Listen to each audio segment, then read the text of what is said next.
The story begins with a story about one of the three best educational institutions for training hunters, Valhalla. Every year, countless hunters are eager to enter this prestigious place. However, many people fail. The admission rate here is 500 to 1.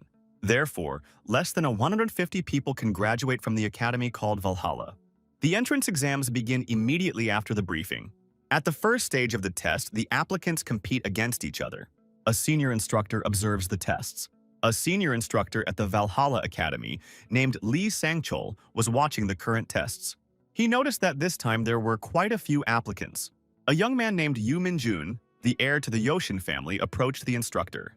He asked. Minjun confirmed this, saying that his family, the Yoshin family, expects a lot from their heiress, Soyeon. With a stern expression on his face, the instructor repeated the girl's name.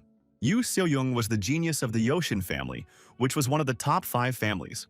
She was able to master mana at the level of a high school student at the age of 10, and at 13 she was able to add mana to her sword. At the age of 16, she challenged members of her own family to a fight and defeated them all. The instructor emphasized that this was all that was written in her personal file, and asked the boy if there was any other information he did not know. Majun replied that there are rumors that Seoyoung can communicate with their family's guardian constellation. Lee Sang-chul was shocked by these words, so he asked if it was true. The young man confirmed that this was the case, so Yoshin's family expects a lot from the girl. The reason why there are 5 families in Korea is because of the guardian constellation associated with each of them. As a rule, a hunter receives a blessing or makes a contract with a guardian constellation, but the constellations of the 5 families are different. The guardian constellation of the Yoshin family was the god of the sword, and the guardian constellation of the Janganson family was the holy spear. In the Chojin family, the mischievous constellation was the king of Tao, and in the Osun family, the king of fist fighting. In the 5th family, the Dojin family, the guardian constellation was the god Luke. 5 members of these families received blessings, more talents and abilities from their constellations than other families. The difference between receiving a blessing and communicating with a constellation is enormous, because the latter is possible only under a contract with it.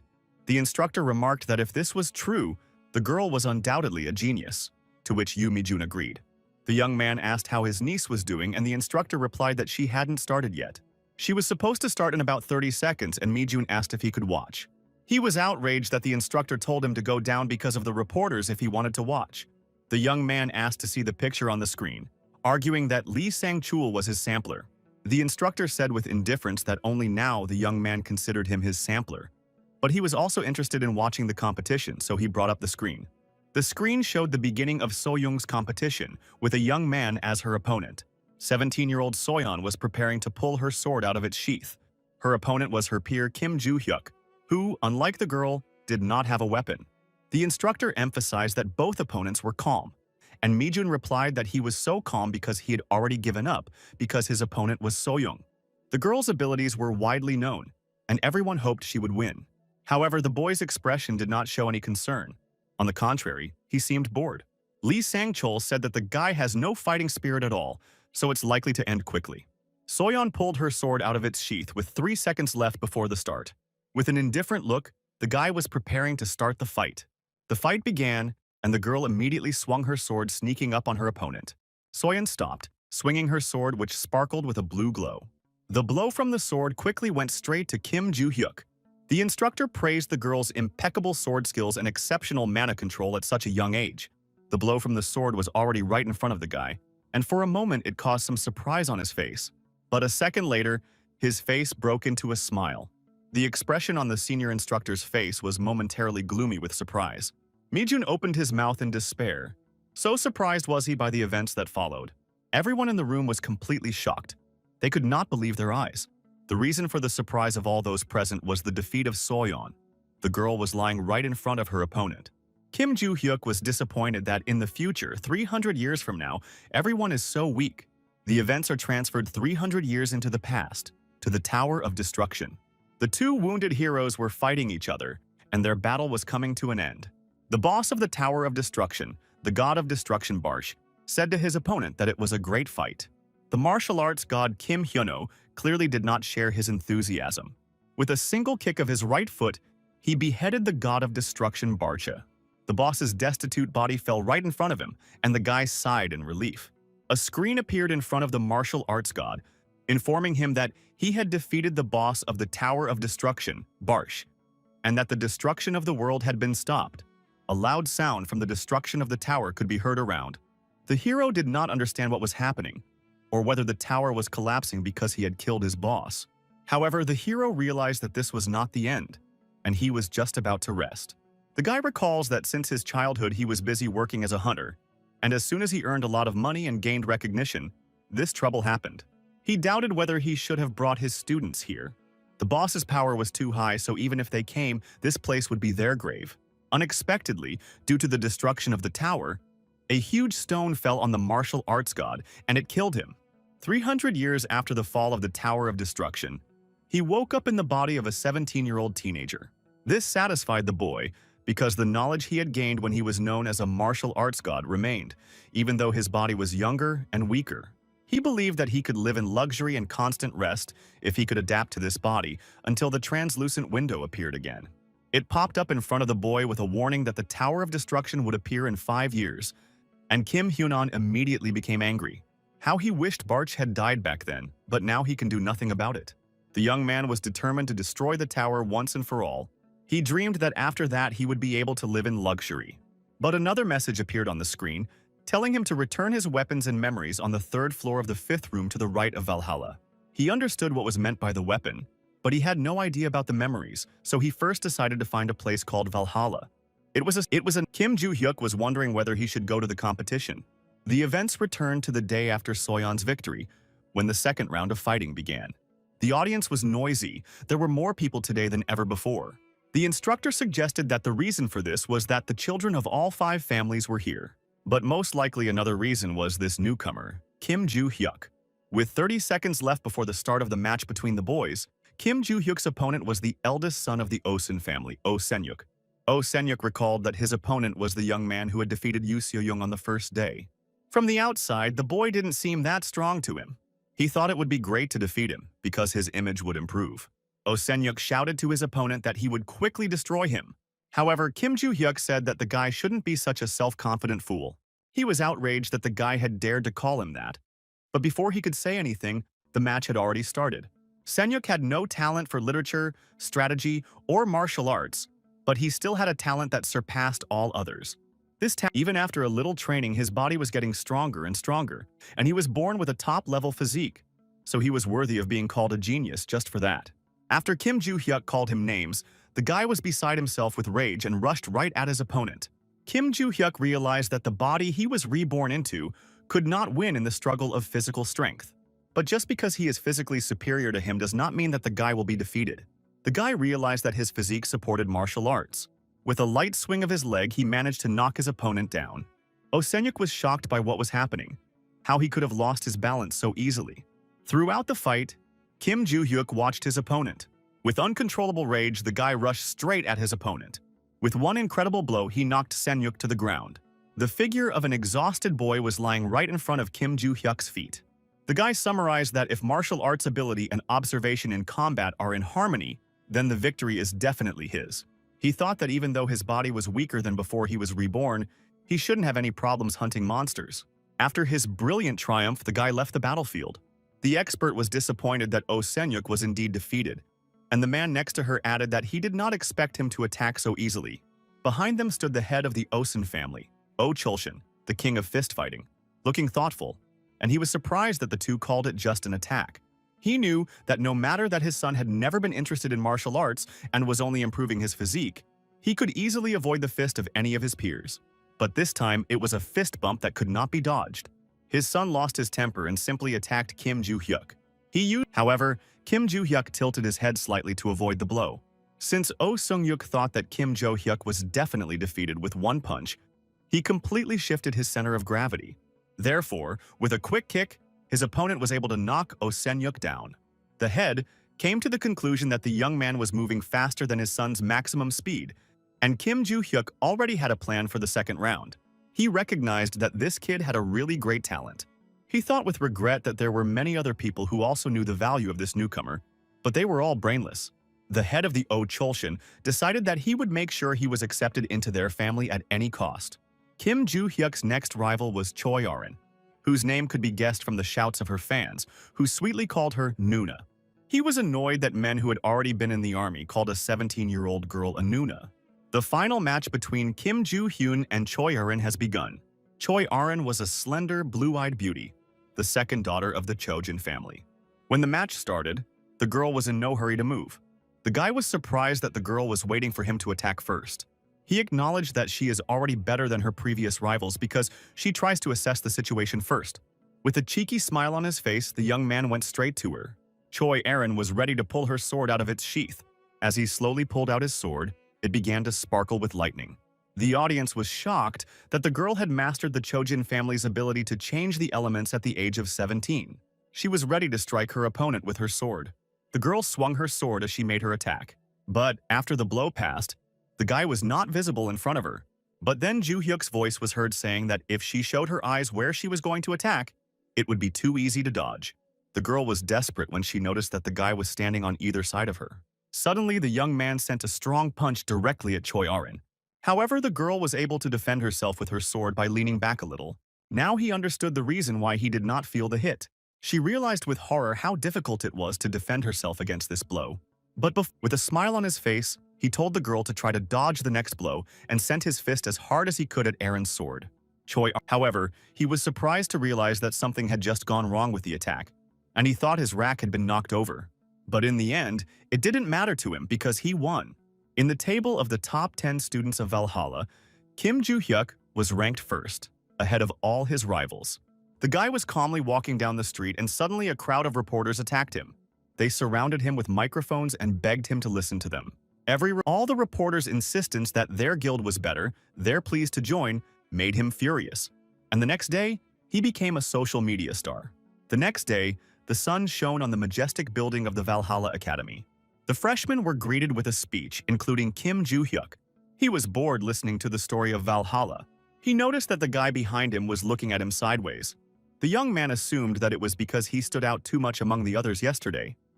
He needed to get his weapons and memories back, so just getting in and out would not be a problem for him.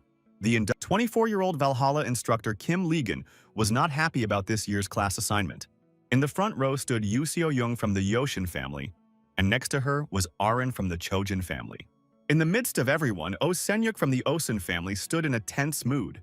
The instructor was despondent that, although the classes were randomly assigned, 3 of the 5 geniuses of the big families were in the same class.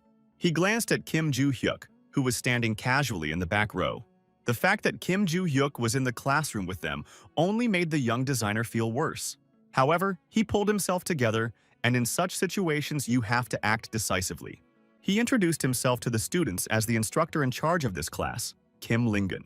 The instructor leaned over to the table and pressed a key on the keyboard. The students were surprised by what had happened and looked around trying to understand what was happening. The walls of the room in front of them suddenly disappeared, and a view of the courtyard appeared in their place. The students were surprised at where they were because they had just been in the classroom. The instructor intended to show them some blood right there. Suddenly, an invasion of goblins began to come from all sides. They surrounded the students and were about to attack them. Oh Senyuk realized that there were orcs and goblins and about 100 of them. Several goblins were about to rush at the boy. But at a fateful second, a barrier appeared in front of the students. The ugly goblins started jumping on the barrier and hitting it. The instructor was happy that the barrier worked in time. He asked Kim Joo-hyuk to come to him. The boy approached the stand where the instructor Kim Ligon was standing. With a certain mockery in his tone, the instructor asked if the boy could deal with these monsters alone. The young man asked if he meant the monsters running around here. The instructor said yes. He wanted to shake the boy's ego, because he thought that students had only seen monsters in books, so Kim Joo-hyuk would obviously be scared. With a pleased face, he waited for the boy to say no. He was going to start the lesson as soon as his ego calmed down a bit. But suddenly his expression changed to rage because he saw laughter on the boy's face. The instructor asked the boy if he was laughing because he would still be able to take care of the monsters alone, and the boy confirmed his guess. He told him to try, thinking that he was still bluffing. The young man asked if there was a reward for this because, from what he knew, there was no mention that students would do this on the first day. With a disappointed face, the instructor asked if he wanted a reward. Kim Joo-hyuk asked what reward awaited him if he defeated all the monsters. The instructor promised that he would do anything the boy wanted from what was within his authority. The young man agreed to his offer, although it was not enough. The instructor pointed out that the monsters in this system attack in the same way as they would in the real world, and the guy simply said to give him the sword.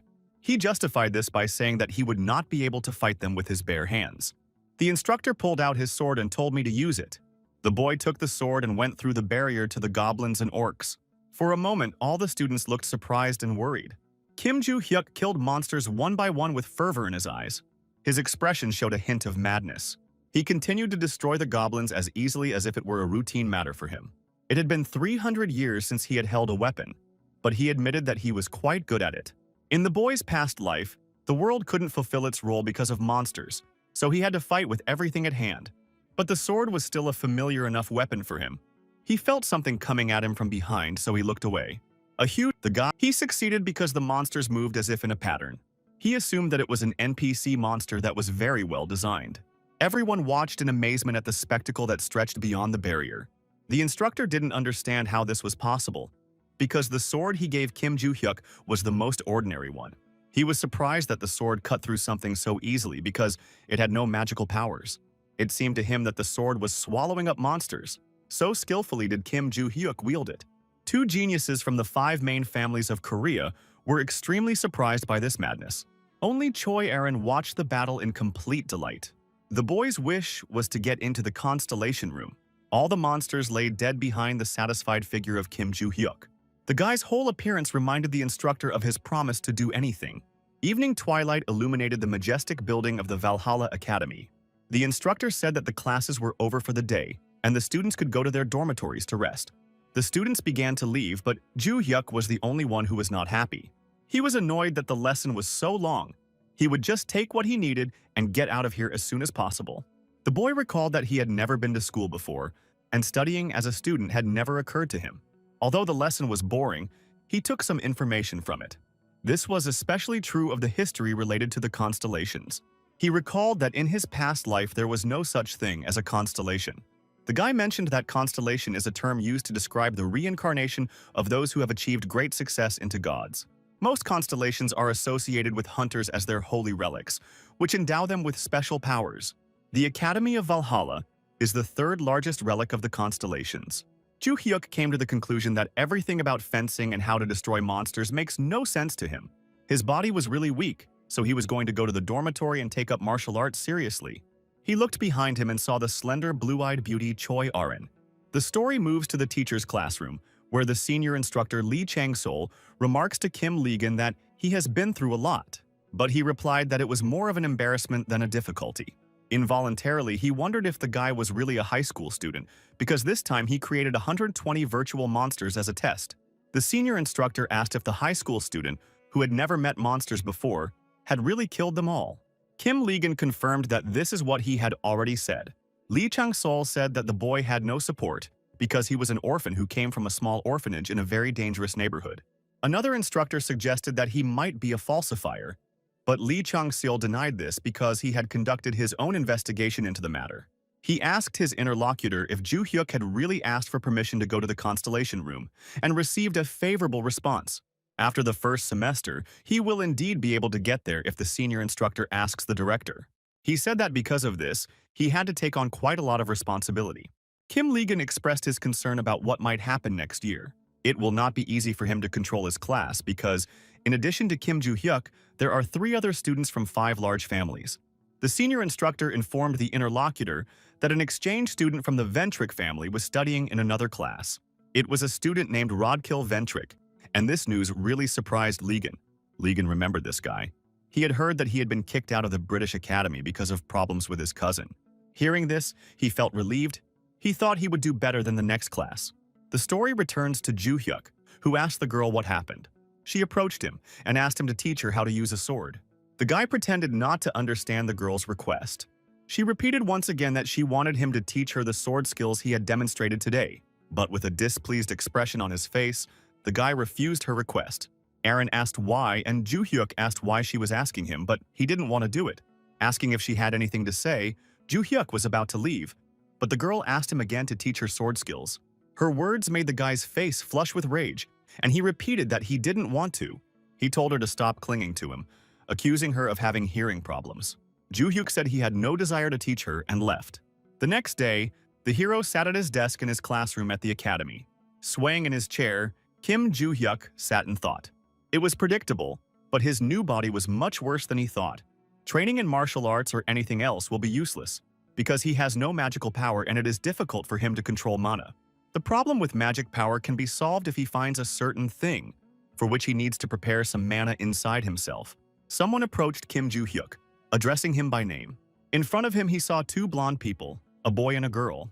It was Rockdil Ventric and his maid Yuria de Felix, who was also 17 years old. Joo-hyuk asked the blonde man who he was with a casual face. Rockdil thought that this was to be expected from an uneducated person. He didn't even know about the Ventric family. He introduced himself to the guy and was going to ask him something directly. With an ominous expression, he asked if Joo-hyuk didn't want to get stronger. In most families, it is more difficult for the side branches of the family line to achieve power and wealth than for members of the main family line.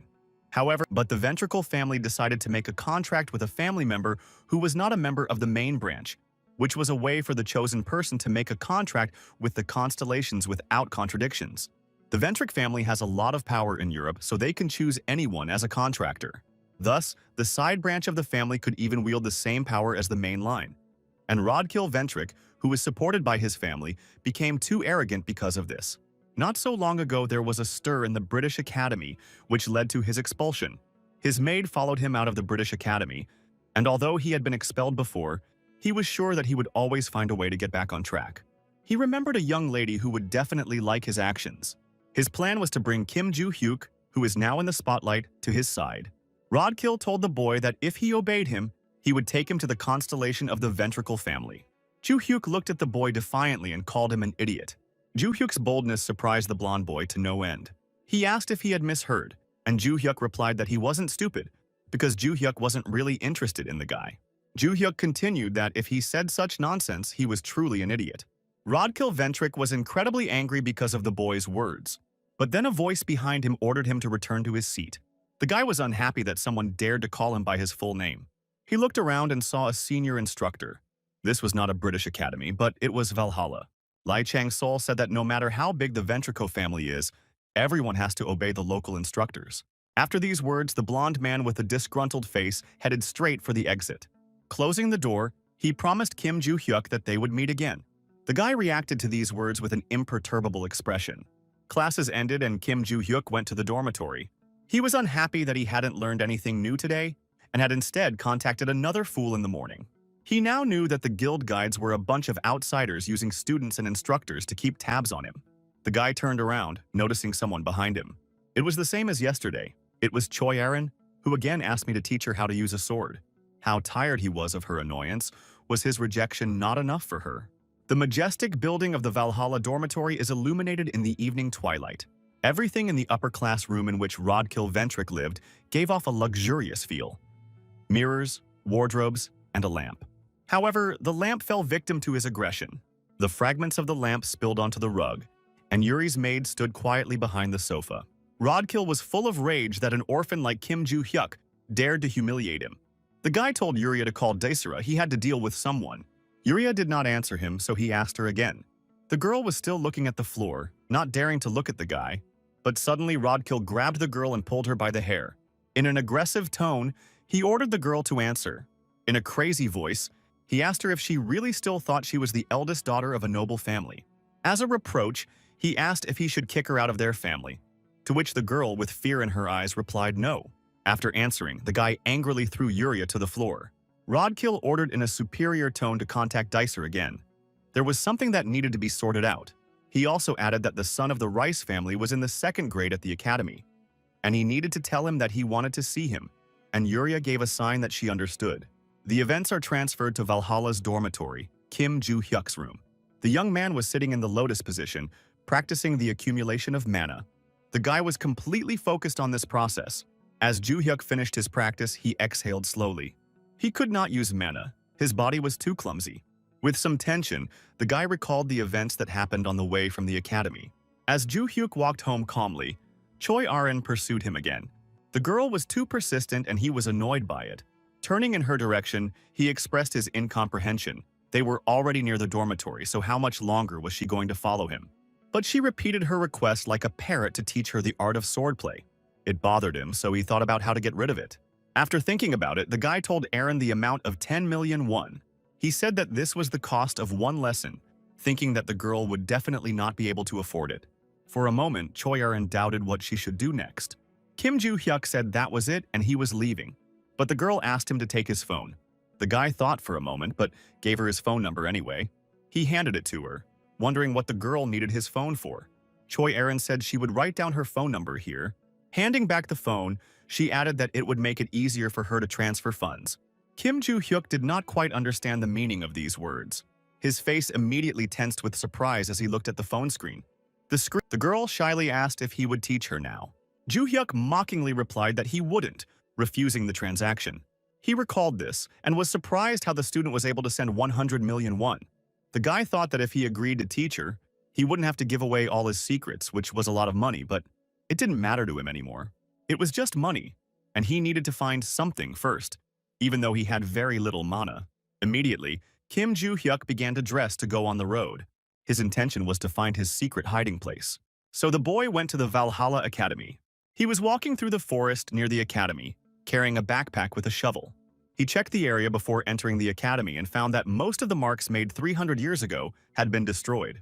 According to his observations, there should be at least 4 marks, but it was very likely that there were only 3 of them left. And most likely, he will have to look for them in the Valhalla Mountains. The boy took a calm pose and began to synthesize mana around him. He still has the ability to sense with the small amount of magic he has, because his marks react to mana. Not far from him, a small amount of space glowed with a blue glow. It was his mark. At this point, Kim Joo-hyuk took a shovel and started digging a hole. He quickly got tired because his new body was too weak. If the guy had known it would be so difficult, he would have buried his treasure in a safer place. If the Tower of Destruction had not appeared, he would not have had to hide his treasure. The world was on the verge of destruction, and there was no place for its riches, so he made notes and put them all here. The glow of dawn illuminated the majestic building of the Valhalla Academy. Finally, Joo-hyuk managed to find the note, and he hoped that his treasures were safe. The morning rays of the sun harmoniously illuminated the figure of the boy standing near the newly found mark. The guy leaned over to the keyhole, which was quite large. An ordinary key would not fit in there, so the guy synthesized a magic thread. He made a key out of it and turned the keyhole. The door to his riches opened, and the light from the sun immediately illuminated the area. Kim Joo-hyuk began to slowly descend to his treasures. He landed on the floor right in front of his gold. He enthusiastically turned to the treasures, wondering how they had lived here all this time without him. The boy looked with pride at all the riches stretched out under his feet. He was relieved that he didn't have to worry about money anymore, and only had to find something. But immediately his eyes were filled with surprise at what he saw in front of him. In the middle of the pile of gold coins were dark blue guardian stones. The boy remembered that to keep the notes safe, he had put some magic into the stones, and now the day had come when he had to use them. Joo-hyuk lifted a single stone with his palm, which gave off a light blue glow. The boy's body was completely enveloped in the glow from the stone he was holding in his hand. He began to expect the magical power to overwhelm him. The guy decided to take care of the leftover preservation stones first. He was in doubt whether he should leave the heavy gold bars and take the lightweight jewelry. A bright day stretched over the majestic building of the Valhalla Academy. But the main character was clearly not in the best of moods. His entire body was sore from the recent excavation, and he didn't think he would use the marks in the future. But his complaints about life were interrupted by a blue-eyed girl who sat down at his desk. Like all the previous times, Aaron asked me to teach her the art of swordplay. Joo-hyuk was surprised that the girl hadn't calmed down yet. From the information he was able to get, he knew that among the top 5 families, the Chojin family, which includes Choi Aaron, practices fencing. The guy asked the girl why she was asking him so hard, because she could learn more from her family. However, Aaron insisted that she wanted to learn from him, and she had never seen anyone better at swordplay than Joo-hyuk. But the boy objected that Aaron's father was better with a sword than he was. He was a hero of Chojin after all. The girl was about to say something about her father, but her intentions were interrupted. Instructor Kim Legan came into the classroom and called Joo-hyuk to follow him to the teacher's lounge. The boy was surprised why he was called to the teacher's room. The instructor reminded him that it was about what Joo-hyuk had asked last time, and that he should be interested. He said he would leave and started to get up from his desk. Choi Aaron was upset that this time her request was ignored. However, the guy did not forget about her, and as he was leaving, he told her to come to the training ground at 6 in the morning tomorrow. The girl was surprised at first, but promised to come. Kim Ji-hyuk stood erect in front of the instructor in the teacher's room. Ligon said he had a lesson coming up, so he would speak quickly. First of all, he said that access to the constellation room, as requested by the boy, was approved. But he was also not allowed to go to any other floor than this one. Ju-hyuk understood and asked when he could get there. The instructor said that if he didn't have anything to do today, he could do it tonight, and he agreed. Ligon was surprised that the boy did not make a fuss because he was not allowed to go to the second floor. The instructor and Kim Ju-hyuk agreed that they would leave tonight. After that, the boy turned around and left the teacher's room. Soon it was evening and Kim Ju-hyuk was heading to the academy building. Together with the instructor, they arrived at the appointed place. This place was the treasure of the Valhalla Academy, the Constellation Room. Kim Ju-hyuk looked around, scanning the area. He saw guards in black suits all along the building's square. However, he noticed that the interior walls also had their own peculiarity. All sorts of magic completely surrounded the walls, the only exception being the entrance. Ji-hyuk asked the instructor if he could ask him a question. The guy asked if he got to the second floor, would it be considered a crime? The instructor replied that he would not necessarily become a criminal, but he would be expelled from the academy. He also warned that the boy would likely go crazy before expulsion. He explained that the magic on the second floor was unstable, and if the boy touched it, his mind would collapse and he would go crazy. But this information had no effect on Kim Ji-hyuk. The instructor was embarrassed that the guy asked him this right before entering, whether he really wanted to get there. But he doubted that the candidate for the first place would have done such a thing. And Ligon was sure that the boy knew it was better to stay in the academy. He warned Kim Ju-hyuk, assured him that he would return soon. When he entered the building, the translucent screen appeared in front of him again. He was thinking that he didn't care if he was expelled from the academy. He needed to get to the third floor first. As he walked up the stairs, he wondered why there were so many stairs in this building and he could not see an end to them. As he walked on, he was surprised by the place he found himself in. The guy suggested that it could have been a prison. Ju-hyuk was sure that the Constellation Room was on the second floor, but now he doubted whether it was there. Kim Ju-hyuk doubted whether he should have gone further. But then a translucent screen appeared in front of him again, with an inscription that all the conditions were met and he would now be moved to the room. A moment later, Kim Ju-hyuk's transfer to the room began. Suddenly, the guy opened his eyes and saw a familiar figure in front of him. It was the god of destruction Barsh, the boss of the Tower of Destruction himself.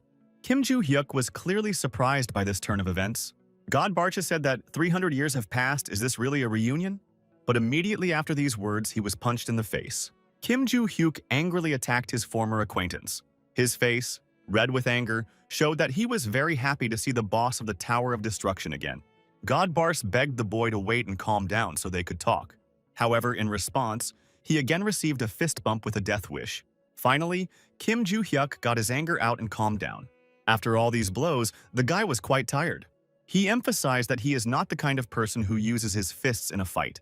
But he continued to beat Barch again, explaining that this time it was different, because he had ruined his comfortable future. He recalled that all that time he had been training his students, but this guy had ruined his wealth and his honor. However, a former acquaintance stopped him by asking if he was interested in the place he was in. Jo Hyuk emphasized that there was nothing in this room. Barch explained that this is an imaginary world, that is, a space in a relic. He continued his story about how his real body ceased to exist 300 years ago, and the person he sees now is just an incarnation in the imaginary world. Ju-hyuk suggested that Bars had been wearing the relic all along. The boy wanted to make a guess as to what this might mean, but his old friend interrupted him. The boss of the Tower of Destruction said with delight that he was now a constellation. However, Ju-hyuk's face did not show the same enthusiasm. Full of rage, he struck his interlocutor again. Outside, instructor Kim Ligon was still waiting tensely. There was some anxiety on his face. He was worried that the boy would throw something away this time. So Ju-hyuk came out of the building and the guard stopped him to scan him. The instructor asked the boy if he had done anything strange, and he replied that he was just looking around. He confirmed this by repeating the words that he could not go further, because he would have gone crazy if he did. The teacher gave the boy a sign that he understood and told him to go home. As he walked along the road, he recalled the events of the evening. First of all, he recalled a conversation between him and Bars. Ju-hyuk didn't care if he became a familiar constellation. He was interested in getting an answer to another question. He asked Boden Bars if he was the one who created the translucent notification window and what it was. However, he rejected his guesses, saying that he did not know who did it. Joo-hyuk took the boy by the collar and was about to hit him again, but he shouted that he was telling the truth. He explained that after Joo-hyuk killed him, Barsha was inside this thing for 300 years without any energy. Joo-hyuk then asked who sent all the messages, but the boy replied that he had received them as well. Barch received a message that he could contact the reincarnated Kim Joo-hyuk and get his memory back. Then this suspicious person appeared in front of him, and he assumed that it was she who made the boy the owner of the Tower of Destruction. Joo-hyuk asked who this person was who made Barch the owner of the Tower of Destruction. The guy replied that he didn't know, because all memory of that part had disappeared, and he didn't think that the memories would come back immediately. He then asked what was in Kim Joo-hyuk's message. The guy replied that it asked him to find his weapons and memories, and he could not read what was below because it was censored with squares. He also added that he does not remember losing any memories because he still has memories of the Tower of Destruction. Barch assumed that the boy did not have all his memories, but he had found a weapon, so his memories would return on their own. Joo-hyuk wondered what kind of weapon he had found. Barch explained that this space is the inner world of 4 types of weapons, pastoral swords, which have become sacred relics. He also added that he became a constellation because he used his pastoral sword as a relic. The protagonist again went to Barch with an outburst of aggression. He came back from his memories to reflect that his pastoral sword had become a relic, and a constellation now lived inside it. The guy just wanted to destroy and forget this sword, but he couldn't. A weapon appeared in his hand, the same pastoral sword, no matter how worn, but it hides Bars, who was once called the King of Destruction. So there's nothing to be done, because the quest that appeared in the translucent window is only available with a pastoral sword. A group of hooligans with colorful hair was heading straight for the boy. A blonde guy named Lyric Sunrise said that they, his senpai, were on a trip, so could the guy introduce himself. To which the guy replied, how could such a bully be called a senpai? It was not enough for the blonde man to just walk up and say hello to the senpai if he was ranked first in his first year. He started to say something about the difference between the first and second year at Joo-hyuk, but this story was interrupted. But then the man was kicked right in the stomach. With his excited look, the boy challenged the hooligans to a fight. The next blow he delivered was a kick to the man's face. He flew back to the crowd of hooligans from such a strong blow. Everyone around was extremely surprised by this sight. The head of the gang, Lyric Sunrise, was immediately angry about this. A sword appeared in the guy's hands, and the hooligans noticed that he definitely did not have one before. Joo-hyuk rejoiced in the pleasant feeling of a perfect grip that had been so long ago. He threatened the hooligans that if they did not attack him immediately and stayed where they were, he would smash their heads. The story is moved back 3 hours to Rodkill Ventric's room. Rodkill said to Lyric that he needed to settle some easy business. He asked Lyric to deal with the impudent classmate. For this, he offered a reward of helping the Sunrise family. He said that this student was first-year student Kim Joo-hyuk and asked him to deal with him. It doesn't matter how he does it. He even authorized the use of weapons. With an ominous face, Rodkill asked if Lyric was willing to do it. In response, the guy said he understood. After the conversation, he left the room and headed out. Lyric thought that it didn't matter that this guy was ranked first among the newcomers. He couldn't be a rival for the seniors. Freshmen and seniors differ from each other because of the contract with the Constellation. In the second semester of their first year, students have to go to the Constellation room and sign a contract with one of them, after which they become contractors. When students become contract students, they can use the power of their constellation. And Joo-hyuk was born into an ordinary family, so he doesn't have his own guardian constellation.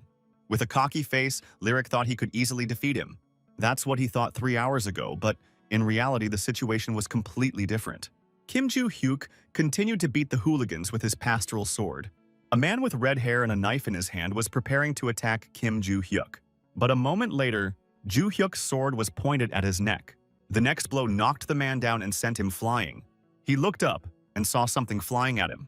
One of the hooligans took a swing and flew straight at him. With rage in his eyes, this hooligan fiercely wished the boy would die. However, Kim Joo-hyuk easily dodged the oncoming attack. The bully did not understand where his recent attack had gone. Joo-hyuk was right behind the bully and mocked him for not hitting him. And with his next punch, he sent this guy flying as well. The head of the gang was shocked by his skills, as sophomores must have high martial arts skills to become contractors. Kim Joo-hyuk addressed the hooligan saying that, didn't he say, he would smash the heads of all those who would just stand there. The hooligans were considering whether to attack him or not. At once, Lyric shouted at them not to be afraid because they were only a freshman.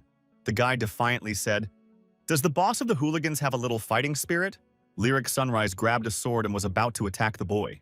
However, something suddenly prevented him from moving on. It was the tip of Ju Hyuk's sword pointed directly at Lyric's stomach.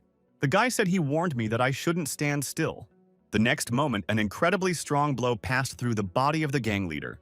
Lyric couldn't understand why he hadn't realized when the guy came so close to him. The next moment, the guy was already unconscious on the ground. Ju Hyuk started hitting him with his palm, shouting at him to wake up. The guy asked who he was and why he attacked him. The blonde man replied that the boy hadn't heard that they were his senpai, who were a year older than him. He was surprised that a group of senior students came with weapons to beat up a freshman, and he asked who sent them here. Lyric said that the reason for this was that it was all done only to break the nose of the first-place winner. Ju Hyuk was surprised that this was the custom of hooligans. He leaned into his bag and was about to leave. However, the blonde man stopped him by threatening that Ju Hyuk would not be able to go to the academy normally after that, because if people found out, he would be expelled. To which the guy replied that he really wanted to tell the story of this battle. If a story comes out that several sophomores came to beat up a freshman, they will be ashamed to go to the academy. So he advised him to act wisely if they wanted to graduate from the academy and join the guild. After these words, the guy went to the dormitory. And then the phone rang with a call. The first question was whether Senpai could beat Kim Ju Hyuk, but the interlocutor said that he was refusing this job. After these words, Rodkill Ventric's entire body was filled with anger. Rodkill asked Lyric what he was talking about. Lyric warned the boy to stay away from anything related to Kim Ju Hyuk. Rodkill recalled that the last time he spoke to Lyric, his voice seemed rather self-assured. The caller wanted to hang up, but Rodkill asked him to wait. Rodkill assumed that the boy was saying this because Kim Ju Hyuk had beaten him, so he suggested that he report it to the administration. He said that if the guy has visible injuries, it means he has enough evidence, so he can safely do it. Rodkill said that if he did, he would give him the amount he promised and try to make sure that his family could finance them. However, he replied that it would not matter even if the Ventric family agreed to finance them. After all, they will not be able to regain this honor they have already lost. After these words, his interlocutor hung up the phone, and Rodkill was very angry because of all the words he had heard. He threw his phone on the floor, smashing it to pieces. He looked down at the floor and sat in thought. After that, he turned to his maid Yuria. He asked if the girl had already contacted Dicer, to which the girl replied yes. She told him that Rodkill wanted to meet in person. But since Dicer is far away, it will take him a while to get here. The guy asked where he was. After these words, the events are transferred to the majestic building of the Aripia Academy in Mexico. Inside the building was a mountain of beaten students. Sitting on their bodies was Dicer Ventric, who had just learned that Rodkill wanted him to come to Korea. He was told to come to Korea to take care of a man named Kim Ju Hyuk, and a reward was already prepared for him. He thought it was a very good turn of events because he had no one to ask for money after he was kicked out. The next day, the plot unfolds in Valhalla's training room. Ju Hyuk was impressed that the training room was as big as the academy. It made him want to go for a run right away. But his expression changed to one of surprise when he heard a voice in his head asking why he had come to the hall. It was Barch's voice, telling him that he was wearing the sword that Ju Hyuk had won for himself. The guy said he was surprised. For a moment he thought Barch had somehow gotten out of the sword, and then he would have had to beat him and drag him back in. The tower boss replied that nothing of the sort had happened, so he didn't have to worry. But Ju Hyuk asked if his companion was sure that everything was fine. After all, the sword became an artifact and is now kept in Valhalla, and they left the constellation room with it. However, the friend replied that there was nothing to worry about because he had replaced the sword with an exact copy. Ju Hyuk asked him where he learned to create it, and Barch replied that he had lost all his strength when he came to, but that's exactly what he managed to do. He added that he did not know why he had this ability. When the guy was doing stretches, he bent down and saw a familiar figure in front of him. It was Choi Arin from the Chojin family, whom he had told yesterday to come to the hall. He was surprised that the girl did come. She asked if he was going to teach her the art of swordplay right now. The guy said no. They would start by improving her endurance first. With innocence in her voice, the girl asked why she was doing this. He said her boyfriend recommended that she start stretching. He also explained that the greater its stamina, the better it would be able to absorb mana and control it. Although these were the basics of improvement, he reflected on the fact that, for some reason, traditional training methods put more emphasis on mana than on endurance. He noticed that although Erin had a lot of mana, she had the stamina of a sword-wielding novice. The girl announced that she had finished stretching. The guy said that now they were going to start real training. They started the training with push-ups. and it was clear that Choi Irene was having a hard time with it. The next exercise was a chair pose, and Joo-hyuk was able to do it even with a barbell. The last step was lifting dumbbells, which was very difficult for the girl. After these exercises, Aaron, exhausted from the exertion, laid down on the floor. However, the guy said that this was just the beginning of the training. He was surprised that the girl was tired so quickly and told her to stop lying down and get up. After saying that she still had 20 kilometers to run, her face broke out in a cold sweat. Another school day has come at Valhalla Academy. Joo-hyuk was worried about Erin's health, and they put more effort into it than last time, and her physique gradually developed. However, it was clear from the expression on Erin's face that she was having a hard time with these training sessions. The lesson began, and teacher Lilia, the teacher of the subject on spatial monsters, announced that today they would have an easy written test. She recalled that she had briefly explained this on the first day and recommended that the students study spatial monsters on their own. So she announced that today she would check how well they knew how to fight each individual monster. At that moment, each student began to write his or her own test. Someone sat there thinking for a long time about the right answer. Some people took the test even though they were feeling unwell, but some students didn't even care how they would write it. The time was up, so the instructor Lilia said to pass the tests from the end to the beginning. She added that the test result will not be added to their overall score, but the test will be used to assess their abilities in the next class. When all the tests were collected, the teacher announced that the next class they would begin an official lesson in the virtual combat simulation room. Lilia said goodbye to the students and left the office. Barch was again bothering the boy, asking if he had written all the answers to the test correctly. The guy asked if he was reading his mind, and the other man replied yes because he had nothing better to do. But he clarified that he could only hear what the guy thought about him. Joo-hyuk replied that he wrote the answers as he knew them. The instructor Lilia was sitting at her desk in the teacher's lounge checking the students' work. The instructor's name, Kim Joo-hyuk, immediately came out of her mouth aggressively.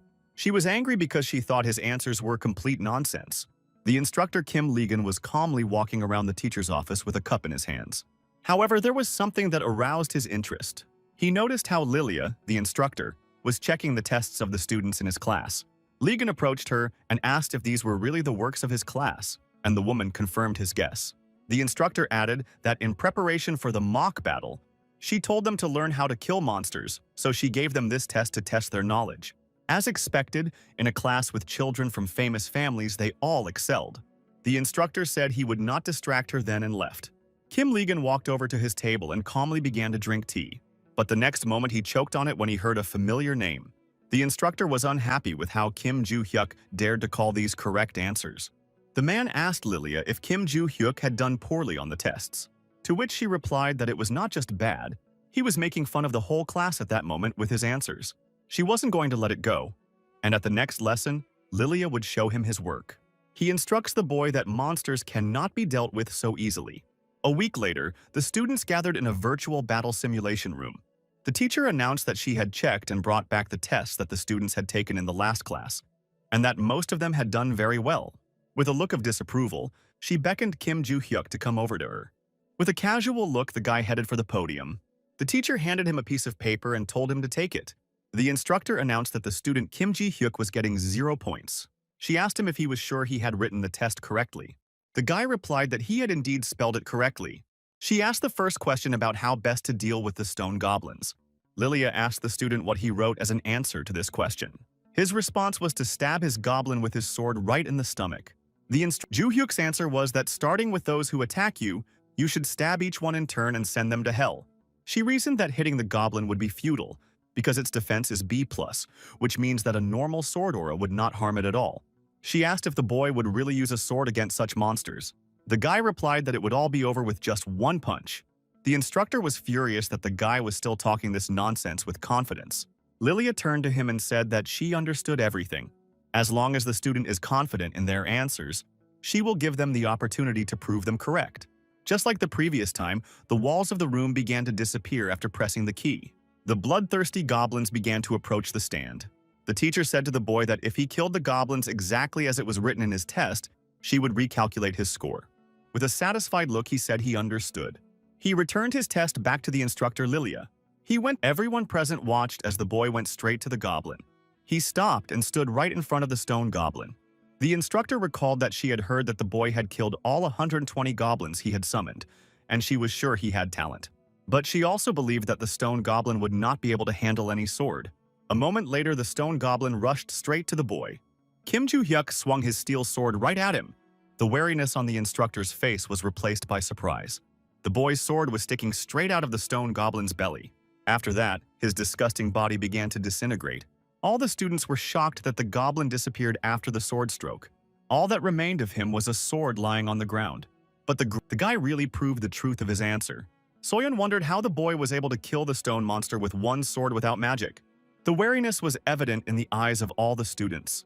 The teacher asked how the boy managed to do it. He mocked her, saying that she hadn't seen him just plunge the sword into his stomach. She meant that if he wanted to kill the goblin with a sword, he would at least need to be an A-class contractor. But he was able to defeat it with a sword. The boy told the teacher that he had now proved the truth of his answer.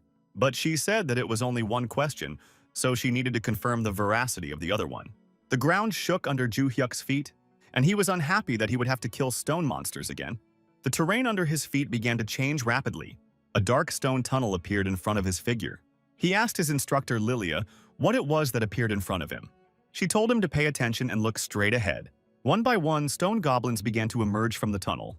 It's quite difficult to deal with goblins because they can't control their anger.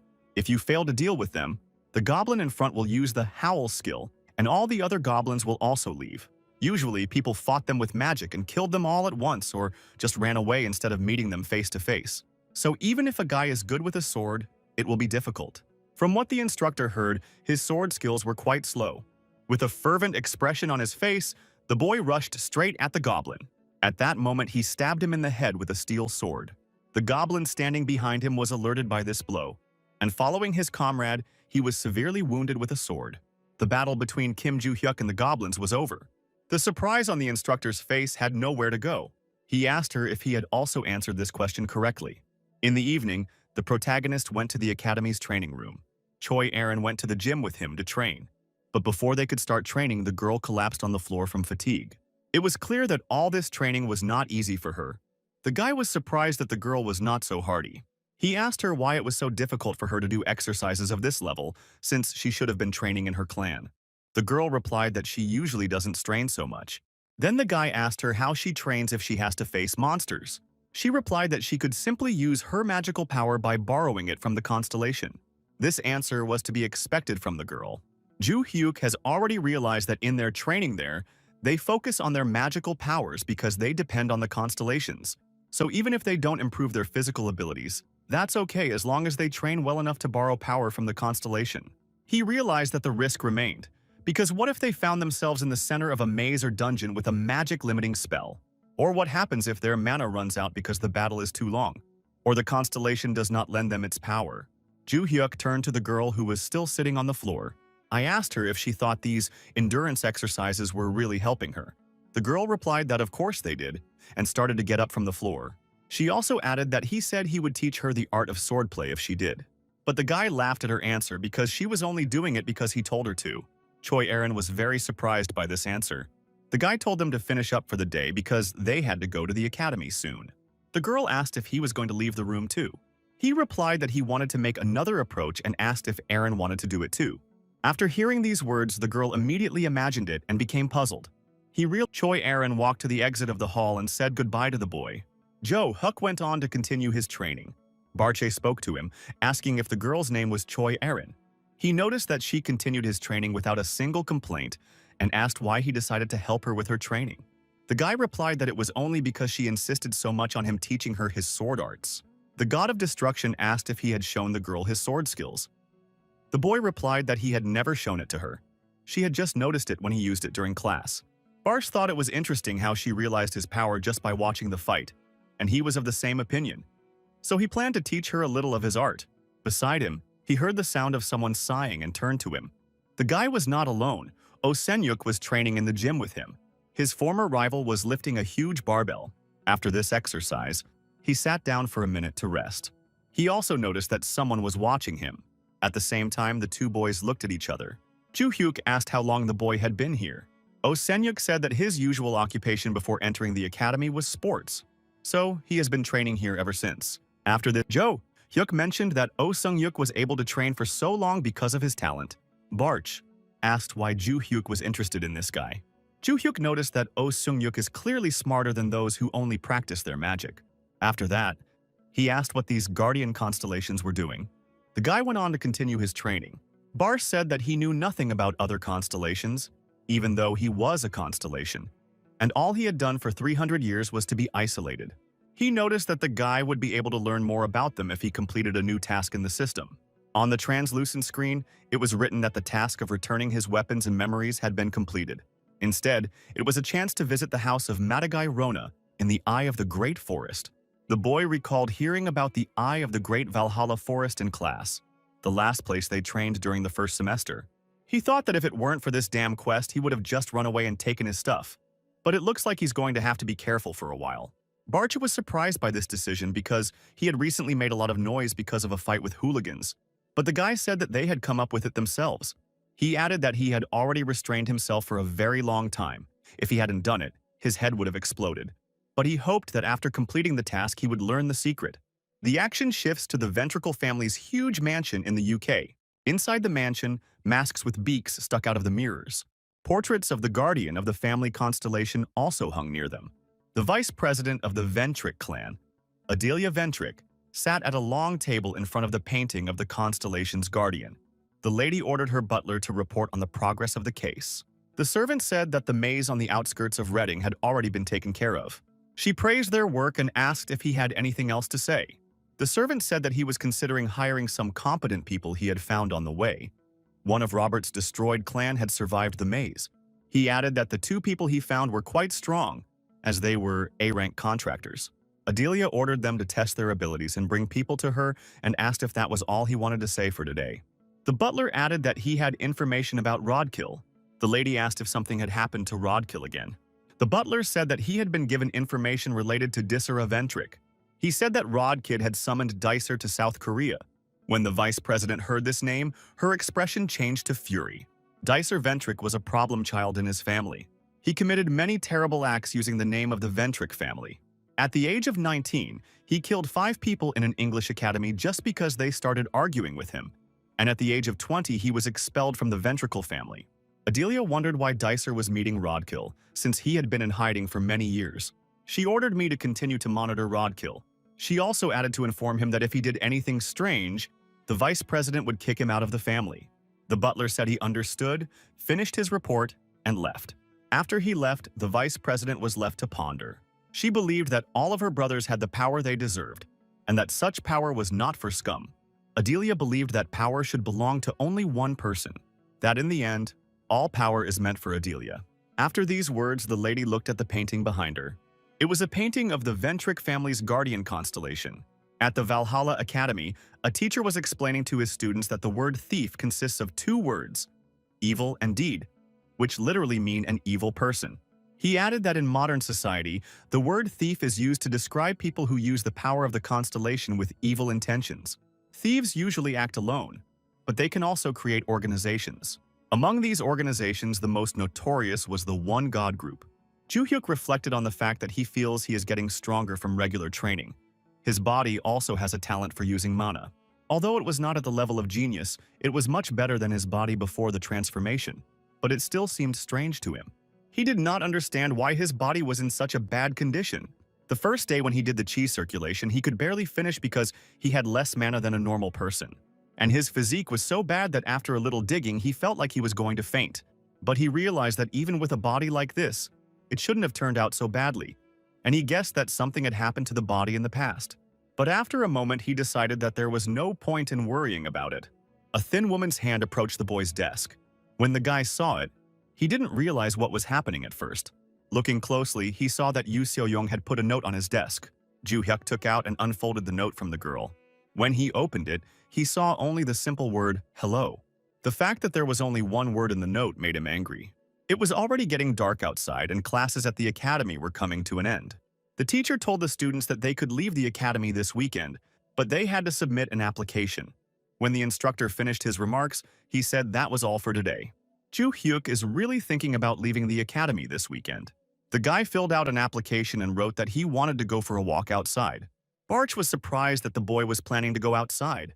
He turned around to find out where the voice was coming from. Behind him was his former rival from the opening round, Yoo Soo-young. He asked what kind of jokes she was making and what she wanted from him. He even kindly replied to the girl's note, but she did not respond in return. The boyfriend told her to hurry up because he had to hand in his application. The girl stood there, unable to connect two words. All of her attempts to say something made Joo Hyuk very angry. He shouted at her to hurry up and just say what she needed, calling her crazy. Soyeon was immediately annoyed that the guy called her crazy. The girl asked why she was abnormal, and the guy replied that it was not normal to make someone angry just like that. Joo Hyuk asked her again what she wanted to say, and she immediately thought about it. She recalled a previous fight against stone goblins with only a sword. She was very impressed by the fact that the boy was able to defeat the stone goblin with just a sword, without any magic. It was very different from what was written in the books. Soyeon was just about to ask him how he was able to kill the stone goblin. The girl did not understand why her head hurt so much before she wanted to ask. As soon as she made up her mind, Instructor Lilia jumped in front of her with the same question she wanted to ask Joo Hyuk. The guy was puzzled by the fact that the instructor popped up so suddenly. He wondered why she was suddenly jumping into the conversation. He thought she hated him. He said that she must hate him for putting her in an awkward position when he denied all the questions. However, the instructor Lilia said she didn't care because before she believed that there was only one way to kill monsters, but he showed her that there were many others. She grabbed his shoulder and was about to say something. The instructor asked the boy if he wanted to become her assistant, and he immediately refused. She begged the boy to become her assistant and make an article about monsters with her, but he kept refusing her. Soyeon clearly did not like the current situation. She breathed out a sigh of relief and decided that she didn't need to ask the guy about it anymore. The evening glow of twilight illuminated the majestic building of the Valhalla Academy. The next day, Kim Joo-hyuk set out for the outside world. The majestic expanse of the market stretched before his figure. The action moves to the dormitory of the Valhalla Academy. Kim Joo-hyuk was sitting at his desk in his room. Barch asked him what he was looking for, and he said that he was looking for information about the place he was going to. He needed to find one interesting place, namely a trading forum where he could sell his treasures from the vault. After flipping through some time, he managed to find what he needed. He came across an article that told him how to get into the market. After paying a fee, it is allowed to freely trade anything here. And this market is also considered black because of criminals who also have access to trade. The reason why this market exists is because the person who created it is a guardian constellation called the Secret Master. It is because the constellation created and actively supports it that many high-ranking people use it openly, and the government does not fight it. He decided he had to take advantage of the market for a while. In the article, it was written that to get to the market, you need to reserve a place where the location of the market within 50 km is indicated, and you need to go there. The guy asked if there was a link to the reservation in the comments. A message from Choi Irene popped up on his phone screen. She sent him a lot of emojis with a sad rabbit. The girl said that she would not be able to come to tomorrow's training. They had to leave. The guy replied that he understood. The training would not take place tomorrow anyway, and he also needed to go to a certain place. At first, Aaron did not realize that it was a boyfriend who had written to her. He replied that he just wished her a safe trip. The influx of emojis from Choi Aaron confused the guy. He didn't understand why she kept sending them. When he found the link, he clicked on it. After that, he headed to the location specified in the link. This place was supposed to be a building that looked like an old cafe. After some time, he managed to find the building. Joo Hyuk opened the door to the cafe and continued on. He just had to enter the cafe and head to the right corner. Looking around, he saw a metal door in the right corner. He went to the door and opened it, stepping outside. He looked ahead and saw the vastness of the market. It was evening, and black smoke could be seen behind the buildings. All these landscapes seemed very strange to the boy. He was sure that he had come here for the first time, but these places seemed very familiar to him. The purple sky and cloudy moon seemed to him very similar to the night sky he had seen 300 years ago. A man approached the boy and asked if he was the first one here. Joo Hyuk mentioned that this was the employee he had read about in the post. The guy confirmed that he was here for the first time, and the man in the suit asked if he knew how to use the market. The guy replied that in a certain way, yes, and pulled out 2 million won. He handed the money to the guard, who thanked him profusely. Joo Hyuk had spent all the money he received for taking first place in the entrance exams, and he had only 30,000 won left, so he hoped to make money here. The guard asked him if he had anything to ask him, and he said yes. The guy said that he wanted to sell some jewelry he owned, but did not know where to go. The guard asked if he wanted to put them up for auction, but Joo Hyuk just wanted to sell them quickly. The man in the suit recommended that he go to the market in the 3rd district. where there are many traders who buy jewelry. The security guard recommended Maurice as a reliable person who had the best prices. To get to the 3rd district, the guard told him to go straight ahead, and when he saw a fork in the road, turn right. The guy wanted to leave, but the guard had something else to tell him. He handed him a mask and strongly recommended that he use it. The security guard explained that due to the nature of the goods sold at the market, almost everyone wears masks. Joo-hyuk agreed and put a mask on his face. The guy thanked the guard and was about to move on.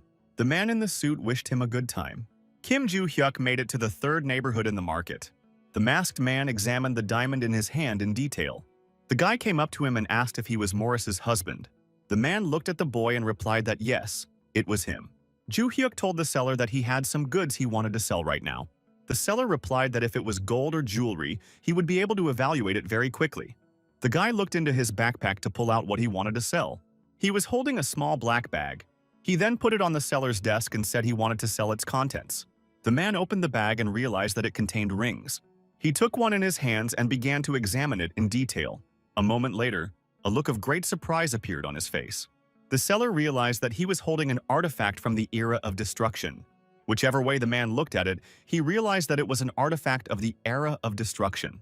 He asked if the other jewelry in the bag was the same. The bag contained almost a dozen precious rings. The seller realized that they were all really from the same era. The guy asked how much the merchant could offer him for all these jewelry. For a moment, the seller thought about how much it should cost. He wondered how the guy got so many artifacts, since he sounded like he was a little over 20 years old. He asked Kim Joo-hyuk where he got these artifacts. The guy replied that he had heard that they don't ask about such things here, and asked if he was mistaken. The seller admitted that the guy was right and it was his mistake. Mr. Morris got excited. He was so fascinated by the artifacts that he asked something he shouldn't have asked, and he almost tarnished his reputation as a dealer. After a moment, he replied that he didn't even know how much he could offer for it. He added that he could not evaluate them, because he did not have enough money to buy the artifacts of the era of destruction. Joo-hyuk was surprised and asked where he should go to get paid for them. The seller said that on his way here, the guy had to pass by a tall auction hall building. The guy asked how long it would take to sell it if he put it up for auction. The man replied that the average is about 2 weeks, because there are many people who have reserved seats and it will take some time before the auction hall opens. He added that the guy would need to go through verification to receive the payment. All this, Joo-hyuk then asked how much he could earn from the auction. The seller began to estimate the value of the jewelry. He showed the boy his calculations, which shocked him. He was surprised that they were so expensive, even though they were also expensive in his past life, so he kept them away. Joo-hyuk asked the merchant if this was the exact price for his jewelry. The seller replied that this was only his personal estimate. Even if he sold everything he had, he could buy only 3/4 of the value of these jewels. The guy was extremely surprised by this assessment and asked if it was true.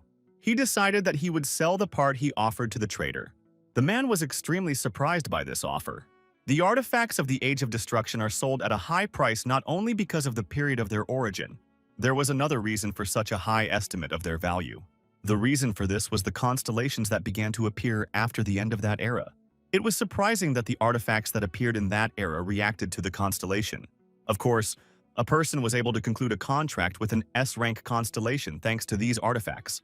As far back as the seller could remember, the artifacts were called the Alchemist Zone. Upon re-examination, he was sure that the jewels were from this era, judging by the way the mana flowed into them. The magic liberated at the end of the Age of Destruction seems to have still been in effect. The seller was surprised that he was able to buy 8 artifacts of that era so cheaply. He thought that today was his lucky day. Suddenly, a man approached him. The merchant was clearly surprised at who was standing in front of him. Joo-hyuk returned through the same door in the old cafe. The mask was very uncomfortable for him. He thought he was going to die. As far as he remembered, if he went out the door he came in, he would return to the same place. He looked at his transaction history on his phone screen and saw that 2,500,000,000 won had been credited to his account. He was surprised that the problem with money was now solved because he was able to earn so much. Even if the guy runs out of money, there are still many things in the storage that he could sell. The phone in his hands vibrated with a call. He received a call from an unfamiliar number. Joo-hyuk cautiously picked up the phone and began to speak. It was Lilia, the instructor, and she offered him to have lunch with her today. The guy wondered how she got his phone number. The instructor told Joo-hyuk to come to Valhalla's fitness center and she would treat him to lunch. But before he could say anything, the woman hung up on him. He wondered whether he should go to get free food. Given that he was now free, the scene returns to the cellar, who is confronted by a man in a masked suit. Mr. Morris asked anxiously why this man was here. The man in the suit wondered if their relationship was so bad that he was treating him like that. Mr. Morris replied that even if they had met several times, an ordinary trader cannot just talk to a market owner. The trader's interlocutor was the market lord, the Black Cat. The Black Cat noticed that he liked the way the trader communicated with him. Mr. Morris asked why the market lord was here. He replied that he was curious because it was the first time in a long time that Mr. Morris had anonymously applied for participation in the campaign. Now, the trader has assumed that the anonymous order is not really anonymous. However, the Black Cat replied that since he was not the real market ruler, but his constellation, he knew all the information. On the screen of Black Cat's phone, there were many messages that his constellation wanted a ring. Kim Joo-hyuk and instructor Lilia were sitting at a table in a restaurant inside Valhalla. Mrs. Lilia closed her eyes and ate spaghetti. She was amazed at how delicious they were. The woman noticed that Kim Joo-hyuk was looking around. She asked the boy why he wasn't eating, and he replied that he was wondering why Valhalla had such a place. The woman explained that in addition to the school canteen and the restaurant for teachers, there is a faculty restaurant and regular restaurants like this one. Lilia was surprised that the boy didn't know this, but he said that he wasn't really interested and started to eat. He then asked why the instructor had called him here. After these words, the teacher persistently asked Joo-hyuk to become her assistant, but he immediately refused. The instructor first asked him to think before answering, saying that if he became her assistant, he would have many advantages. The woman thought that the guy guessed what they were going to talk about, so she asked him to at least listen to her. She started by telling him about the benefits he would get if he agreed. First of all, the boy will be awarded a scholarship, which, according to the instructor, is a big plus. But the boy was clearly not impressed. The woman then added that the boy would have the opportunity to write his thesis with her, and if he did, new horizons would open up for him. If this happens, the boy's name will become known in the world's Monster Research Institute, and wealth and fame will come by themselves. Also, instead of being allowed to go out once a month, he will be able to go out more often than twice a week. The guy asked if there was anything else.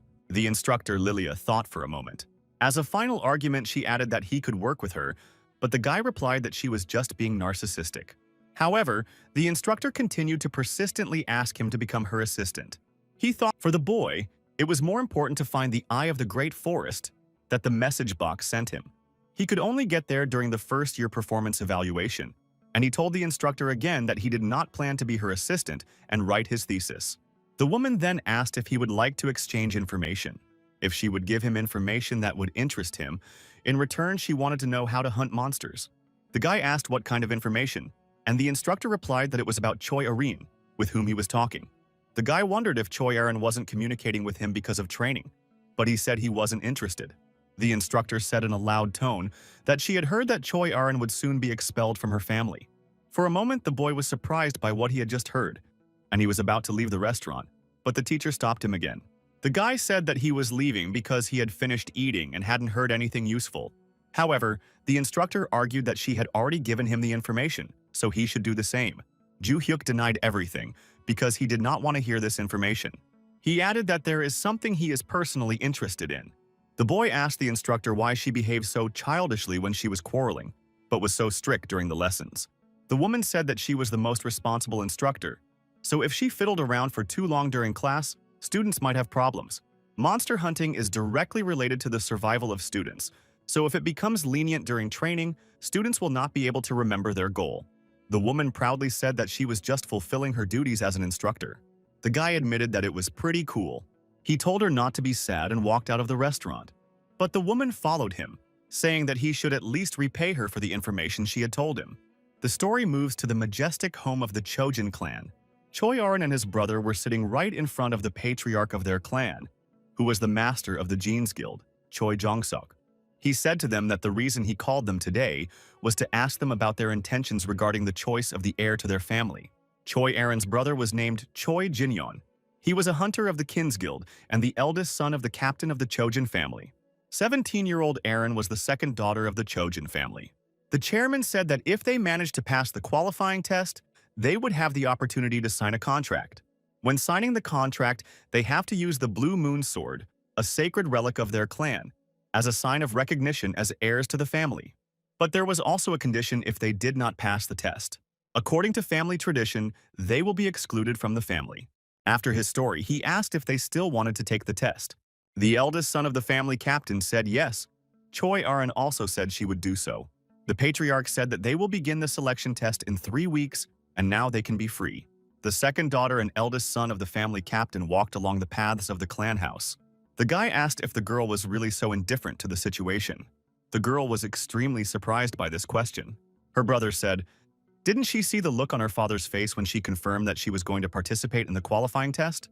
Aaron recalled that their father's expression was indeed very stern. The guy suggested that the girl would not really stop until she achieved status in the family. He emphasized that the girl was an illegitimate child. The reminder of this angered Choi Aaron. With a sneer in his voice, the guy said not to expect the girl to win the selection process. My brother emphasized that a girl who has only constellation protection is not on par with him, who has a regular contract. These words made her feel worse and worse. He said that since she had given up and was just sitting there watching the family's money being squandered, he would make them realize the price. He said goodbye with a malicious look and emphasized that they would meet again in 3 weeks. Aaron stood firm even after all these insults and words. She recalled the moments when her mother was dying. Before she died, the girl's mother said that Aaron should become the head of the family, and it would be nice if she could do whatever she wanted in this position. She recalled these bitter moments with a dispassionate face. The next school day at Valhalla Academy came. Today, Kim Joo-hyuk's class was taught by instructor Kim Ligon. The guy was sitting there looking pensive as usual. Barsha reminded him that he had midterm exams coming up, and he was surprised that he was worried about something like that. The boy should pay more attention because his class teacher is explaining the midterm exams, but he usually doesn't pay attention to what is said in class. The instructor told the students that they should all know this, but in Valhalla, exams play a very important role. As with the midterm and final exams, students with the lowest scores will be immediately expelled from school. He expressed hope that the students would prepare well for the written and practical tests and told them to do their best. He thought that the practical test was not as important as the written test. He was supposed to stay at this academy until he got to the Eye of the Great Forest, but he didn't even know how to get there. After these thoughts, he turned to Barch. He asked him if it was true that his former rival attended most of these classes. The young man replied that he would, to which Joo-hyuk said that he should take the test instead. He was surprised by this statement, but Joo-hyuk reiterated that he just needed to write the test instead. Suzir didn't like this plan. He considered it unfair. But the guy laughed that Bars would tell him the answers when he took the test anyway, so he had no choice. The instructor concluded his lesson and wished everyone success. He threw on his briefcase and was about to leave, but he heard someone speaking to him. It was Choi Arin who approached the boy. She asked if they would be training today. He wondered why she was asking, if she wanted to end their training. However, the girl said that this was not the case. The guy asked if she wanted to learn the art of swordplay. Joo-hyuk speculated that if she was training with him, she probably didn't even know how to use a sword properly. The guy said that it would not be exactly the art of swordplay, but he would show me how to do it properly. At the same time, he was thinking that it was time for him to practice with his weapon. Joo-hyuk told the girl to come to the gym and she agreed.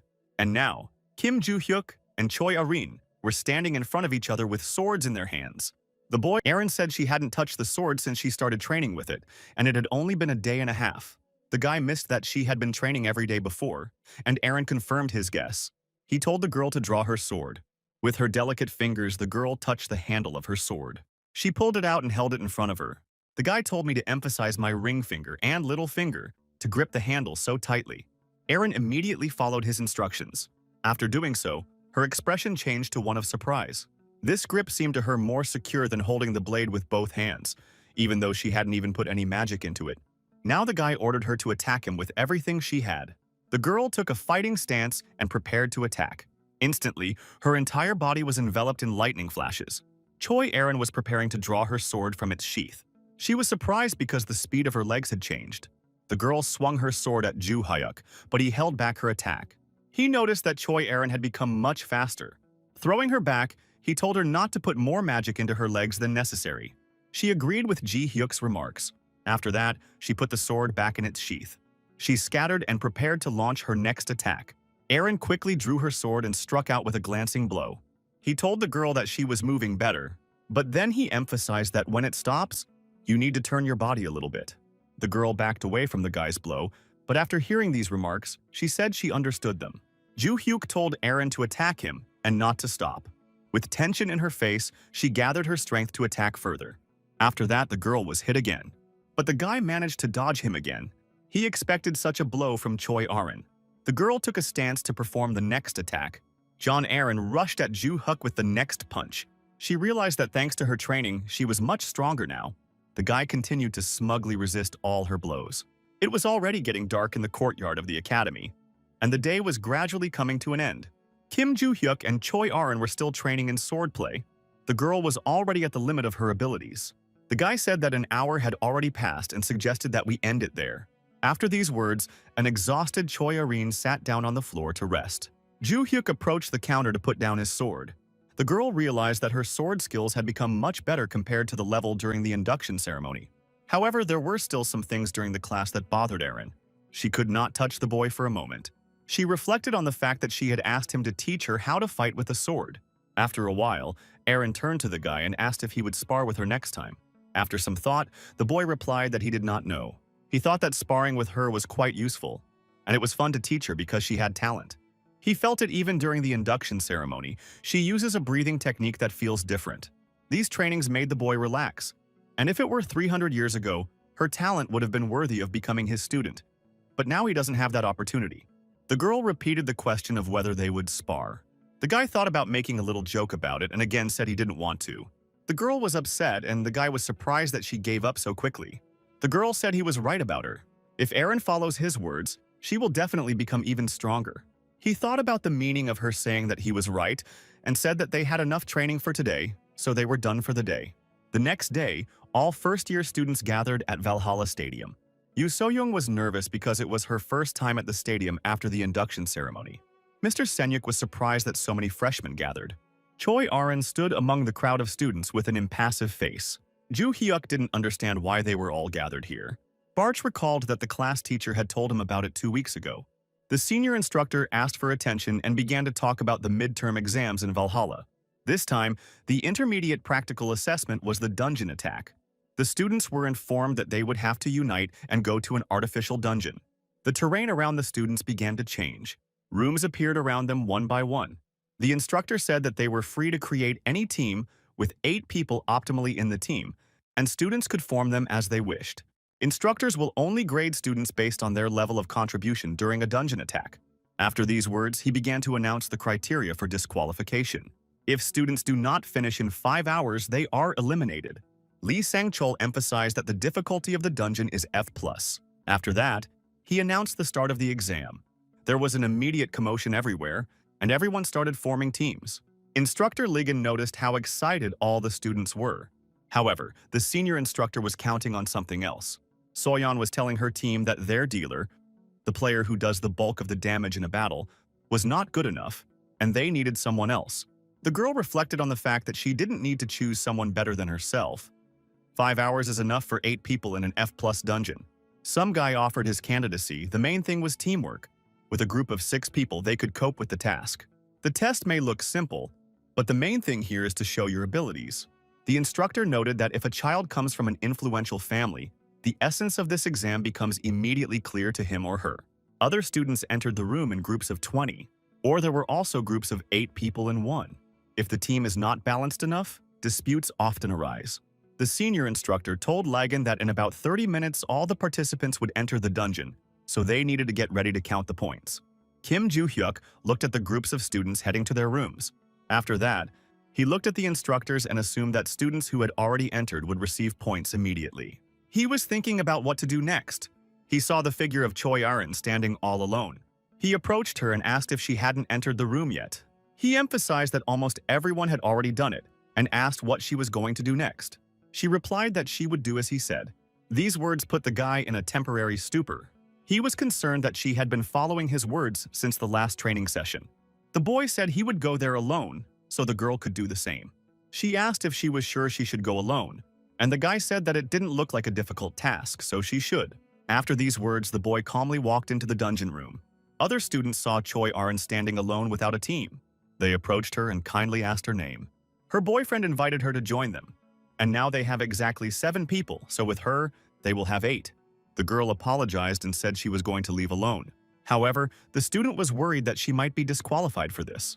The girl said she could do everything herself because Ju Hyuk said it was easy. The guy was extremely surprised by the girl's answer. Erin entered the room and slammed the door loudly behind her, leaving the students in a stupor. Not a single student was left on the site. All the instructors were closely watching the exam. Kim Legan was extremely worried about his students. It was clear that many of them were frightened when they met the stone goblin. First, B. Yeji, a first-grade B student, was awarded 3 points. Kim Legan observed how quickly the senior instructor conducted the assessment. It was a rough estimate, which makes people think it's too strict, even though the instructors evaluate everything so quickly and accurately without any mistakes. When instructor Lee Sang-chol was a soldier, he was called a legendary master of clearing, with a dungeon clearance rate of 99%. So the junior instructor assumed that he understood the essence of dungeon attacks better than anyone else, so he could give him such a score. For this, he did not respect the senior instructor Lee Sang-chol. At the time, the instructor thought that overall it was a pretty good course. He believed that the children of 5 large families were doing quite well. Among them, his favorite was one wonderful student, namely Yu Soo-young, who best demonstrated her leadership skills. She ordered the archers to kill the goblins attacking from the side. The stone goblins continued to launch strong attacks on the students. The girl supported her comrades, shouting that the front line should not fall. At the same time, she ordered the archers to fire. Several arrows hit the body of the stone monsters. After that, Soyeon attacked the weakened goblins. The girl skillfully destroyed them. After that, the goblins disappeared, which meant that the students had won. The instructor was delighted with how well they were doing in clearing the dungeon, and the girl assigned certain roles to her team members and made moves that would definitely earn her points. In addition, she is a great leader of her team members because she was confident that they would clear the dungeon. He believed that if Soyeon passed her midterm exams well, it was only a matter of time before she would rise to the top. If Kim Joo-hyuk hadn't beaten her during the entrance ceremony, the girl's talent would not have been tarnished. Remembering the boy, the instructor asked how he was doing. However, the search engine screen showed that nothing was found about Kim Joo-hyuk. The teacher was surprised by this because this search engine can find any information about all the students who entered the dungeon. The senior instructor assumed that the boy had already passed the intermediate test. He looked at the table listing the artificial dungeons and found that Joo-hyuk was the only one on the list. The instructor was very surprised that the guy had already cleared the dungeon, and he did it alone, without a group. Looking at the time, he was even more surprised, as the cleaning time was 23 minutes and 32 seconds. As impressive as the boy was during the induction ceremony, it wasn't something a 17-year-old high school student could do, so the teacher decided to review the recording. He clicked on the recording and started watching it. At first, the guy stood calmly, holding his sword. The next moment, a crowd of stone goblins was heading toward him. Before starting the attack, Kim Joo-hyuk decided to stretch his muscles a bit. He quickly rushed toward the advancing crowd of goblins. The monsters clearly did not expect this turn of events. Kim Joo-hyuk, all satisfied, stabbed the goblins with his sword. The next moment, half of the goblins' faces were destroyed. The other goblins were very frightened by this sight. The boy kept cleaning them up, saying that he liked to cut stone goblins. After the previous blow, he stopped for a minute. 2 huge stone goblins were approaching him. At the same time, they struck at their enemy. However, all their efforts stopped right in front of the floor. They did not realize what had happened, while the guy was already flying right at them. With the next blow, he killed 2 orcs at the same time. All the instructors were embarrassed by the sight. A huge monster in steel armor appeared in front of Kim Joo-hyuk. It was a special golem that was modeled specifically for the midterm exam. With his huge hand, he intended to strike the boy.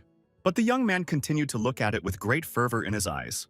A moment later, he attacked a huge golem with his sword. The golem's head rolled back and it began to disappear. It was already obvious to the teacher who would be the first winner of this exam. Of course, Kim Joo-hyuk took first place in the exam. When the time allotted for the test expired, students began to come out of the dungeon rooms. Some teams were in a bad mood while others were quite cheerful.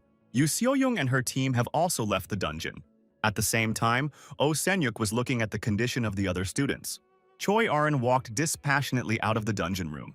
Kim Joo-hyuk has been waiting for the test to be completed for a long time, and so Kim Legan reviewed his students' results. His students took the top 4 places in the ranking. He was very surprised by this order of names. The instructor approached Lee Sang-chul and told him that the results had already been published. He expressed his concern because the results were quite unexpected, as Kim Joo-hyuk took first place. The senior instructor agreed that it was quite unexpected. In fact, he added that when the boy grows up and goes into the industry, Korea will be able to regain the title of 1.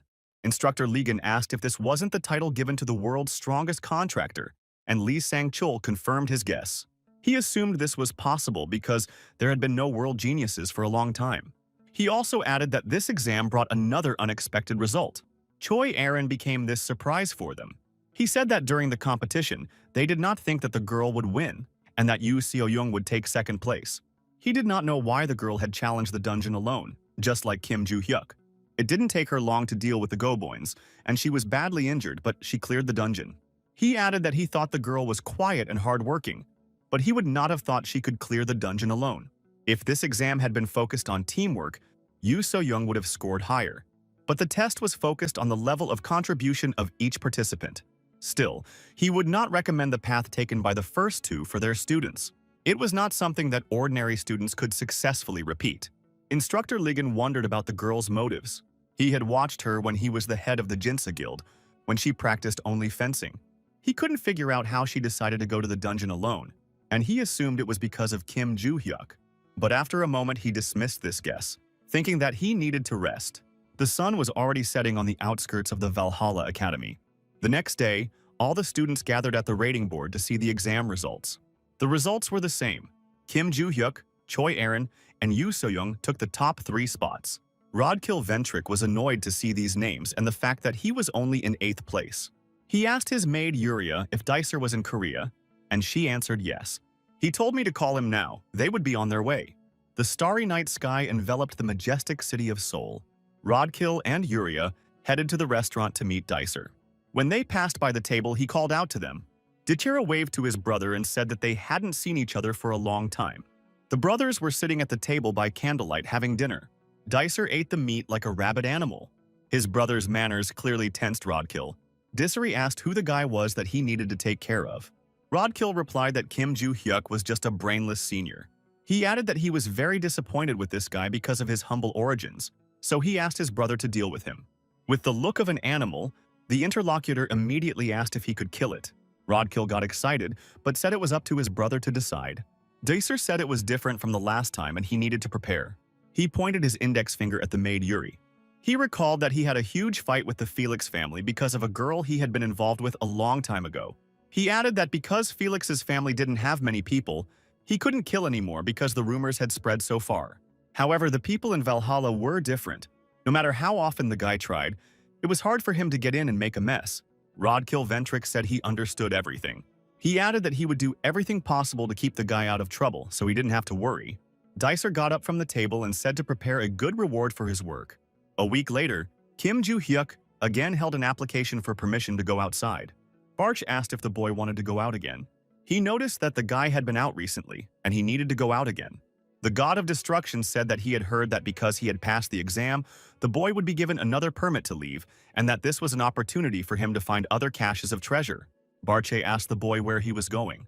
After the application was submitted, Joo-hyuk traveled to Suwon. He was walking along the road looking for the possible location of his hiding places. However, the guy was distracted. Someone ahead of him was calling him. Desera Ventric stood right in front of the boy and asked him how he was doing. The course of events is transferred to the market in the 7th area. From a huge window, the black cat looked out over the city. A moment later, something interrupted his peaceful contemplation. A screen appeared in front of him, saying that the constellation was asking where the ring was. It was already on its way and had to go through the usual procedures to pass through the portal. However, after these words, the screen displayed a huge number of lines with the phrase that the constellation was going crazy. The man in the suit saw this reaction for the first time.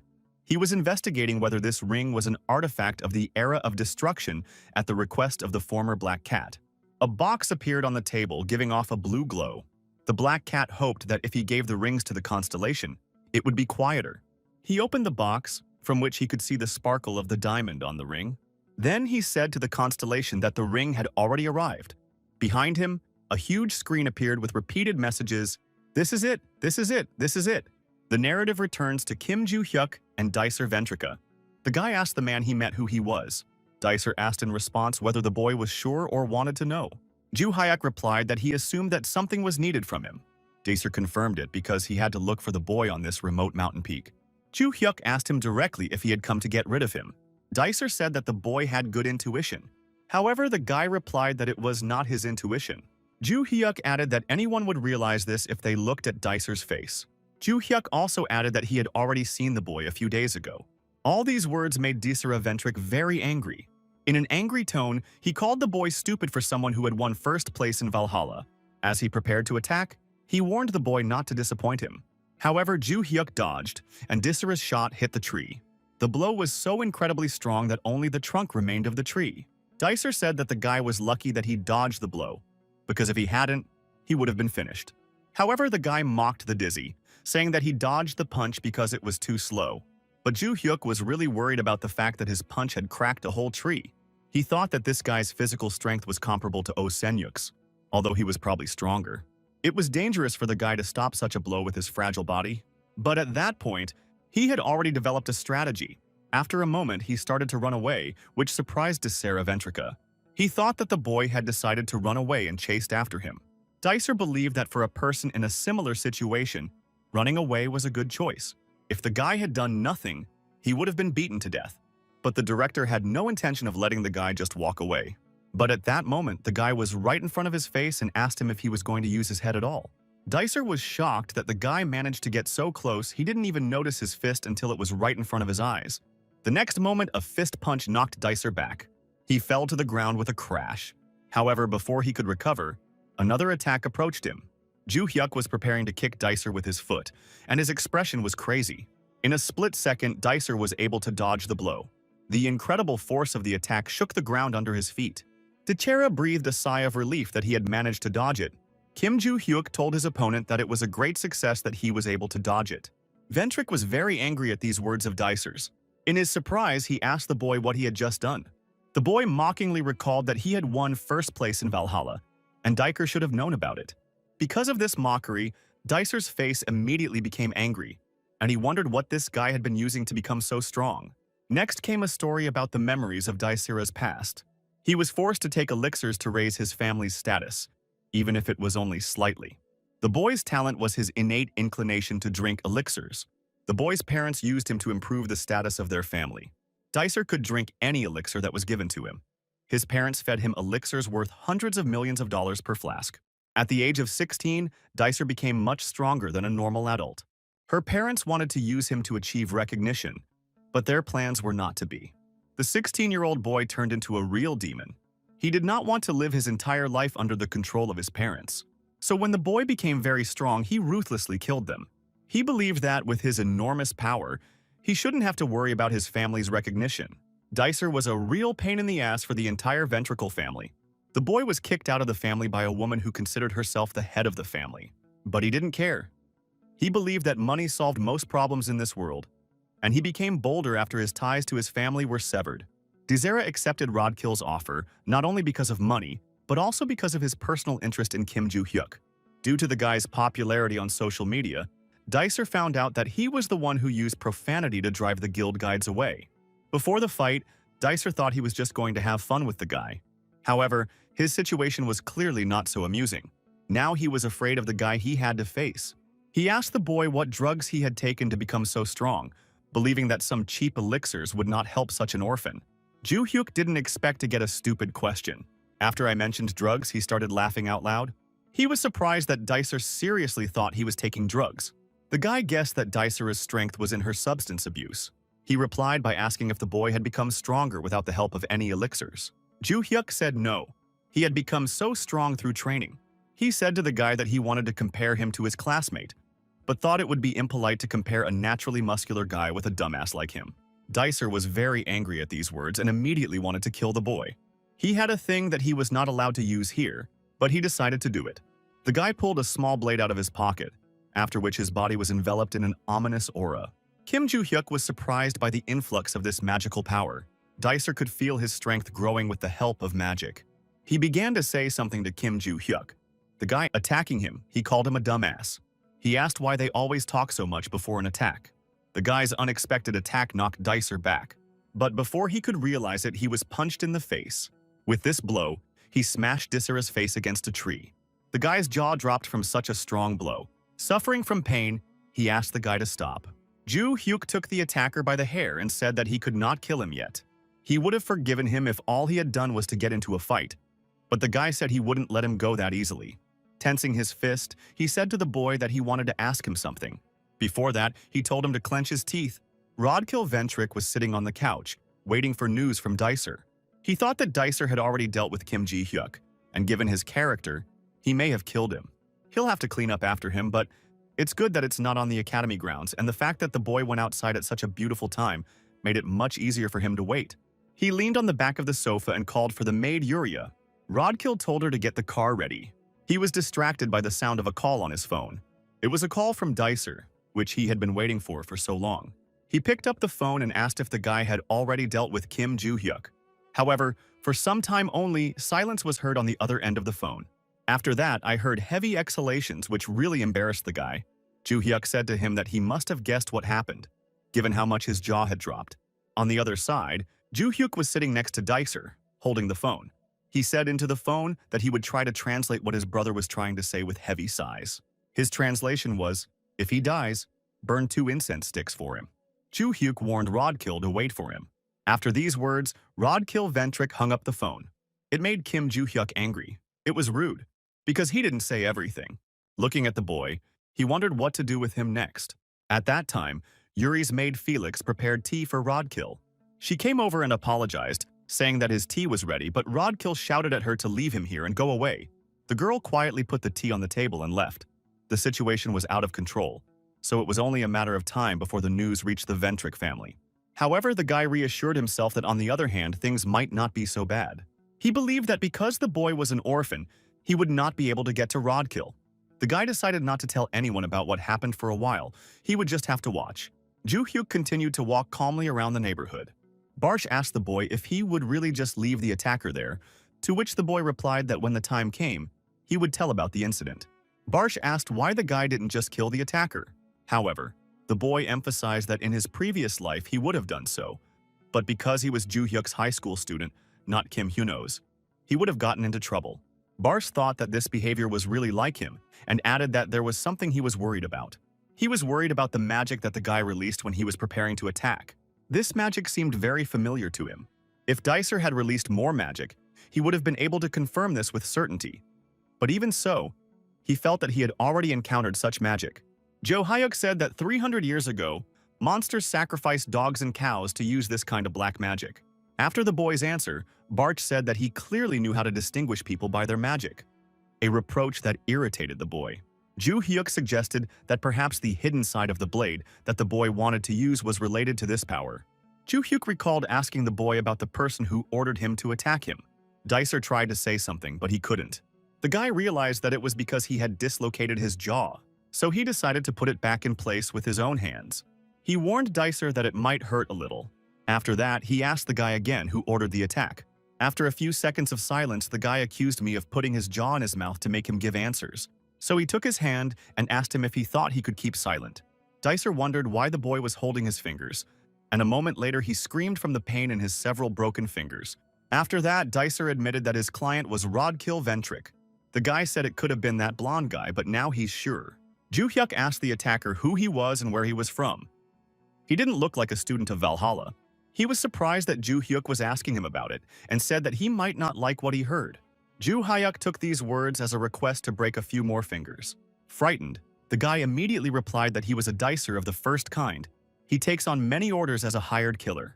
The guy remembered that he had heard about the first type somewhere and replied that the guy was just a miserable hooligan who was paid money. Dicer replied that he was just lucky if he considered them all scum. The constellation worshipped by the first species is the hidden side of the blade, and Dicer was also the one who was bound by contract to the constellation. He added that if he had had a little more time to prepare, the outcome of the fight would have been completely different. Ji-hyuk was annoyed that this guy liked to talk so much. He would have just left him alone if he had just shut up and told him who he was involved with. After these words, he put his fingers on Dicer's face. With a crazed expression on his face, he told the boy to shut up, and a pitiful cry rang out. While looking for information about the first species, he came across many opinions that they were evil communities. Because of this incident, the boy was annoyed that he could not find his hiding places. He was thinking about how to get rid of Rodkill, who was causing him so many problems. To fight it, he decided to use modern methods. During the battle, he managed to record all of Disera's confessions, so all that was left was to upload them somewhere. Instructor Lilia was surprised to receive a call from Kim Joo-hyuk. She picked up the phone with excitement and immediately asked if he was calling because he had agreed to work as her assistant. However, he disappointed her by refusing and asked if she knew any reporters. The next day, the reporters uploaded an article about the attempted murder of student Valhalla by the Ventric family. The whole internet was buzzing with such unexpected news. Joo-hyuk read articles related to his statement about the attack on him by a member of the Ventric family. In the comments, people supported Joo-hyuk and condemned the actions of the Ventric family. Reading all this, the guy was amazed at how modern information warfare works. Barch noticed that, as a person who lived 300 years ago, the boy adapted very well to modern culture. Joo-hyuk replied that it was really hard for him. After Reincarnation, he mainly focused on getting used to everything by watching the news. Thanks to this, he was able to become who he is today, but something disappointed him. The guy just wanted to frame Rodkill, but journalists were quick to report it and ruined the reputation of the Ventric family. The reporter that Ms. Lilia introduced the boy to was a fairly reputable figure because the story had gotten such a response. He stumbled upon a live broadcast of the Ventricle family's position statement on the incident. The interview was conducted by the clan's vice president, Adelia Ventric. She apologized to the injured student and the Valhalla Academy, and then Adelia announced the official position of the Ventrica family on the incident. First of all, the woman said that the attack was carried out by Dicer, who had been expelled from the Ventric family. The woman recalled that in Dicer's confession, according to the victim, it was written that Rodkill Ventric ordered him to kill the boy. But afterwards, Dicer testified that it was a lie, as an attempt to prevent a difficult situation, so they believed that the Ventric family played no role in this incident. Dicer had once belonged to the Ventric family, although he was expelled, so she felt it was her moral obligation to visit and apologize to the victim. Their family also suggests that Rodkill, who is studying at the Valhalla Academy, could have been otherwise connected to the perpetrator. So they will call him home and conduct their own investigation, and they will work hard to make sure that no one has any doubts. With these words, the head of the family, Adelia Ventric, finished giving the interview and was about to leave. The reporters wanted to know what kind of apology she would offer to the victim, but the woman was not going to answer the question and silently left the podium. Rodkill's whole body was shaking as he watched this interview. Immediately after Adelia's presentation, the boy received a call from his father. He told him to return to England immediately. Rodkill replied that he understood and hung up. He was very angry after everything that happened. The next day, the Valhalla building was clearly illuminated by the morning sun. Joo-hyuk came across a video with Dicer's knowledge of Ventrica. In it, the guy said that the Ventric family was not responsible for anything. He was the only one to blame. Joo-hyuk did not understand why Dicer suppressed his pride in this confession. He was angry, and the lowliness of the Ventric family was extremely annoying. He recalled that the vice president said she would come and personally apologize to him, which would be very embarrassing for the guy. The boy stopped and looked at the teacher's office. Classes were already over, so he wondered if he should ask one person for help. The school corridor has been transformed into a spacious Valhalla cafe. The instructor Lilia sat with an extremely pleased face. Before she could say anything, Kim Joo-hyuk immediately rejected her. He immediately guessed that the woman was going to ask her to become her assistant, and the instructor was surprised that he had anticipated their intentions. She asked why he had called her, since she was such a busy person. She shouted out if it was a date, but the guy shattered her dreams, telling her to come to her senses. Lilia was surprised that he spoke to her so informally, but Joo-hyuk noted that they had been talking like this for some time. He added that he didn't call the instructor because he was bored. He thanked her for introducing him to the reporter. As a sign of gratitude, he decided to give her some information on how to fight monsters, and the woman jumped in surprise. Joo-hyuk asked Lilia if she could help him leave the academy this weekend. She replied that if he became her assistant, she would allow him to go out every day, but the boy again refused the offer. At the time, the transport ship with prisoners was moving through the North Pacific Ocean. In his cell on board, prisoner Dicer Ventric was sitting. He was angry because he was put on a ship and treated like luggage. He realized that he was being transferred to a prison tower in the center of the North Pacific. It was a prison created by the S-class constellation, which transforms all contract soldiers into ordinary people. But Dicer didn't care. All he had to do was shut up and make sure Rodkill could stay with the Ventric family. If he keeps quiet, his sentence will be reduced to 5 years. Otherwise, it would be a disaster for him. 5 years seemed like an insignificantly short time for the guy. Suddenly, he heard a voice saying that the boy's face was too ugly. Dicero was scared that someone else was there besides him. A moment later, blood poured out of his throat like a fountain. The guy screamed in exhaustion from the unexpected cut. He saw a dark figure of a man with a knife in his hand. The bloody man told the boy to die, that the first species did not need people like him. After these words, Dicer's head fell to the floor. The man disappeared into the darkness, leaving behind the bloody corpse of Dicera Ventric. The story is transferred to the luxurious estate of the Ventric family. The vice president looked forward in anger. Rodkill and his father, Eden Ventric, stood in front of the woman, bowing. Adelia turned to Rodkill in an angry voice. Cold sweat ran down the boy's face. He responded to her appeal with fright. The woman asked the young man what he was going to do next. Rodkill's only words of apology came from his mouth. Adelia asked him if he really thought that this apology would fix anything. It only irritated the woman. She asked the boy to tell her more about what made him do it. The woman asked him if he intended to deal with Kim Joo-hyuk. He nodded in the affirmative. In an imperious tone, she said that they were really stupid if they thought that was the explanation she wanted to hear. Standing up, she said that Rodkill acted on his own, not because the boy had insulted the Ventric family, but because the boy's personal pride was actually offended. The woman accused Rodkill of causing the Ventric family to be disgraced. In a creepy voice, she turned to the boy and asked what they should do next. Rodkill's entire body was covered with ants. On his knees, he begged that he would do everything to restore the dishonor of their family. The vice president wondered what he was talking about. The woman said that the only way to restore the family's honor would be to expel Rodkill from the family. My father interrupted the conversation, saying that this was too severe a punishment. The woman asked Eden if he also wanted to be expelled from the family. Adelia wondered what she would have preferred if the boyfriend had been killed right now. But in such a scenario, it would have become clear that Ro was the one who ordered Dicer to kill Kim Joo-hyuk. The whole situation was very annoying for Vice President Adelia. The girl turned to Rodkill and said that she would not exclude him from the family for the time being. That is, she ordered him to return to Valhalla and keep his mouth shut. After the woman meets Kim Joo-hyuk, she will think it over. Lowering his head to the floor, Rodkill thanked the vice president for the decision. Their conversation came to an end, and the woman told him to get out. Rodkill and his father were walking tensely toward the exit of the estate. Eden emphasized that his son should be quiet from now on and not do anything rash. Rodkill asked if his father had heard what the head of the family had said. He added that sooner or later he would be kicked out of his family, but the media is now closely following them, so he can't do anything. When things got better, the guy was going to do something that no one expected. However, he still had some things to finish, and this situation only slowed him down. The boy told his father that he had to help him. His father understood and said that he had to keep it a secret. The next day came, and the sun shone brightly on the Valhalla Academy. Inside the academy, Kim Legan and Joo-hyuk were sitting in an interrogation room. They were talking about how the head of the Ventric family would soon come here because she was going to apologize to the boy. The guy said that he had nothing to do with the head of the family because she said that her family was not involved in the incident. Even though she made this statement, she still decided to apologize for it. She even came to Korea. Joo-hyuk thought that the Ventricle family wanted to prevent Rodkill's punishment, so they had no other choice. This situation was very depressing for him. The teacher said that he and senior instructor Lee Sang-chol were also concerned about the situation. First, a student from Valhalla was attacked, and then the attacker confessed that he had been ordered to do so by Rodkill. Legan couldn't believe that they really wanted to protect their family's reputation by humiliating the boy's recorded confession, so they wanted to hide the whole truth. To protect the students of the academy, Rodkill should have been expelled. But not long ago, the Ventric family donated a large sum of money.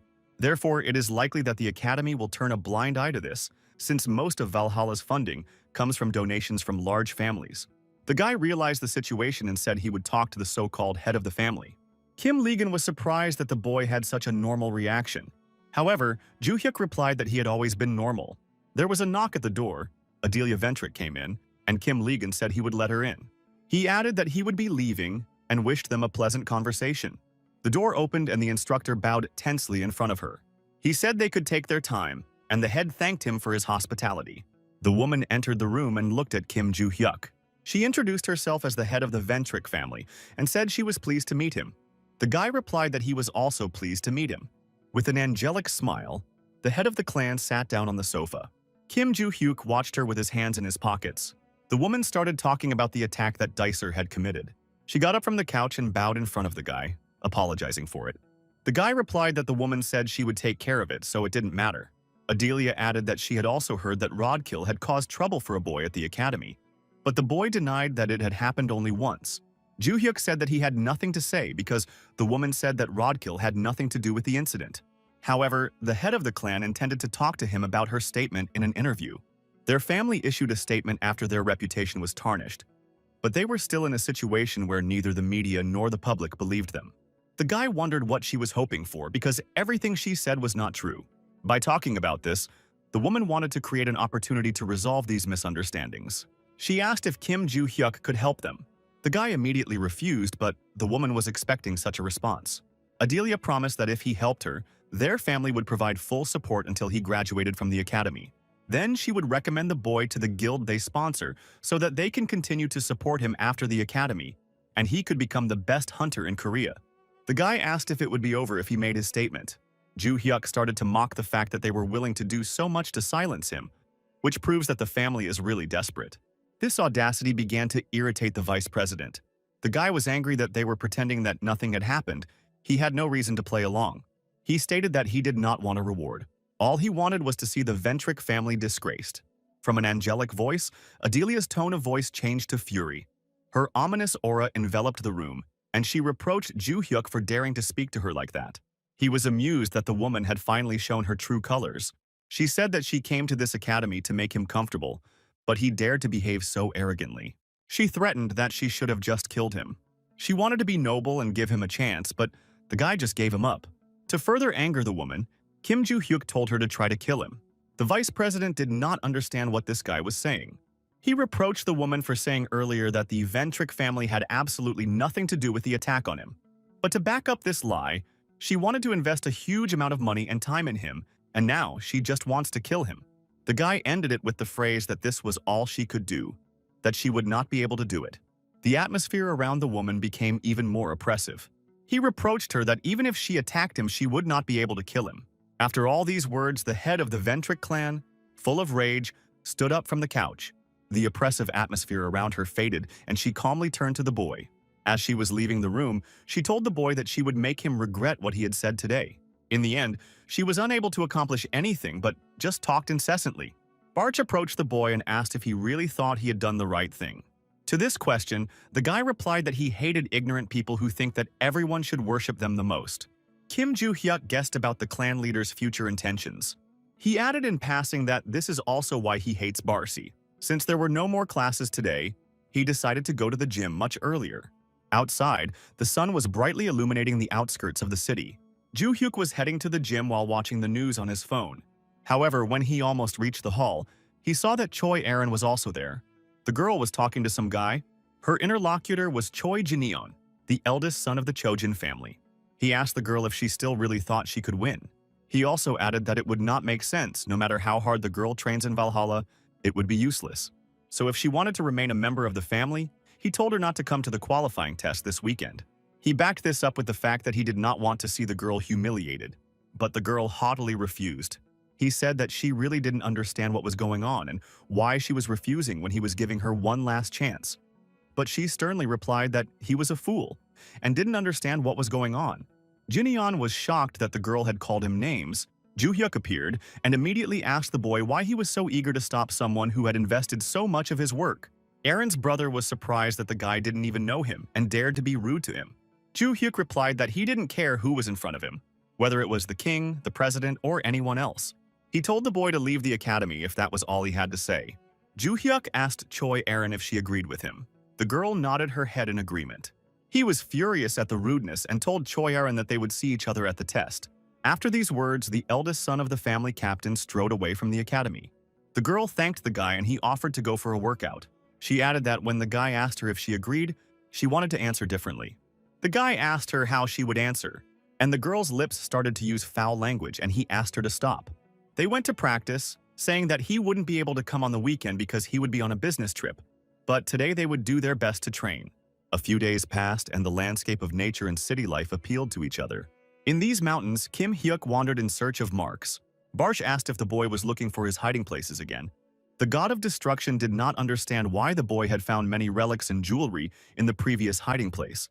But the boy wanted to know how many hiding places were left. He believed that if he found them, there must still be something truly amazing in the hiding places. He believed that if he found them, he would be able to overcome all the shortcomings from his time as Kim Hyuno. After these words, he told Barch that if he had met him earlier than 300 years ago, he would not have killed him. Many reporters gathered near the Chojin family estate. All of them gathered because today was the Chojin family's qualifying test. Eren and Jinyeon stood at attention in front of clan head Choi Jong-suk, so he announced that the selection test was starting for them. As before, he emphasized that if they passed the selection test, they would be recognized as heirs, and those who failed would be expelled from the family. He asked the test participants again if they were ready. The boy and the girl answered simultaneously that they were ready. The task of this test was to find a double blade hidden in the mountains. The participant who finds the double blade and brings it to the head will be recognized as the winner of this qualifying test. It didn't matter how they got the double blade. However, killing others was strictly forbidden. After the start was announced, the participants stepped forward. Eren ran forward while her opponent was thinking that this was not a test of speed. His plan was that when the girl found the double blade, he would simply take it away from Eren. Thus, Jizenon expected to win this test. He recalled the events that took place after he left the academy, after his conversation with Eren. After that, someone called his cell phone. He picked up the phone and answered that it was Choi Jinyeon speaking. On the other end of the phone, they asked what happened to the double blade. The guy replied that he needed to pass a qualifying test, so it would take a little longer. His interlocutor reproached him for talking about this qualifying test for the second time. He asked if the boy knew he was late, and Jinyeon immediately apologized. He asked if he could get the blade. Would the other man keep his promises? The man replied that the promise they had made to the constellation would definitely be fulfilled. He advised him to just focus on his goal. For the guy, this selection was his last chance to get a double blade. After a while, he went in search of Choi Eren. The girl was already far away in the mountains, looking for traces of the blade. She could feel the trace of the double blade's magic, so she needed to concentrate. She estimated that it would take her about 15 minutes, and she had just come across the blade's trail when something distracted her. Eren's older brother Choi Jinyeon was approaching. He realized that the girl was looking for the blade using magical traces and asked who taught her how to do it.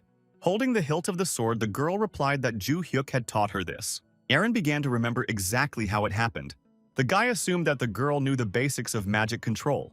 After all, Choi Eren already had the power of lightning flashes. He told her to start practicing the magical control field in a small space, and the girl clarified how to do it. He wondered why the girl was asking him this, because she should have been taught this in her family. However, with a sad expression on her face, the girl did not say a word. He asked her if all she knew was how to borrow the power of the constellation and how to collect magical energy, and Eren nodded. The guy also added that he was not very good at it himself. At first, she had to relax her whole body and use her fingertips and toes to spread her magic a little. We had to distribute the magic slowly. Now Ju Hyuk said that the girl in this state should try to feel the magic in the air. She froze in place and focused on the sensations. A strong flow of magic was felt from Kim Ju Hyuk. Choi Eren immediately felt his fiery form. The girl was very exhausted by this lesson, but then the boy asked if she had managed to feel anything.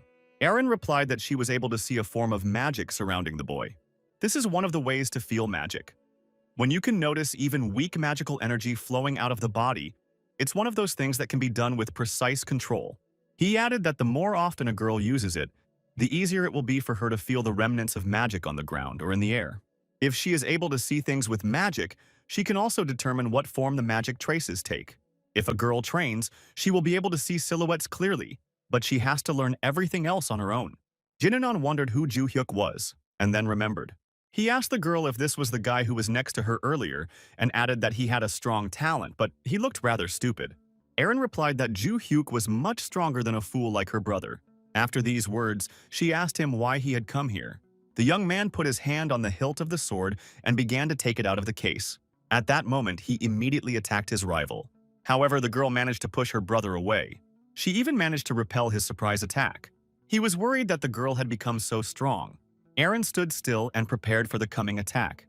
At this time, Kim Ju Hyuk was not far away, focused on finding his hiding places. He had already hoped that he would not be able to find a hiding place, and that Valhalla had only one intact. But then a bright blue blob of magic appeared nearby. The guy managed to find another hiding place, but immediately afterward, a noise distracted him. He saw magic being used near him. At the time, Choi Eren continued to fight with her brother. With all her might, the girl continued to attack the eldest son of the family captain. The guy noticed that, thanks to the academy, the girl became much stronger. However, he still insisted that she give up the double blade. He justified this by saying that an illegitimate child does not deserve this. and was going to attack. With all her might, the girl prepared to repel the oncoming attack. She turned her sword and stabbed her brother. When he let go of the sword, she hit him with all her might. Choi Jin-yeon was lying exhausted on the ground in front of Erin's feet. After all these attacks, she was quite tired. She didn't think she would be able to deal him even one blow, but it looks like she defeated him. All she had to do was find a double blade. However, for a moment she froze when she heard her brother's voice again. He asked if Erin really thought she could defeat him. As he stood up, his whole body enveloped in dark magic. He believed that the girl's strength was still laughable. He appeared before Erin again and emphasized that the girl could not defeat the one who had signed a contract with the constellation. He only got hit because he didn't expect it from her, but now he was going to kill the girl. Erin realized that the magic that enveloped her brother was sinister. She asked Jin-yeon why he was giving off such magic. He was surprised that the girl was asking him this. He attacked her and told her to try to guess why. Erin pulled her sword from its sheath and prepared to deflect the blow. However, this did not help, as the guy managed to dodge her attack. Erin was shocked that her brother turned away from the blow at such close range. The next moment, Jin-yeon attacked the girl with a strong punch. Erin landed loudly on the ground from the impact. She received a wound in her stomach. Her brother came up to her and asked if she was going to get up. But then he added that it would have been better if she hadn't. The wound inflicted by the captain's eldest son began to bleed. Erin shrank back in pain, and her brother told her not to get up, that if she moved, she would die. He replied that because he was the leader of the Jeans Guild, the guy had signed a contract with a higher-ranking constellation to save face, but now he was on the side of the Loyalists. Erin remembered hearing about the organization, and the Loyalists were the third most dangerous group in the world. The girl said that she did not understand why her brother had signed a contract with one of the Loyalist constellations. Were the benefits of joining them better than just enjoying life? Seeing that the girl was really interested, he told her to listen carefully. As advantages of joining them, he mentioned unlimited power and authority, and the disappearance of the need for feelings. The girl was most impressed by the paragraph about rejecting the need for feelings.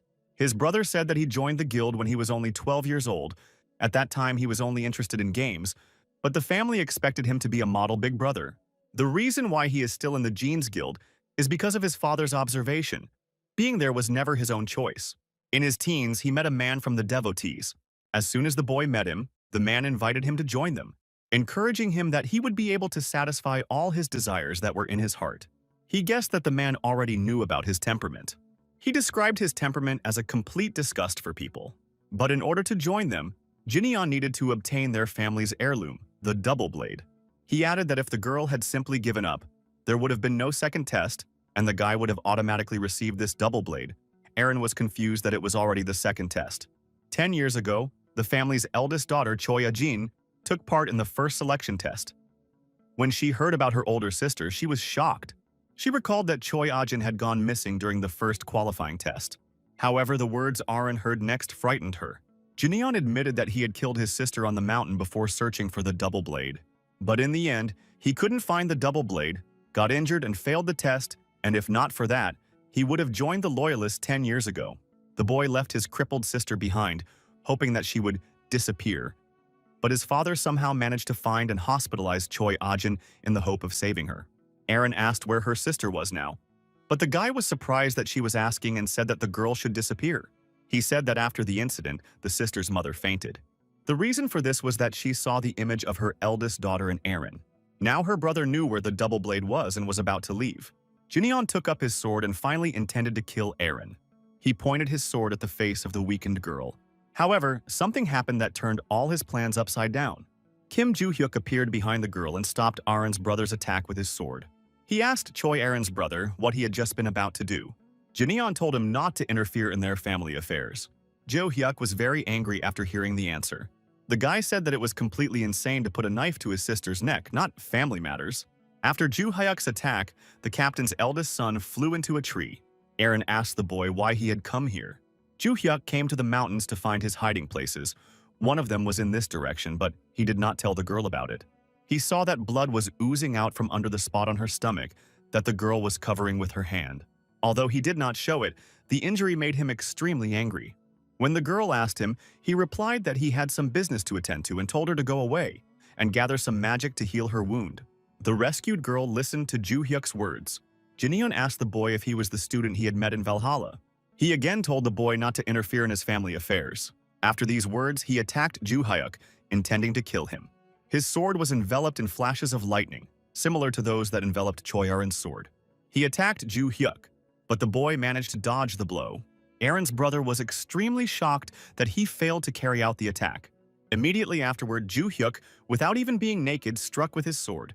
He criticized that one shouldn't aim at a guy who is standing still. The attacker should think that the opponent will be able to dodge. The guy jumped on Aaron's brother with the intention of launching another attack. Jineon did not think that at the moment he attacked Ju Hyuk, he was ready for it. Ju Hyuk stunned his opponent with a blow of incredible force that even the ground beneath them cracked. Jineon lay defeated with a disfigured expression. After the battle, the guy immediately asked Choi Aaron if she was okay. He asked the girl if she was able to walk, and Aaron was not sure. At that moment, the guy's face became confused. He felt an unusual flow of magic behind him. Kim Ju Hyuk realized that this guy was also a thief. Jineon picked up a sword and intended to attack the boy.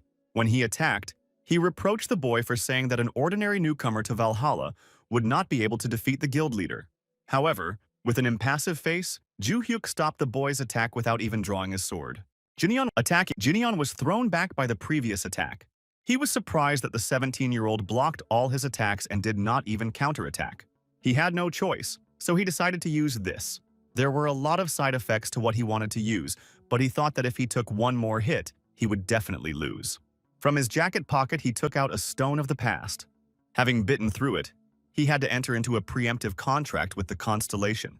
Kim Ju Hyuk watched the boy's actions with displeasure.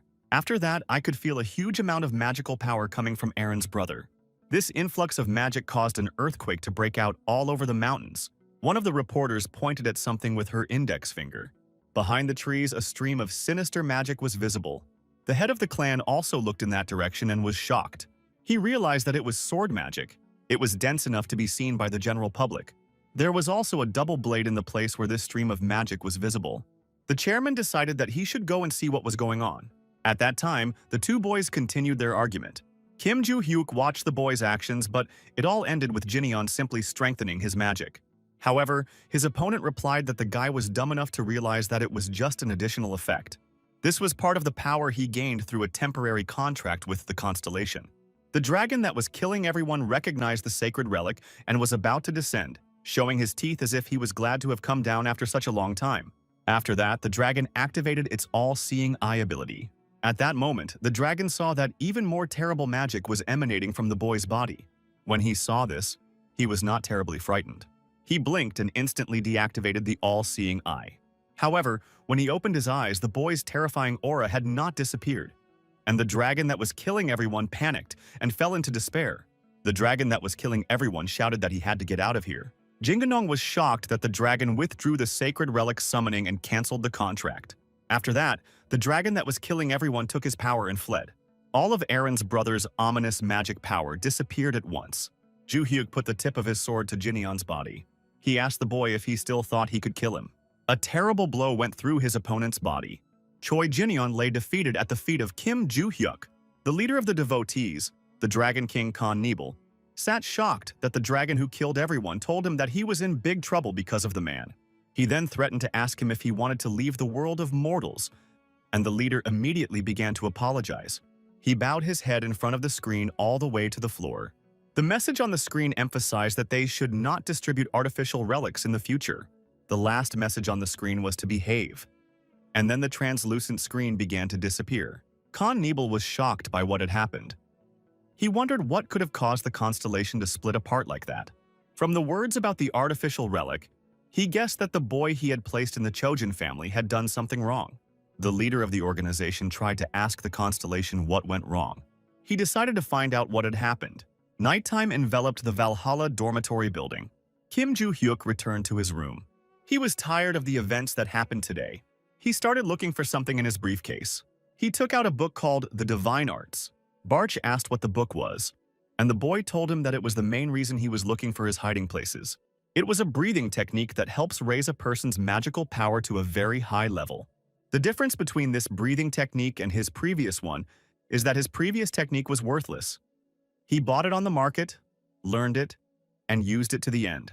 When Ju Hyuk found these divine arts 300 years ago, he was unable to change his breathing technique because it was ingrained in his body.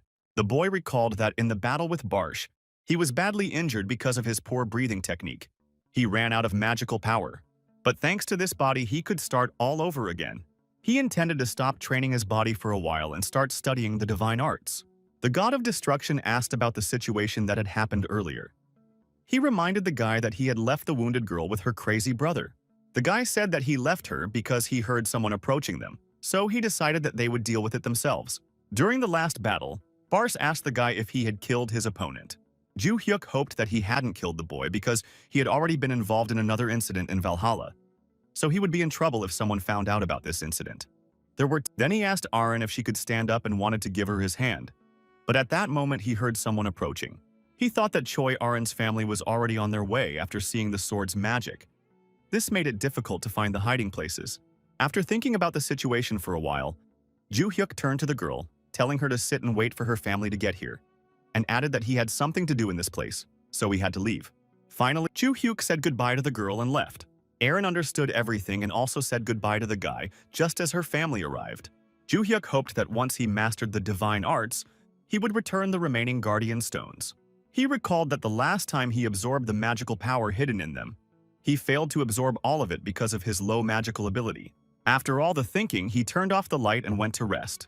However, at that time, the Chojin family was still awake. All family members gathered around the table to discuss today's events. The head began by telling us that because of the reporters who came to film the test, articles about today's events appeared immediately. He asked his interlocutors whether they had already read them, and they replied that they had already read most of them. The headlines of all the articles began with the fact that the Chojin family was linked to the world's most feared gang of thieves, the Loyalists. Articles with similar titles went viral very quickly. The head of the clan said that he could not believe that there was a criminal in their family. He said that the association had published an official letter and he had received a statement from them. He added that when this happened to the Ventric family, it had nothing to do with them, so they just kept quiet. But this approach will not work anymore. Jineon was handed over to the police, and a man wearing dark glasses said that Choi Arin had been transferred to the family's own hospital for treatment. The chairman asked about the girl's condition. He was told that the wound was significant, but the bleeding had stopped. Her organs were not damaged, so Arin would not need any serious surgery, and the head breathed a sigh of relief. Another man added that there are also several articles about Choi Arin. They say that following in the footsteps of Kim Ju Hyuk, Choi Arin destroyed a member of the devotees, and the Valhalla Academy called it the Era of Genius. The chairman added that the girl also turned against her own family, or there were articles about this as well. Other participants in the discussion added that although it ended in chaos, the next head of the family has already been identified, and articles like this will help her to establish herself as a successor. The chairman replied that they were right. However, at the time he was thinking, it's good that Arin has a legitimate chance of success, but it's very strange that she defeated Jineon on her own. He began to recall the moments when they found the boy and girl. The wounded Arin was sitting next to her unconscious brother. She explained that her brother had attacked her with sinister magic, so she knocked him out. He asked her how she could defeat him, because there was a lot of magical power over the mountains. At that time, other family members were lifting the wounded Arin. She said that Kim Ju Hyuk taught her this. The head recalled that she was talking about a guy who was famous for openly chasing away guild guides. The next school day at Valhalla Academy began. Kim Ju Hyuk walked into the classroom and grabbed the back of the chair to push it back. However, his attention was diverted by something else. He looked at Choi Arin, who was sitting silently at her desk. He thought that the girl was hospitalized, but if she was here, everything should be fine.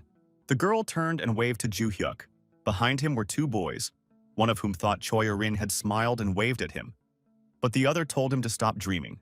It would never happen. He recalled how he had mastered the divine arts technique yesterday. Then he suddenly received several messages on his phone. Arin wrote to her boyfriend that she would not be able to attend training for a while because her doctor had forbidden her to exercise, which was to be expected. He told the girl that he would be doing his own thing for the next few days so she could do what she wanted, and Arin started spamming with nodding rabbits. Then Barch approached him with a message that there was something he should know. The black magic they encountered seemed familiar to the god of destruction. Ju Hyuk asked him if he remembered anything about this magic. Barch said that he felt like something was blocking his memories when he thought about it. The guy asked if it could be because of the bad guy Barch mentioned last time. The god of destruction thought this was possible and also suggested that if he could fulfill the second condition, it could help overcome this mental block. Ju Hyuk recalled that the second condition was the Eye of the Great Forest, which he considered to be just an area for assessing students' performance, and the final exam was also held there. He then suggested that people with the lowest total scores for the midterm and final exams would be expelled from the academy. He was disappointed that all he had to do was wait for the final exam, but he still needed some time to get used to it, and then he would go in search of the Eye of the Great Forest. Instructor Kim Legan came into the classroom and told everyone to take their seats. Before the lesson began, he announced that he would make a short announcement. The instructor asked if everyone knew about the competition between the academies that would take place next month. The students answered in the affirmative. Ju Hyuk was not impressed by this news, and Bars reminded him that the instructor was talking about the competition between the academies after the midterm exam. The teacher announced that they were going to select the best students based on the results of the midterm exams. After that, he told Kim Ju Hyuk to follow him to the office, and the boy was surprised that he was the one who was called. The instructor said that they met quite often in his office, to which the boy replied that they kept inviting him here. He confirmed this and started a conversation about the boy's participation in competitions between the academies. However, before the instructor could go on, Ju Hyuk immediately refused to participate. He asked what kind of competition it was, so the teacher started explaining everything again. This is a competition between the 3 largest hunting schools in the world. In Korea, it is called Valhalla. China was represented by the White Lotus Academy. In the United States of America, such an educational institution was an academy called Heroes. Each of the 3 academies invites several freshmen as representatives. Competitions include sparring, maze escape, and more. So Valhalla plans to send those who scored the highest in the practical exam. Listening to all this information, Ju Hyuk felt like taking a nap. The instructor also said that if the academy took first place, all participants, and not only would receive scholarships, but Ju Hyuk was not interested in being showered with money. Teacher Kim Legan was embarrassed by the boy's reaction. However, he added that he knew that the boy wanted to get into the Eye of the Great Forest. Ju Hyuk was shocked by these words. The Eye of the Great Forest was the place where the final exams were to be held. The last test in the competition will be the entrance to the Eye of the Great Forest, and those who complete this task will be exempt from the final exam. The instructor added that if Ju Hyuk couldn't pass it, he would have to wait for the final exam. The boy understood that. Full of enthusiasm, he replied that he would take part in this competition. Meanwhile, at the Ventricle family estate, Adelia talked to the servants. The head of the Ventric family asked them how the training was going. They told their mistress that everything was going smoothly. After that, they added that the preparation would take about a month. Adelia told them to keep up the good work. She asked how Rodkill was doing now, but there were no violations that could be reported. The woman told them to notify her immediately if something went wrong. One of the servants said that there was some important news that he had to learn. He said that the construction of a building made of paper banknotes had begun at the market, and they believed that the Black Cat was directly responsible for this. Adelia wondered what it could mean, because he had never done anything like that. A translucent screen appeared in front of the woman with a message to tell the constellation about everything in more detail. At that time, construction was in full swing in the 7th area of the market. The Black Cat watched this process from his huge window. He told the constellation that they would do whatever it told them to do. However, he did not understand the purpose of constructing a building made entirely of paper bills. Constellation replied that this building would be a gift. He was surprised by this message and wondered who this gift could be for. After that, a message appeared on the translucent screen asking if they had found the person who had sold the ring. The Black Cat replied that so far they hadn't succeeded in all that the seller had pointed out to him, which were the basic facial features and voice. But since all of the customer's contact information was recorded that day, they looked through all available records to find him. Behind the Black Cat, a message appeared with the repeated word, "Hurry up." At the time, Instructor Lehan was sitting at his desk in the teacher's office. In the process, something disturbed him. A senior instructor approached the man and asked if he had chosen all the participants for the competition. Legan replied that everything was ready and showed the list of participants to Lee Sang-chol. Apart from Jungjin, all the other participants were from his class. It was a surprise to the senior instructor that Kim Ju Hyuk would also participate. The instructor said that at first the boy was reluctant, but as soon as he told him that the competition would be held on the territory of the Eye of the Great Forest, he immediately changed his mind. Lee Sang-chol replied that it was strange. Most people would hesitate when they heard that. He assumed that maybe the boy did not know what the Eye of the Great Forest was, because he slept during every lesson when something was explained. However, he thought that the boy was attending the academy for some ulterior motives. He offered to give the students a small training session. Instructor Ligon said he would take care of it to free up their schedule. Lee Sang-chul wished the instructor good luck and left. A few days later, all 5 participants gathered in the small hall of the Valhalla. The senior instructor opened the door and entered the room. He saw that all 5 students were sitting in the room, so he started. The instructor said that he was sure the students had already seen him during the midterm exams and introduced himself again. Lee Sang-chul emphasized that the reason he gathered them here is related to the competition between the academies. Today, he will tell them about the training they should undergo. He told the students that they would have to complete 3 tasks. The first task was a duel between the students. It was similar to the entrance test they were taking. The second task was a team battle. 5 academy members in one team against other academies.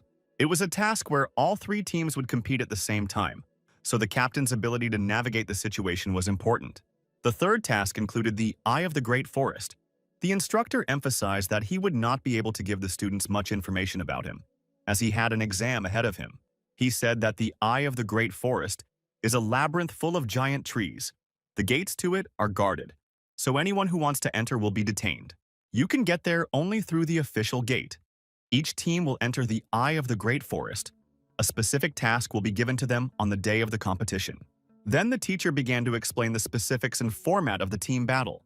The teacher emphasized that they all already had some experience working as a team, but at the time, Ju Hyuk reflected on the fact that they had received very little explanation about the Eye of the Great Forest. The guy assumed that if there was a barrier there, he could break through it, but it looks like it won't be that easy. The instructor finished explaining about team combat and started explaining what their training would look like, before asking the participants if they had any questions. After these words, Kim Joo-hook immediately raised his hand. He asked if he could train on his own. The instructor replied that if he wanted to train alone, let him train, it didn't matter. I asked if there were any other questions, and Erin raised her hand and said that she would train on her own. There was silence, so he decided that there were no more applicants. He finished and said goodbye until the next training session. All the students except Ju Hyuk and Choi Aran began to leave the room. The guy hoped to absorb all the mana and master the new technique before the competition began, so that when the competition started, he would be prepared. Erin called out to the boy when he was thinking about how he would spend the time he had left to train his body. She asked the boyfriend if she should just join the training, but he was surprised that she was asking him, because she was going to train alone. He added that the girl said she wouldn't be able to train too hard. Then Erin recalled a conversation with instructor Kim Legan. Then he asked her directly if she was going to participate in the competition. Erin asked if Ju Hyuk would be participating. The instructor was surprised by her question and said that he would.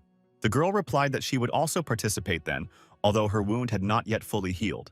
She assured the instructor that she would be fine. She was already halfway to becoming the head of the Chojin family.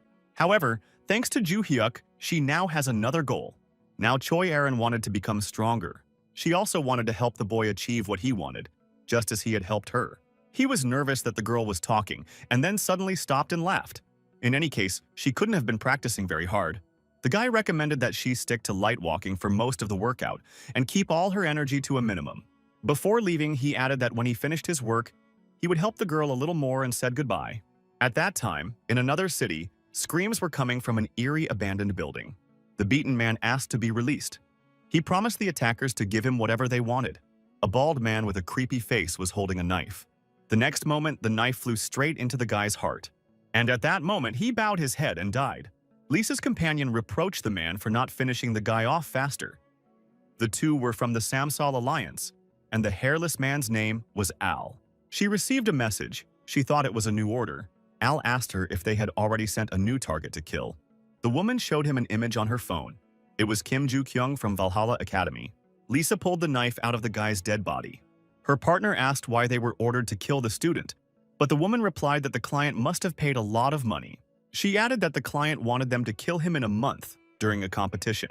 Al was unhappy that they couldn't kill him now, but Lisa replied that the security of the academy and the dormitory was very strong. They wouldn't be able to simply break through the barrier. He also noted that there would be participants from other academies during the competition, which could be more dangerous. Lisa answered that on the third day, the competition would be held in a town called the Eye of the Great Forest, in a maze of trees. Students will have to find their way out of it on their own, so there will be no instructors in the forest. The participants will be monitored from above by a large drone apart from the guards at the entrance, while others will be watching from the observation room. So these two will have to hide and wait for the right moment. Al replied that it wasn't fun, but Lisa emphasized that they would have to do it anyway. A month passed, and the first day of the competition between the academies began. All the students were excited before the start. Rodkill Ventric sat tensely in thought. He recalled a phone conversation with his father. Rodkill told his father that he had received the money from him and added that he would figure out what to do with the money himself. A moment later, he told his father that he had ordered Kim Joo-hyuk's assassination from the Samsol Alliance, and his father was shocked by the news. The boy replied that there was nothing that could link his father to his actions. Samsol Alliance accepted Rodkill's order. My father recalled hearing about them, especially Il-shin, the head of the Samsol Alliance. It was a team of 3 people who worked together to become invincible. His father told Rodkill not to do anything that would give the boy away. Rodkill promised him that and hung up. The Alliance has already told the guy that they will deal with Joo-hyuk during the competition.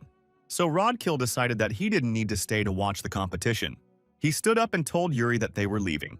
Mr. Valhalla announced that he was happy to see all the spectators and students. He introduced himself as the chairman of the Valhalla Academy Committee, Shim Dikwon. Before the competition started, he had to introduce all the participants. The first participant was the White Lotus Academy from China. The next was the Heroes Academy from the United States of America. The final participant was the Valhalla Academy from Korea. The man announced that the competition would last for 3 days. Today, the first stage of the duel between the participants would take place. He told the representatives of all the academies to return to their seats and wait to be called. Instructor Lee Sang-chol watched the participants from the spectator stand. He was distracted from his contemplation by a voice addressing the man. Jack Rover, a senior instructor at the Heroes Academy, approached him. He told Lee Sang-chol that they hadn't seen each other for a long time. The man confirmed this, calling the other person his 3rd place. Jack Rover said not to call him that, because Valhalla was not the only one who took 1st place. He went on to add that this year, everything will be different. He was sure that the heroes would take 1st place. Jack asked Lee Sang-chol if he knew who the world's strongest contractor was. Valhalla's instructor nodded in the affirmative and said it was the same guy named Logan, who is known as the Destroyer. The instructor of the heroes said that Logan's son was studying at their academy, so Logan Jr. also came to the competition, and Jack Rover gave him the index finger. The son of the greatest contractor was named Logan Jr. He said that he was looking forward to seeing what the boy could do. But Jack added that the boy had already signed a contract with his father's constellation, the Destroyer of Everything. Lee Sang-chol asked if the boy could use destruction in the same way as his father, to which his interlocutor replied that he could, but not as skillfully. Jack added that he had heard that Valhalla's new students were also very strong, especially a guy named Kim Joo-hyuk. The hero's instructor mentioned that the boy caught and beat the thief, and Lee Sang-chol confirmed and said that Choi Aaron was able to do the same. Jack Rover concluded that they would be great rivals for Logan Jr. because he easily defeats adult contractors. He was surprised that his words had provoked such a lukewarm reaction from Lee Sang-chol. It was announced that the participants of the first round had already been selected. Valhalla's instructor told the interlocutor that he would understand his sluggish reaction after watching the match. The participants of the first round were Kim Joo-hyuk from Valhalla and Logan Jr. from Heroes. 2 guys were standing in the ring for a fight. The chairman of the committee announced that the rule for all subsequent matches was the same. The first to knock out his opponent wins. Even if they cause fatal damage, the stadium system will automatically lower it. Instead of lethal damage, an electric charge will be applied, so that the participants are allowed to give their best. When the participants hear the start, the battle will begin. Joo-hyuk didn't understand why the protection system was used, but Barch said that the participants had to be fine to take part in the next tasks. The countdown to the start of the match was already coming to an end. Both guys stood calmly in the ring. After the start was announced, Joo-hyuk attacked his opponent with a punch. However, his attack was immediately stopped. In a supercilious tone, Logan Jr. asked Joo-hyuk if he thought he was really strong. But Joo-hyuk told the boy that he didn't think so, because he still had a long way to go. Logan Jr. replied that the guy was more modest than he thought. His opponent said, "What does modesty have to do with it, if he is still growing and cannot consider himself too confident?" After that, he reproached the guy for how long he was going to block his punches. This question confused Logan Jr., so Joo-hyuk didn't waste the moment and struck out at him. He punched the guy right in the body. Logan flew several meters away from such a strong blow. Lee Sang-chol said that the guy was still strong because he thought he would pass out after the first blow.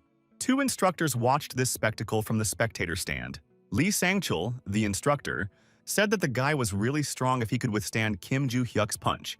Jack Rover replied that he and his students had seen him speak at the commencement ceremonies. But then Kim Joo-hyuk did not seem so strong. However, the instructor of the heroes still hoped for victory. After all, his ward had not yet had time to use destruction. Logan Jr. synthesized a clot of mana and sent it at his opponent. However, Kim Joo-hyuk managed to dodge his attack. However, something about the previous attack had excited the guy. Joo-hyuk then kicked his opponent's body, asking what he had just done. Joo-hyuk noticed that Logan had managed to cut off some of his hair, and if he had taken better aim, he would have wounded the boy. Logan felt that after the guy's two previous attacks, he would soon lose consciousness. He knew that if he couldn't strike with destruction, there was no point in using it. But he did not give up, because he had another way to win. He concentrated the magic in his hands and directed it to the floor. The ground under the boy's feet began to collapse. Joo-hyuk asked his opponent why he was destroying the floor. After that, Logan hit the floor hard and stone fragments flew into the air. The guy thought that his opponent would not be able to dodge the attacks if he could not see them. He decided to attack Joo-hyuk from the blind spot. However, his opponent immediately realized where he was hiding. Logan caught his eye and was nervous that he had managed to see him. But it was too late. He was not going to back down. But the next moment, a stone fragment hit him in the face. Joo-hyuk approached him and asked if he really expected to hide behind pieces of stone.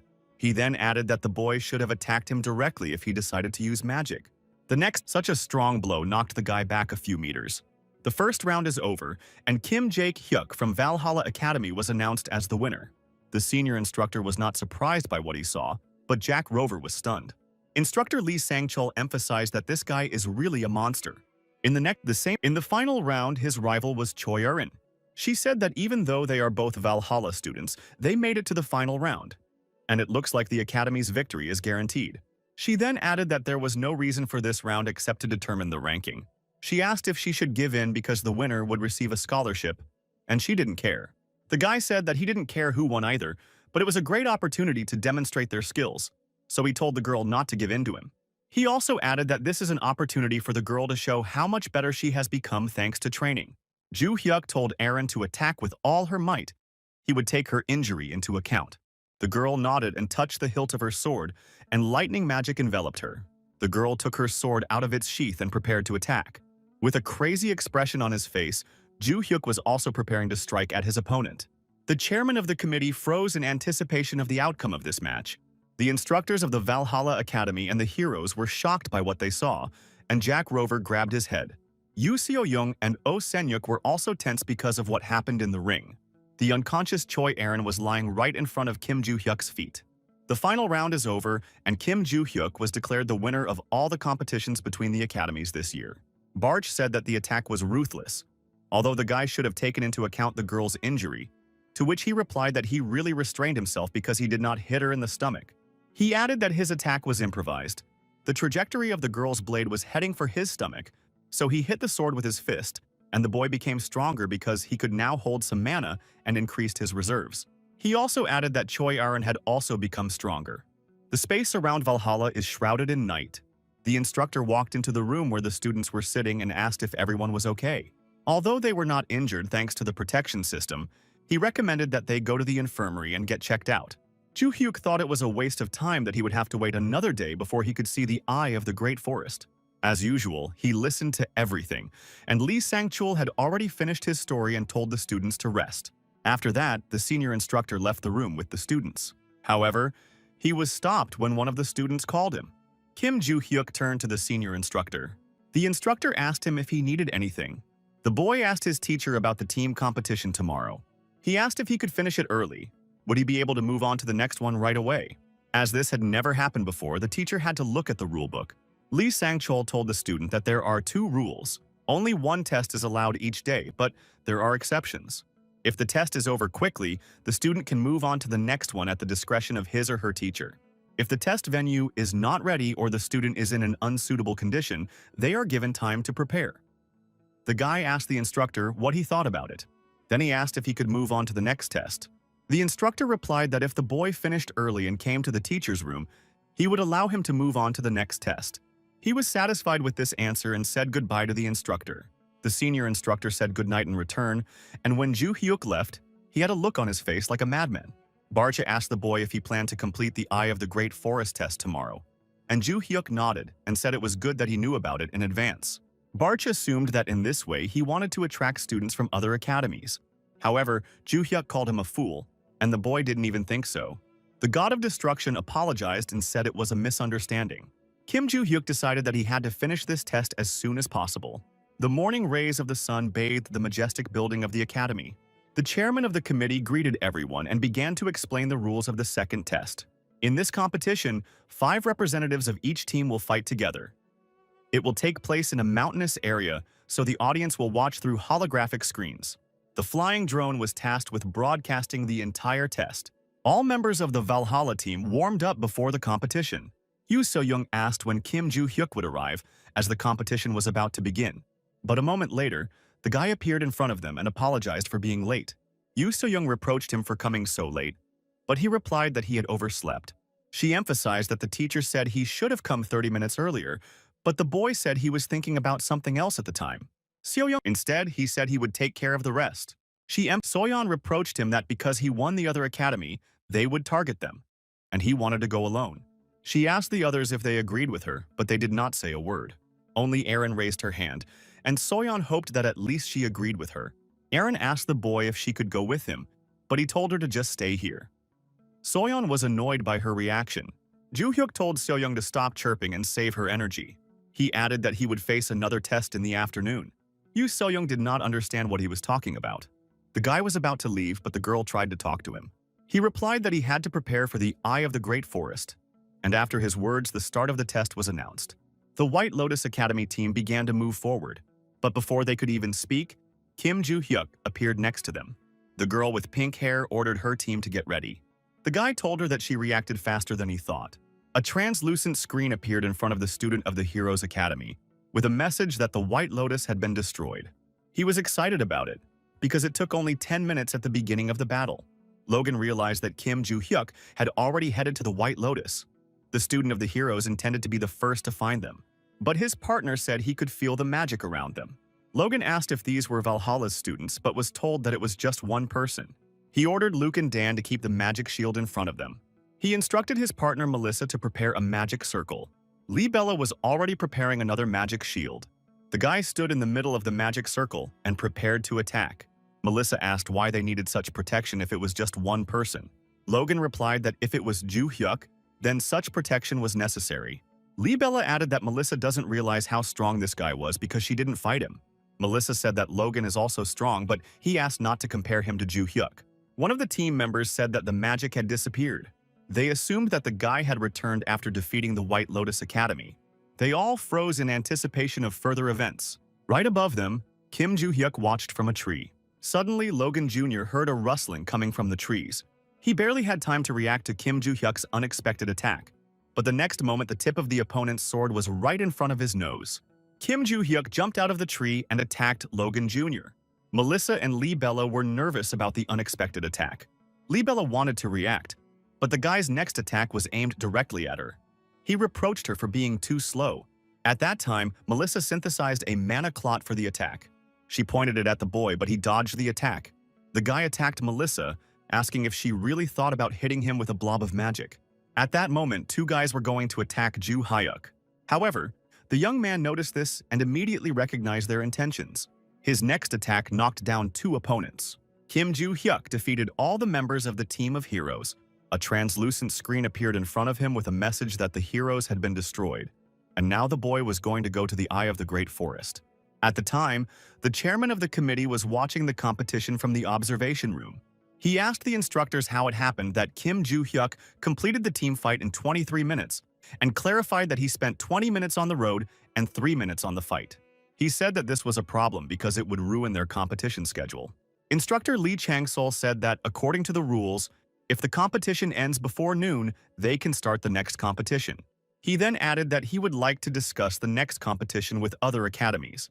The chairman of the committee allowed it, and told him to let him know the result when they finished discussing it. The instructor recalled that the boy had asked him yesterday if he would let him go to the next competition if he could do it faster. Instructors Lee Chancel and Jack Rover were walking down the hallway of the Valhalla Academy. Jack Rover said that the heroes are not against starting the next competition, so we need to talk to White Lotus. He also added that after watching the team battle, he didn't think the results would change, so there was no point in postponing the next competition. Now he understood why instructor Lee Chang-sul called Kim Joo-hyuk a monster. The senior instructor reacted with a smile and said he understood Roveras, so they went on to discuss it with White Lotus. In the break room, the students of the Valhalla Academy were waiting for the instructor's decision. Yoo Seo-young reflected on the fact that she did not expect Kim Joo-hyuk to finish the battle alone. She was going to take the initiative, as their teacher told her to be the team leader, but she couldn't do anything. In addition, she lost to Choi Erin in individual matches.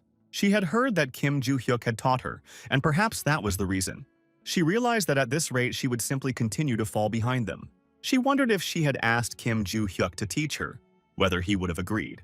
A moment the students were told that the test, Eye of the Great Forest, which was supposed to be held tomorrow, would take place today at 13 more signs. Everything happened exactly as Kim Joo-hyuk expected. Joo-hyuk said he had something to say before the next competition started. He announced that in the Eye of the Great Forest he would act independently, each person surviving on his own. After adding that if they had any problems they could call him. Soyeon was annoyed that he had decided to act alone again. They have already won the 2 previous challenges, so if they don't get the lowest score they won't lose. Soyeon assumed that even if it was a survival maze, there shouldn't be many monsters. Joo-hyuk noticed Seo-young's thoughtful face. He asked if she wanted to say something, calling her a bird. She was annoyed that he kept coming up with nicknames for her, but Erin thought that Birdie was a cute name. At 13, all the students gathered at the gate of the Eye of the Great Forest Labyrinth. The chairman of the committee announced that the last test of survival in the maze was about to begin. As in the previous test, the audience will watch through holographic screens. Before starting, the chairman began to talk about a more specific task and evaluation criteria for the maze test. He began by saying that the Eye of the Great Forest is a labyrinth whose shape resembles a forest, as the name suggests. The maze was a unique environment where the rain never stopped, and the monsters were low-level, so there were few threatening factors. The real threat to survival was the rain and thick bushes. The test tested the students' ability to survive. Before students enter the maze, they are measured for their body condition and checked again 5 hours later. The closer the student is to the initial state, the higher his or her score, and fights between teams are prohibited. The huge gates of the forest opened to the students. At the time, Lisa and Al from the Samsal Alliance were in an abandoned warehouse. The head of the alliance, Il Shin-ja, under the pseudonym Olia, approached them and said that the students had already entered the Eye of the Great Forest, so they should go there. The magic that supported the 2 people was blocking the entrance to the maze, so the 3 decided to deal with them first. After that, they teleported to the maze. Suddenly, something caused surprise on the face of the instructor, Lee Sang-chol. All surveillance cameras stopped broadcasting the competition. The simultaneous failure of all the cameras seemed suspicious to the chairman of the committee. He asked one of the guards if he had contacted the guards at the gate, but the guard said that no one was answering. The senior instructor said that the students might face unexpected problems, so it was decided to enter the maze. All the instructors went to the labyrinth, and what they saw there shocked them. The bodies of the guards were covered with huge debris from the gate. At the time, the students did not even realize that they were in danger. Melissa turned to Logan Jr. and said that Bella was not feeling well. However, Bella objected, saying that the rain was too unexpected and cold. Logan told the girl that if she got hypothermia, she would be eliminated, even if they couldn't win. He wanted to score high. He decided that they needed to build a hut and hide from the rain. He told Melissa to gather large leaves, Dan and Luke to gather branches. Logan himself was going to level the ground and dig a hole, but suddenly a large dark ball appeared in front of him. The 3 from the Samsal Alliance came out of it. Lisa was unhappy that it was raining, and Al said to ignore it. They had to finish the mission. In a creepy voice, Al said that he was going to find Kim Joo-hyuk and kill him. But the guy in front of him was not the intended target. Olya said that she teleported them to the source of strong magic, the only way she could find the boy.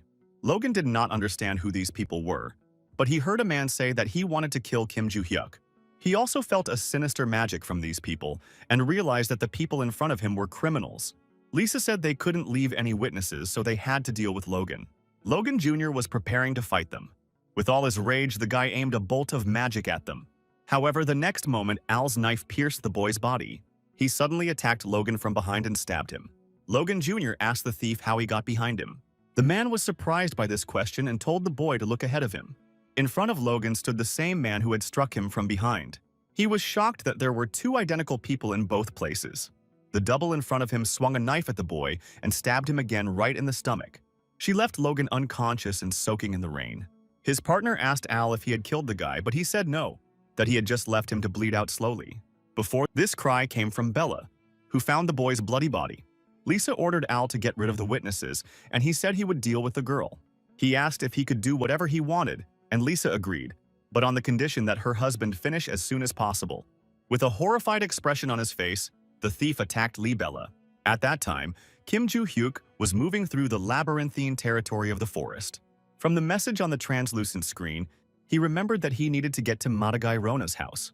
He doubted that there were any houses in this place at all because there were only bushes and trees around. As he ran past Melissa, he was surprised to see the girl frozen in place. He stopped and decided to find out what had happened. The girl screamed because she saw the wounded bodies of her classmates and a sinister man with a knife in his palms. The thieves became irritated by the fact that there were so many witnesses. However, something behind the girl caught Al's attention. He saw Kim Joo-hyuk standing right behind the frightened Melissa. Lisa said that the target had come to them. Al said that the guy must have run to the girl's screams, and he saw this as an advantage, that he had not killed all the witnesses at once.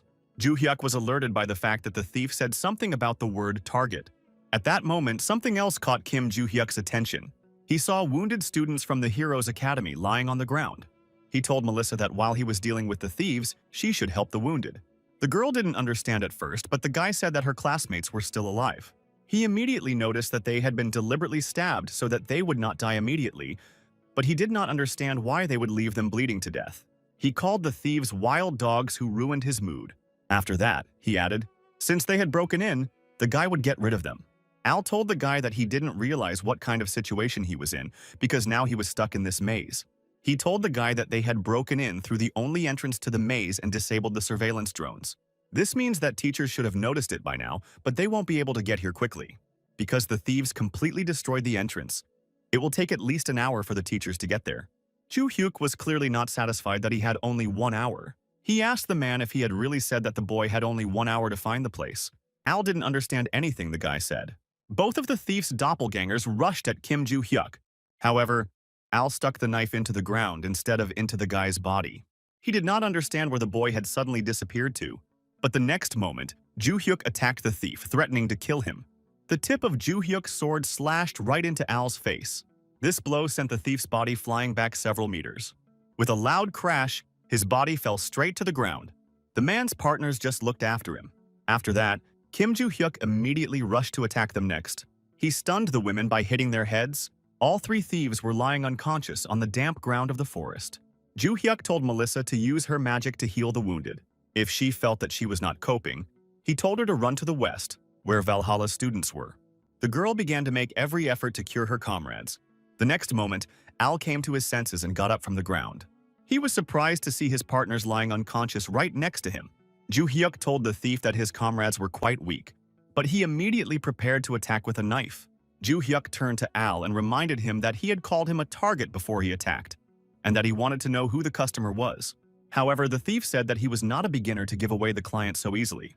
The guy said it was strange because usually people immediately say who sent them. For a second, his opponent was confused, but then he decided to suddenly attack the guy with his double. However, Joo-hyuk again skillfully dodged his attack.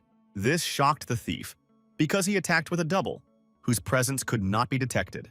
Joo-hyuk reproached Al for acting like a rat by attacking from behind. He pointed his sword at the thief's face to strike. This happened just as Al was about to make a surprise attack. Joo-hyuk's blade slashed into the thief's face again.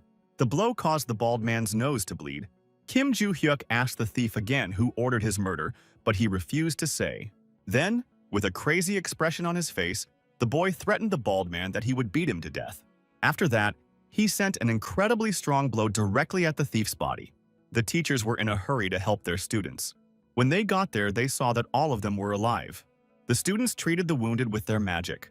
The instructor, Jack Rover, asked Logan if he was okay, and the student replied that he had a little difficulty moving, but it was a minor problem. The senior instructor examined the area and tried to understand what had happened. He asked the students what had happened to them. Logan explained that they were suddenly attacked by some thieves. one man and two women. Hearing that there were three people, the instructor suggested that they might have been from the Samsal Alliance, and then he asked where the thieves were now. Logan pointed to the spot where the unconscious criminals were. Lisa's body was lying on the damp ground. The body of her unconscious partner was leaning against a tree. The student said that Kim Joo-hyuk defeated them all. The instructor noticed that the forest landscape around the thieves was destroyed. He was shocked that Kim Joo-hyuk was so strong. Logan confirmed that he had seen the boy fight them until he passed out. Joo-hyuk's strength was truly amazing. They couldn't even touch him. The guy completely destroyed them. Logan realized that when he fought the guy, he didn't even see half of his true strength. He thought Jack Rover told Logan not to be upset, because Kim Joo-hyuk is truly an anomaly. Instructor Lee Sang-chul asked where the third attacker was, and Logan replied that Kim Joo-hyuk was still dealing with her. He and Instructor Lilia looked back and saw the girl's head. The senior instructor, was happy that the guy was okay. The teacher said that they should discuss everything in more detail when they returned to the academy. He added that the teachers would help the injured students and take them to the hospital, and ordered Valhalla students to find the White Lotus and report the situation. That was the end of their competition. Nighttime enveloped the territory of the Valhalla Academy. Kim Joo-hyuk took a shower and was about to go to bed to rest. He is very tired after all the events that happened today. Barch noticed that the boy had used too much mana to deal with the thieves. But Joo-hyuk was in a good mood, because everything went as he wanted. He managed to take the item from Madagai Rona's house, as required by the task. He reached into his pocket to pull out the sphere. Although it was difficult, the guy was happy to get it. He began to recall the events of the day.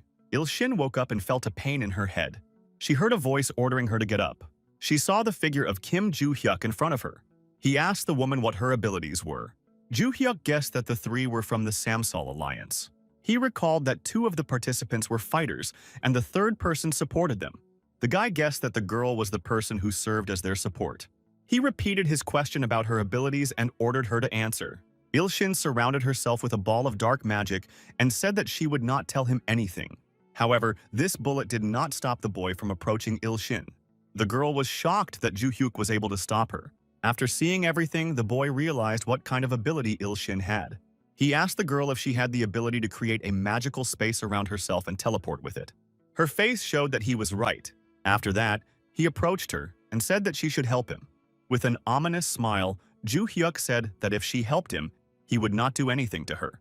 So, thanks to the girl's abilities, he managed to get this field. Barcha reproached the boy for not keeping his promise as he knocked the girl out. Although he promised that if she helped him, he would not do anything to her. He argued that when he asked her who ordered his murder, she did not confess. Now that Joo-hyuk knew they were from the Samsal Alliance, he could guess who their client was. Of course, it was Rodkill, who had already made 2 attempts to attack the boy with other people's hands. To proceed further, he needed more information. He doubted whether it was worth destroying the Rodkill family if they interfered with him. But whatever the case, he had already found the sphere and completed the previous task. The next task appeared on the translucent screen: to meet his lost memories in a dream. The boy was surprised that he would just have to sleep. Barch assumed that if the boy succeeded in finding his memories, he would also get his back, as he had received a notification with the same task. So Kim Joo-hyuk decided that it was worth a try. He turned off the light and prepared to fall asleep. Joo-hyuk still didn't understand what lost memories she was referring to, because he didn't think he had lost any part of his memory. But he still fell asleep, hoping to see something. The dream began with events that happened 300 years ago. The wounded Kim Hyuno leaned against the wall, waiting for his own death. And now the fateful second for our hero was about to come. But at that moment, time suddenly stopped. It was not only the stone blocks that stopped, it seemed that the whole world froze at that moment. An unknown being appeared in front of the powerless figure of Kim Hyuno. This being said that it would take care of his name, and that it would take care of the names he was protecting in this world. After that, the unknown figure began to disappear into thin air. After that, the course of time went back to normal, and the same thing happened as 300 years ago. At the fateful moment, the guy woke up from a nightmare. Joo-hyuk was shocked by the events that happened in his dream. He could not believe that these were lost memories. The guy asked Bars if he could remember anything. The god of destruction replied that he was a tiger. Joo-hyuk did not understand this answer. The guy asked him if he remembered what it looked like, but Bars said he did not remember any details. The answer of the god of destruction meant that he had not seen the unknown creature, and Joo-hyuk decided that he would find out who it was himself. The guy asked Bars if he could remember his name, or if he had heard his name pronounced, but he was denied. So he assumed that the memories Barsh had seen were meaningless, but he was surprised that he did not remember his name. At that moment, a translucent screen appeared in front of him again. The next moment, a message appeared on the screen with the text, "Study of the Great Palace of Ahala Alfredi, Johnny's Secret Room." The last line contains a request to face the truth. Joo-hyuk didn't understand what kind of palace Ahala was and what kind of truth he had to face. He decided that after today's training he would ask Lilia about the Great Palace of Akala. The morning rays illuminated the majestic building of the Valhalla Academy. Kim Joo-hyuk and Choi Arin had already been working out in the academy's gym. Along with them, Oh Senyuk was also pumping his muscles in the building. However, something momentarily distracted him from his studies. Yoo So-young approached him and asked why he was here. However, the guy replied that he should have asked why the girl was here. Ashamed, she replied that she thought her reason was similar to his. She had a great sense of pride, but she was a little jealous of Kim Joo-hyuk. However, Oh Senyuk replied that this was not why he was here. He had been involved in weightlifting for a long time, so his stay had nothing to do with Kim Joo-hyuk. He suggested that the reason Seo-young is jealous of Kim Joo is because she lost to Choi Arin. At first, the girl was concerned about this question from her classmate. However, Soyeon admitted that his words were true. The girl began to remember the duel between her and Choi Arin. She was about to pull her sword out of its sheath and strike her opponent. However, Choi Arin steadfastly blocked all of Soyeon's attacks. Then Soyeon was going to strike with her mana. She sent a magical strike directly at her opponent. Arin raised her sword above her head and was about to cut off the oncoming attack. The girl managed to destroy the magic with her blade. Yoo Seo-young was surprised that Arin was able to do it. Following the previous one, she sent 3 more magical attacks at her opponent. Huge circles of magic were already approaching Choi Arin. She was about to draw her sword again and repel the attack. Arin stopped all 3 of Soyeon's attacks with one cut. This greatly confused her opponent. Before she could recover, Arin was approaching her, preparing to attack. As Arin approached, she launched an attack directly at her opponent's body.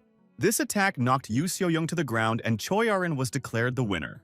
She told her classmate that thanks to Kim Joo-hyuk's help, Arin had become much stronger since the graduation ceremony. Soyeon constantly trained only her magical power and sword skills. But Arin did strength training, even though no one in her family had ever taught her how to do it. She suggested that this is why Arin was able to develop so quickly. In response to the girl's words, Oh Senyuk said that she should approach Kim Joo-hyuk, not him. Seo-young realized that she needed to get an answer from Joo-hyuk because she couldn't wait any longer and needed to achieve real results and improve her abilities. So the next moment, she approached Kim Joo-hyuk directly. He asked what the bird needed from him, and the girl was annoyed that he called her a bird again. The girl began her appeal by saying that the guy was already training Arin, so she wanted to read if he could train her too. However, a senior instructor appeared behind her and prevented her from finishing. He asked him if he was busy, and Joo-hyuk replied that he hadn't finished his training yet. The instructor told the boy that when he was done, he should come to his office. There was a person who wanted to see him. Also that this person said that this was the only chance she would have to see the guy for a long time. Joo-hyuk replied that he understood and would come. Soyeon felt ashamed that she was interrupted again and could not say anything. However, Joo-hyuk addressed the girl, calling her a bird. He told her that if she wanted to train with them, she should ask Choi Arin for a daily routine and follow it. If the girl does well, he might start teaching her. Arin was there and said he would explain everything to her. The guy had already finished training, and at that time the daytime was giving way to evening. Joo-hyuk asked who wanted to see him and whether this person was going to meet him right now.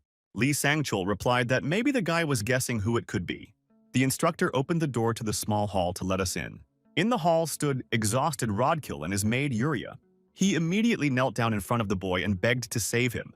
Rodkill and repeated his request to save him. Joo-hyuk asked the instructor what the guy was doing here, and Lee Chang-sol replied that he should have realized by now. Then he told him that it was Rodkill who hired the Samsol Alliance. He added that in addition to being suspected of ordering the previous assassination attempt, this is the second attempt to kill someone, and both times the target was Joo-hyuk. The media put pressure on the man to give up all the information, and now all the headlines are about the Samsol Alliance and the guy who organized the attack on Valhalla. It was Joo-hyuk who leaked the information to the press, asking why he should forgive Rodkill if his family starts cleaning up his mess again. Lee Chang-sol said that the Ventricle family has just issued an official statement. They stated that they had expelled Rodkill from the Ventric family. The instructor added that not only Rodkill, but his father was also expelled. And unlike the previous time, The Ventric family does nothing about the loud headlines from the media. Rodkill now had no defense, and the boy asked him how he imagined that he would save him. Rodkill asked me to give him one chance. Joo-hyuk asked the boy if Rodkill's words would be the only evidence of his intentions. With a wan face, he begged Joo-hyuk to tell everyone that Rodkill was innocent. However, the boy cringed at these screams and said he did not want to do it. Rodkill asked if it was because he hadn't apologized for everything yet. The next moment, he begged Joo-hyuk for forgiveness and said that he would never inconvenience him again. But the guy said he didn't need an apology. Rodkill asked if maybe the guy wanted money, but Joo-hyuk replied that he didn't need the money either. After these words, Rodkill looked back frantically. He grabbed Yuri's wrist and pulled him toward him. The guy offered to give Joo-hyuk the girl instead of apologizing. He emphasized that she was a direct descendant of a noble family in England, and owning her could raise the boy's status. This made Joo-hyuk angry, and he asked Rodkill if he thought that a person could be disposed of as an object. But the guy said that Yuria was his property. He pulled her hair and told them to look at her neck. The spell around her neck was proof that she belonged to him. So he said that if the guy wanted to, he would give Joo-hyuk to Yuri. With a furious expression on his face, the instructor realized that the girl had a taboo spell around her neck. Yuria was sealed by magic, which did not allow her to act against the will of her master. He realized that an ordinary person could not cast such a spell. This meant that someone helped Rodkill do it. Joo-hyuk began his speech by saying that people like Rodkill have existed since ancient times. They imposed taboos on other people's bodies and sold them. At that moment, Kim Joo-hyuk touched the seal on Yuri's neck with his magic. But with all his strength, the boy stretched and broke the spell. For some time, the girl was in a shallow trance. The seal on Yuri's neck began to disappear. Rodkill was shocked that Kim Joo-hyuk broke the seal and removed the spell from Yuri. With moderate anger in his voice, Joo-hyuk turned to the instructor. He asked if he could hit Rodkill. The instructor replied that a teacher from Valhalla would not tolerate violence between students. But this was a completely different situation because Rodkill was suspected of committing several crimes. Since Valhalla had cut ties with the Ventric family, the instructor said that the boy could do what he wanted. He would have his back. Joo-hyuk put his hand on Rodkill's shoulder. He pointed his fist at Ventric and told him to clench his teeth. The next blow knocked Rodkill back a meter. With this punch, Joo-hyuk knocked out several of Ventric's teeth. Kim Joo-hyuk came out of the building and walked forward. Barch said he thought that this time the guy would really kill Rodkill. It was the first time he had shown his anger so much. The guy replied that if it had been 300 years ago, he would have really taken his head off. One of his students was a guy who had been trafficked using taboo, and it was a similar situation, so he got angry. He then added that he had also been through this. The god of destruction revealed that Joo-hyuk had been a slave in the past. Jo-hyuk caught up with Yuri Felix and asked him to stop. She said she didn't have time to thank him. The next moment, she bowed and thanked him profusely. The guy replied that there was no need to thank him. He told the girl to forget about him and live as she pleased. The next, she said she would listen to what he had to say, so he walked on. The next day, Kim Joo-hyuk headed to the Valhalla Academy Cafe.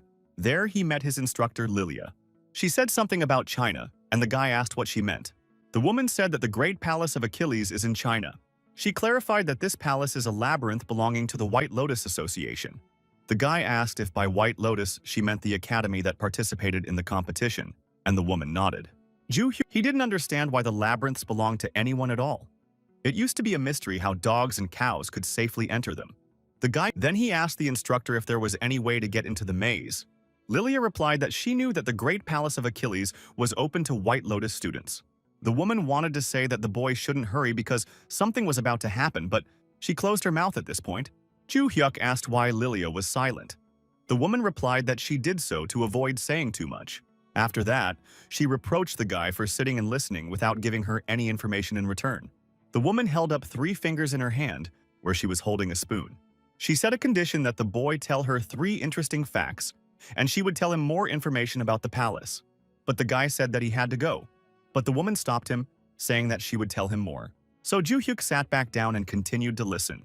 Lilia told us in secret that the Great Palace of Akala would be one of the stages of the world competition in the 2nd semester. But the teachers had not yet received this information. The young man suggested that the world competition would be similar to a competition between academies. The woman said that while the competition in Korea is only a 3-way battle between Korea, China, and the United States, the global competition will involve academies from all over the world. Jo-hyuk was annoyed by the fact that it was basically just a bigger competition than the last time.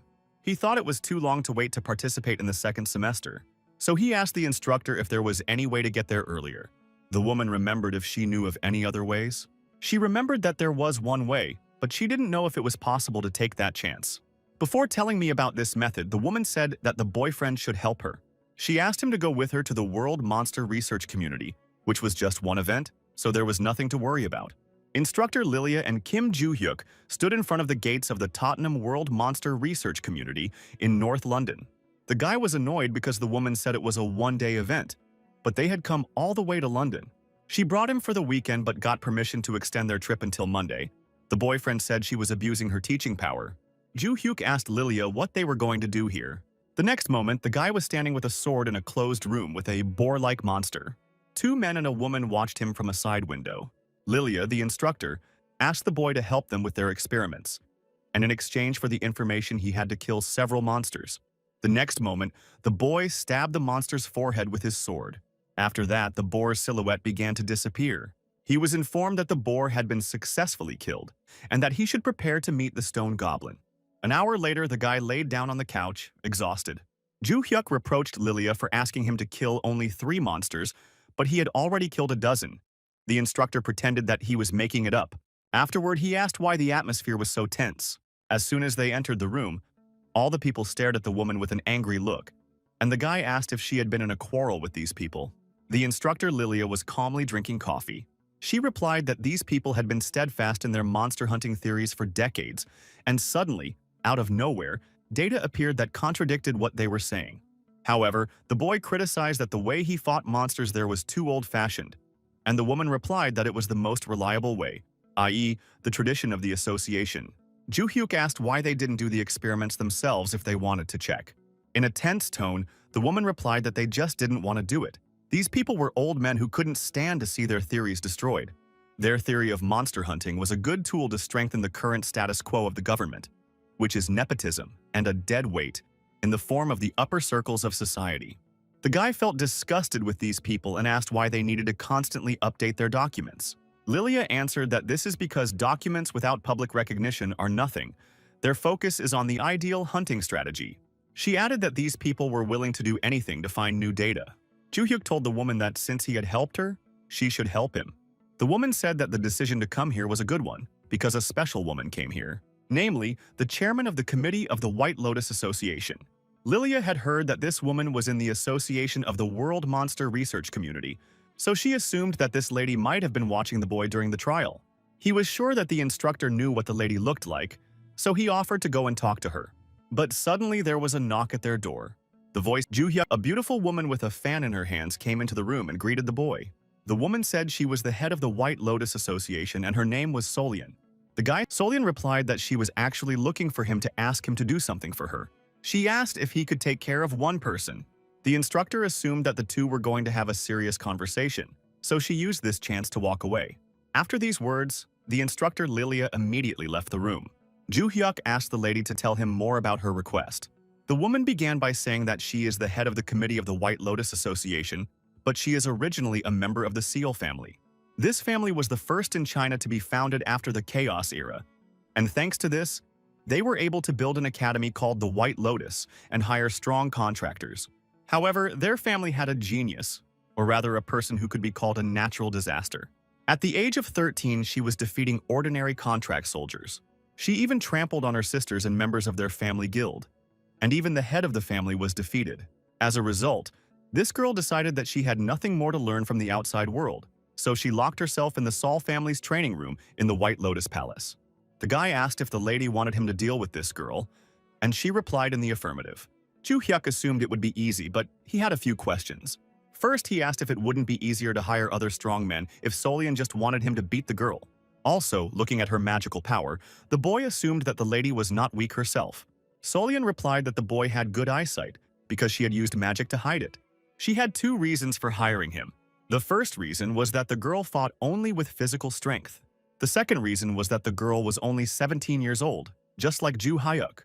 Watching the boy's fights, the woman realized that he was physically very strong, so if she lost to her peer, her pride would be hurt. The lady said that her request was the reason why she came here. If the guy hadn't been here, she would have written him a letter. The guy understood everything, so he asked if there would be any reward for this. The lady replied that as the head of the White Lotus Committee, she could pay any amount. But the guy denied it. He didn't need the money. Joo-hyuk said that there was one place he wanted to visit, so could the lady organize it for him. Kim Joo-hyuk and Ms. Seolyeon stood in front of the White Lotus Academy. The guy did not expect the woman to bring him here on the same day he agreed, let alone on a private flight. She replied that the guy said he was free until Monday, so it was an opportunity to get the case over with much faster. The lady asked Joo-hyuk if he still wanted to get the right to enter the Great Palace of Valhalla as a reward. Kim Joo-hyuk nodded affirmatively, confirming her words. She replied that since it was a maze that they managed, it would be easy to organize. As Kim Joo-hyuk and Ms. Seolyeon walked through the academy, all the students were surprised to see the boy here.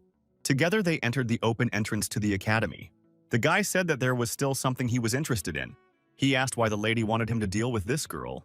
The woman said that there were many people who foolishly tried to fight this child, only to realize the limit of their abilities. This was done by both students and teachers. Ms. Seolyeon's main goal now was to get rid of this arrogant child. She believed that after that she would lead the White Lotus to the top. He said he understood everything and expressed hope that the fate of the academy was in good hands. They approached the seal that was in the room. The woman said that when he stampeded, he would be transported to the Seol family's secret training room. Joo-hyuk walked over and stepped right into the center of the seal. Before teleporting, he asked the girl's name. Ms. Seolyeon replied that the child's name was Yenlin. When the boy moved, the girl immediately greeted him with a question about whether the Seol family had sent him to make her leave. She added that she was not going anywhere, so she told him to get out of there. Joo-hyuk reproached Yunlang for being so impolite to a person she met for the first time. After that, he attacked her, asking if she was really as crazy as they said she was. However, the girl stopped the guy's punch with displeasure. Joo-hyuk did not understand what had just happened. The next moment, she tensed her arm and prepared to strike. She suddenly attacked Joo-hyuk right in the chest. Yenlin said to the guy that he really underestimated his opponent. She couldn't believe that he started with such a stupid punch. Joo-hyuk asked if the girl really couldn't believe it. The boy's previous words puzzled Yenlin. He suddenly grabbed her hand that was on his chest. After that, he was preparing to attack the girl. However, Yonglang managed to dodge Joo-hyuk's punch. But then the guy punched her in the arm. In pain, Yenlin immediately took a step back. After that, the girl asked the guy who he was. He introduced himself as a 17-year-old student who underestimated his opponent. Yenlan realized that she should retreat and try to counterattack. But Joo-hyuk immediately sent a strong fist at her. But to reduce the force of this blow, Yenlan stepped back. He admitted that the girl was moving quite fast, because even his students of 300 years ago could not demonstrate such mobility. Yunlan was straining all the attacks and abilities demonstrated by Joo-hyuk. She could not believe that this 17-year-old student was on the same level as her. But she was satisfied that Joo-hyuk was much stronger than all the old men who had come before her. And she decided that she would not lose to him. The guy at the time, a secretary came up to her and interrupted her observations for a minute. He wondered if Kim Joo-hyuk would be okay. He believed that a student from another academy could not harm anyone from their White Lotus Academy. He could tell from the boy's expression that he was desperate, and he asked Lady Seolyeon if the boy would be able to defeat Yenlan. After all, Lady Seolyeon also once lost to Miss Yenlan. The Otazu secretary added that it was without the use of magical power. The lady fought her using only physical methods. She added that even if she had used her magic, there was no guarantee that she would have won. The secretary replied that this only made the situation more risky, as he believed that this student, Kim Joo-hyuk, could never have defeated his lady. However, Ms. Seolyeon replied that she could not be sure because the boy had defeated several thieves and won first place in a competition between the academies. In any case, she realized that Kim Joo-hyuk would not give up easily. All they could do was watch the battle. Yenlan tensed her claws and was about to attack the boy. However, he again continued to dodge her attacks. The next moment, he realized that the girl's knee was pointed directly at his face. Yenlan slammed her knee into the student's forehead with all her might. She was pleased that this time she managed to hit the guy. But before she could rejoice, she was puzzled by something the next moment. After the attack, she felt severe pain in her leg. She was unhappy that the boy's head was as hard as a stone. The guy replied that the blow was unexpected, so he just ran into it with his forehead. He mocked that his forehead was harder than her kneecap. Yenlan realized that if she used all her attacks, the guy would just block them. She didn't know how to beat him. It was hard for her to admit it, but the guy's physical strength was greater than hers. She asked the boy if he fought without magic, and Joo-hyuk said yes because he knew that the girl preferred physical attacks. Yenlan replied that the rules are now changing. She announced that she was going to use everything she had. The boy realized that the girl had begun to accumulate magic. In a supercilious tone, he told Yenlan that the time had come to shatter her pride. The girl was shocked by the amount of magical power coming from the guy. She thought it was crazy that a student had such powerful magical powers. Yenlan decided that she no longer needed any tricks. With lightning speed, she charged at the boy and decided to finish him off with a single blow. She pointed her magic-enhanced fist directly at Ju Hyuk's face. Yenlan hoped that she had managed to hit the boy with a punch. However, he was able to dodge the attack with lightning speed, and he told the girl that he had had enough fun and it was time to end the fight. The next moment, a fist pierced the girl's body. Before he passed out, Yenlan shouted that the guy was a real monster. A second later, the unconscious girl was lying defeated in front of Kim Ju Hyuk. Lady Solyan and her secretary were shocked by what they saw. The boy returned to the room, announcing that he had defeated the girl and dragged her out. The unconscious girl was hanging from Kim Ju Hyuk's hand. Ms. Solyan said that she really could not believe that the boy had managed to defeat Yenlan and asked the boy if he was injured. But he said that he was fine. The lady asked how hard it was for him to win the girl. He said that Yenlan was quite strong, but he was disappointed with the ending because of the difference in their skills. After Ju Hyuk lowered the girl to the ground, she instantly regained consciousness. She immediately noticed Ms. Solyan and her secretary in front of her. Yenlan was clearly not happy to see the woman in front of her. Solyan told her that she hadn't seen her in the outside world for a long time. The woman began to talk to the boy about his reward for completing the assignment. She asked him again if he wanted access to Ahala's great palace, and Ju Hyuk nodded in the affirmative. Solyan replied that she could let him in right now and asked him how he felt about it. The guy, Lady Sion, took Ju Hyuk's hand and they left the room together. The secretary told Yenlan that if she was injured somewhere, they had to provide her with medical care. However, the girl only asked what the guy's name was, and the secretary replied that his name was Kim Ju Hyuk. Then Yenlan said that she was sure he was one of the strongest people in the world. She had a desire to fight him again. At that time, a mysterious man in armor heard the girl say that the boy was one of the strongest. When Kim Ju Hyuk entered the place, he thought it didn't look like a maze. He stood right at the entrance to the great palace of Achala, which was surrounded by guards in knightly armor. He recalled Lady Solyan's words that Akala's great palace was a unique labyrinth, like a castle. If the boy does not disturb the monsters, which are called living armor, there will be no difficulties. He asked Ms. Solyan how long he could stay there, and she said about 5 hours. And if he wanted to stay longer, he could come back tomorrow. So the guy had only 5 hours to search in peace. He looked ahead to see what awaited him. He was facing a large number of knights in armor, so he had to deal with them first. One of the knights swung his sword at the boy. However, Kim Ju Hyuk was already preparing to repel his attack. With one swing of his sword, he cut the steel armor in two. The figure of the monster in living armor was scattered to pieces. After that, he was surprised that he was able to deal with them so quickly. Although he had already searched more than 20 rooms, he still could not find the office. He still couldn't find it and was beginning to wonder if the office was even there. However, Barch told the boy to look at the law. He added that this door was a little different from all the others. Ju Hyuk opened the door and entered the room. A portrait of a man immediately caught his eye. This room definitely looked like someone's office. However, he doubted whether it really belonged to Elfrida and not to someone else. Barch said that it could be his office, and added that he should look at the signature under the painting. The golden frame under the painting read, Alfredi. Ju Hyuk asked Barch how he was able to read it, and the god of destruction replied that he didn't know, but he suggested that it might be information he remembered from the past. The guy decided to search the place thoroughly because there must be a secret room somewhere. He would have needed a lot of time to look at each item individually, so he decided that even if something destroyed everything here, he could definitely find the secret room. The guy smashed to pieces all the furniture in the room. Then he saw something that looked like an iron door under the carpet. He took a closer look and realized that this was the entrance to the secret room. He grabbed the handle and was about to open the entrance, which went directly underground. The guy started to walk down the steps, annoyed that there was no lighting. Then, a message appeared on the translucent screen saying that the conditions were met. What he saw in the secret room surprised him. In the old room, a girl dressed as a witch sat at a wooden table. Ju Hyuk asked what kind of place it was and who the girl was. The girl replied that she was glad to meet the guy and would answer his questions, but first asked him to sit down. The guy fulfilled her request and sat down at the table next to her. A girl with red hair introduced herself as a guide. The guy was surprised by this answer, but the woman immediately replied that it was not her real name, but a pseudonym. A girl in a witch's outfit added that her name was taken away from her. Joo-hyuk recalled a moment from his dream about an unknown being saying that it would take care of his name. He asked the girl if her name had really been selected. The guy added that it sounded like nonsense and asked me to tell him what it meant. He didn't understand how a name could be used, and the girl replied that names have power. All beings build their lives on the name given to them. All efforts, achievements, and undertakings contribute to the greatest work of their lives, to their name. A name. Joo-hyuk asked what happens to a person when their name is stolen. The woman replied that these people become constellations. She assumed that Joo-hyuk was an exception because he had come back in Reincarnation. He found it suspicious that this girl knew about his reincarnation as well as Barshi.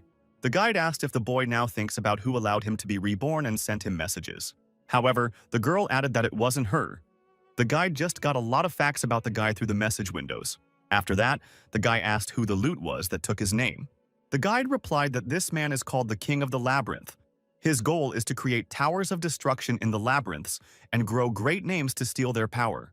The girl asked if Kim Joo-hyuk understood everything now. The guy, he remembered that this lord could only create them in a labyrinth, and he immediately realized.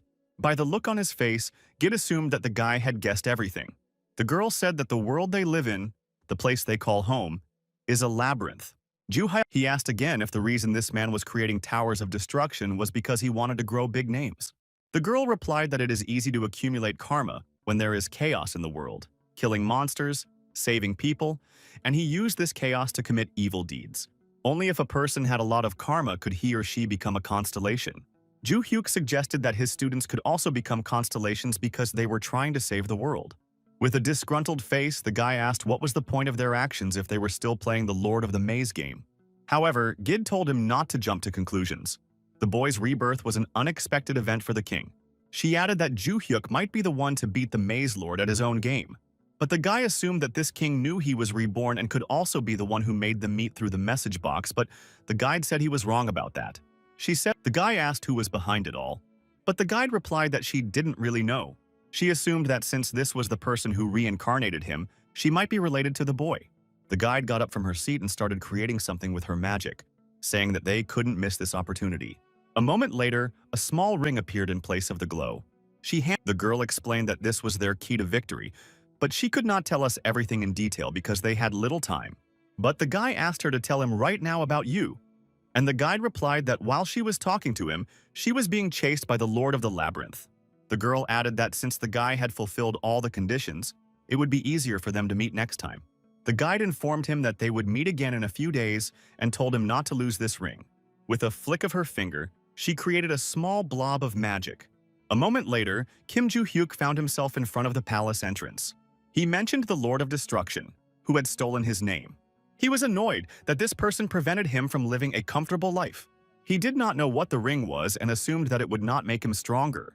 So he decided to absorb all the magical power of the remaining guardian stones. Although he has not fully regained his powers, the amount of magic he possesses should increase to the level when he was in his prime.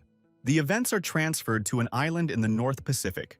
The leader of the devotees, the Dragon King Khan Nebel, was sitting on the couch.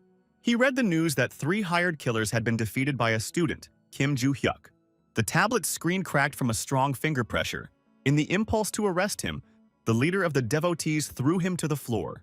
He closely watched Kim Joo-hyuk and, through a thorough investigation, discovered that it was the boy who defeated Jinyeon, who had entered into an advance contract with the constellation. So when the son of the Ventric family ordered the work, the leader called in 3 assassins anyway to make sure the job was done properly. He doubted whether he should call all the participants to deal with this guy. Someone in the room said to the man that he looked worried. The leader of the first kind, George, sat in front of Khan Nebel. The leader ordered the man to knock before entering, to which he replied that he had just arrived. Georg noticed that the head seemed worried and asked if it was because of Kim Joo-hyuk, and the man confirmed his guess. Georg added that they also lost a precious pawn because of Kim Joo-hyuk. The leader realized that the man was talking about Dicera Ventrica. Dicer didn't tell them about it because it was his personal work, but he couldn't even beat an ordinary student. The man wanted to keep him as an informant in the Venric family, but he had to deal with him so that the boy would not leak information about them. The leader of the Loyalists asked if Georg could help him eliminate the killers he had sent, and the man agreed to his request. Georg also added that even though Kim Joo-hyuk is now a hot mess, he should not be contacted yet. This is because the guy was targeted by the first cult. Khan Nebel was surprised that the first cult decided to act because they were crazy. Georg agreed that all the members of the first cult are crazy. No one knew what motivated them, or what goal they were trying to achieve. They were the people who killed Logan's squad. The leader replied that he had heard about it, and that it was indeed a relief for them that these people had targeted Kim Joo-hyuk. Moreover, if they spoil the goal that these people are seeking, there is a good chance that they themselves will become their target, in which case they will only have to wait. At that time, Kim Joo-hyuk was already surrounded by a crowd of people in robes. Joo-hyuk turned to these people and asked who they were. He also added that they were on the territory of the academy, and asked if they were fearless or just stupid. Under one of the robes was one of Adelia Ventric's servants. The events are transferred back to the conversation between him and the head of the Ventricle clan. Then he told her that all the preparations were already complete. Adelia said that this preparation took a lot of time. However, the servant replied that careful preparation was necessary to fulfill their mission in Valhalla, where Kim Joo-hyuk was located. The servant replied that it was, and since everyone they hire goes through the Venric family, the chance of the information getting out is 0. After that, Adelia asked if they had prepared everything she had asked for. The servant replied that everything was already ready. The head of Ventrica said it was time to act. She told the servant that he should stay in the main group and keep in touch with her. He then asked if she needed magic stones to summon the constellations. Adelia confirmed his words. The servant also asked if the lady was really planning to contact the constellation. However, this question clearly did not satisfy Adelia. She asked him if he thought it should cancel everything because of a miserable student, but the servant immediately denied that he did not think so. After that, the Ventric chairman ordered us to forget about it and proceed as planned.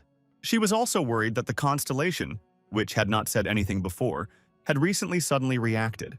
The servant also wondered why the constellation suddenly reacted. He ordered the main group to prepare for space warping. People in robes began to create a magical sphere around the boy. Joo-hyuk realized that they had created a space around him to fit him. He emphasized that it was a rather clever tactic, because attacking a student within the walls of the academy is a terrible idea. He asked the servant if this idea was created by the Ventricle family. The man was immediately alarmed to hear his question. He asked the boy how he found out about it. Joo-hyuk replied that it was quite easy because there were only 2 groups hunting him, one of which used black magic and the other did not. So it was logical that the second group was the Ventric family. There was no point in disguise anymore because they were discovered, and the servant ordered a cleanup team to be called. After he said this, all the servants immediately took off their hoods. A huge number of people surrounded him on both sides. The guy mocked the fact that so many people were called to deal with one student. The servant replied that it didn't matter because they were just following orders. Joo-hyuk was annoyed that Adelia decided to play dirty. In a loud tone, the servant ordered everyone to kill the boy. As a chorus, they immediately rushed at Kim Joo-hyuk.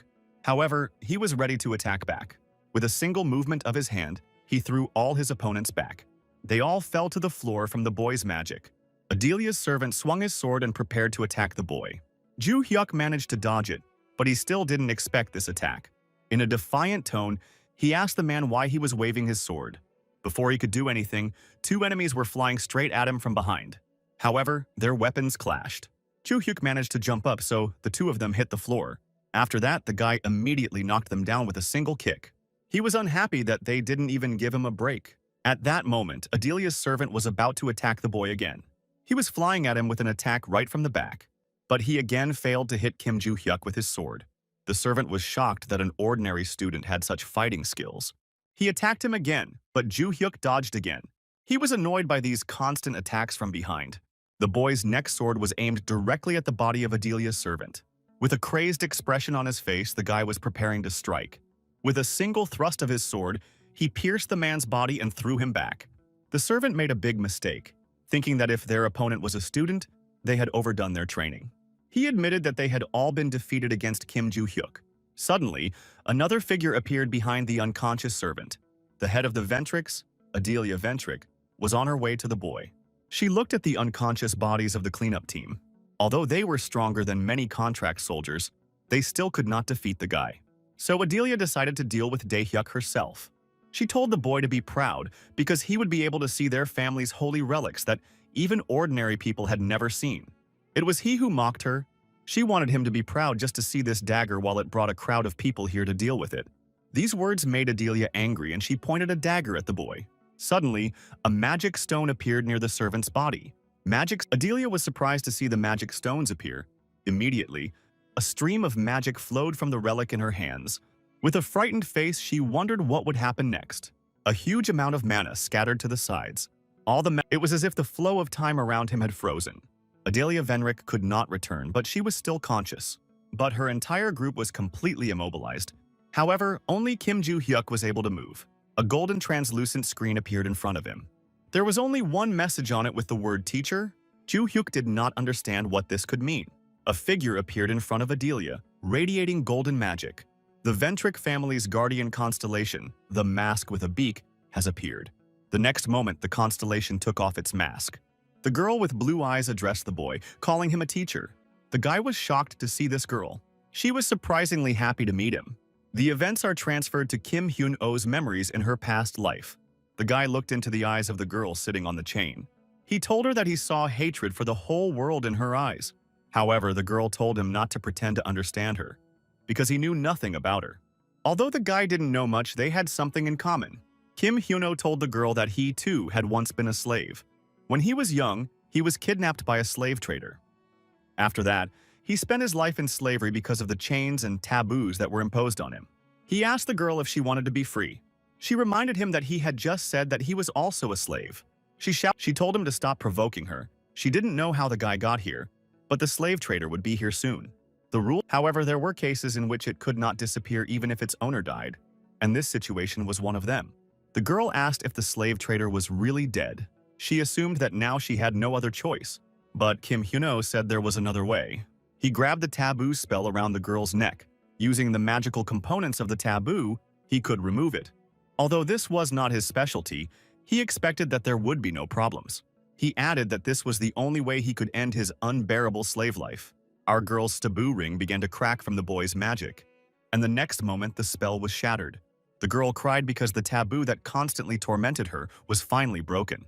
Kim Hyun-oh said that since he got rid of the spell, everything else now depends on the girl. He asked her what she would do next, having gained her freedom, and suggested that she might return to her family. However, the girl said that the slave trader had killed her entire family and burned down her house when he kidnapped her, so she had nowhere to go. Kim Hyun-oh said he was going on a trip. His goal was to kill every slave trader because they did not deserve to live. So he asked the girl to go with him.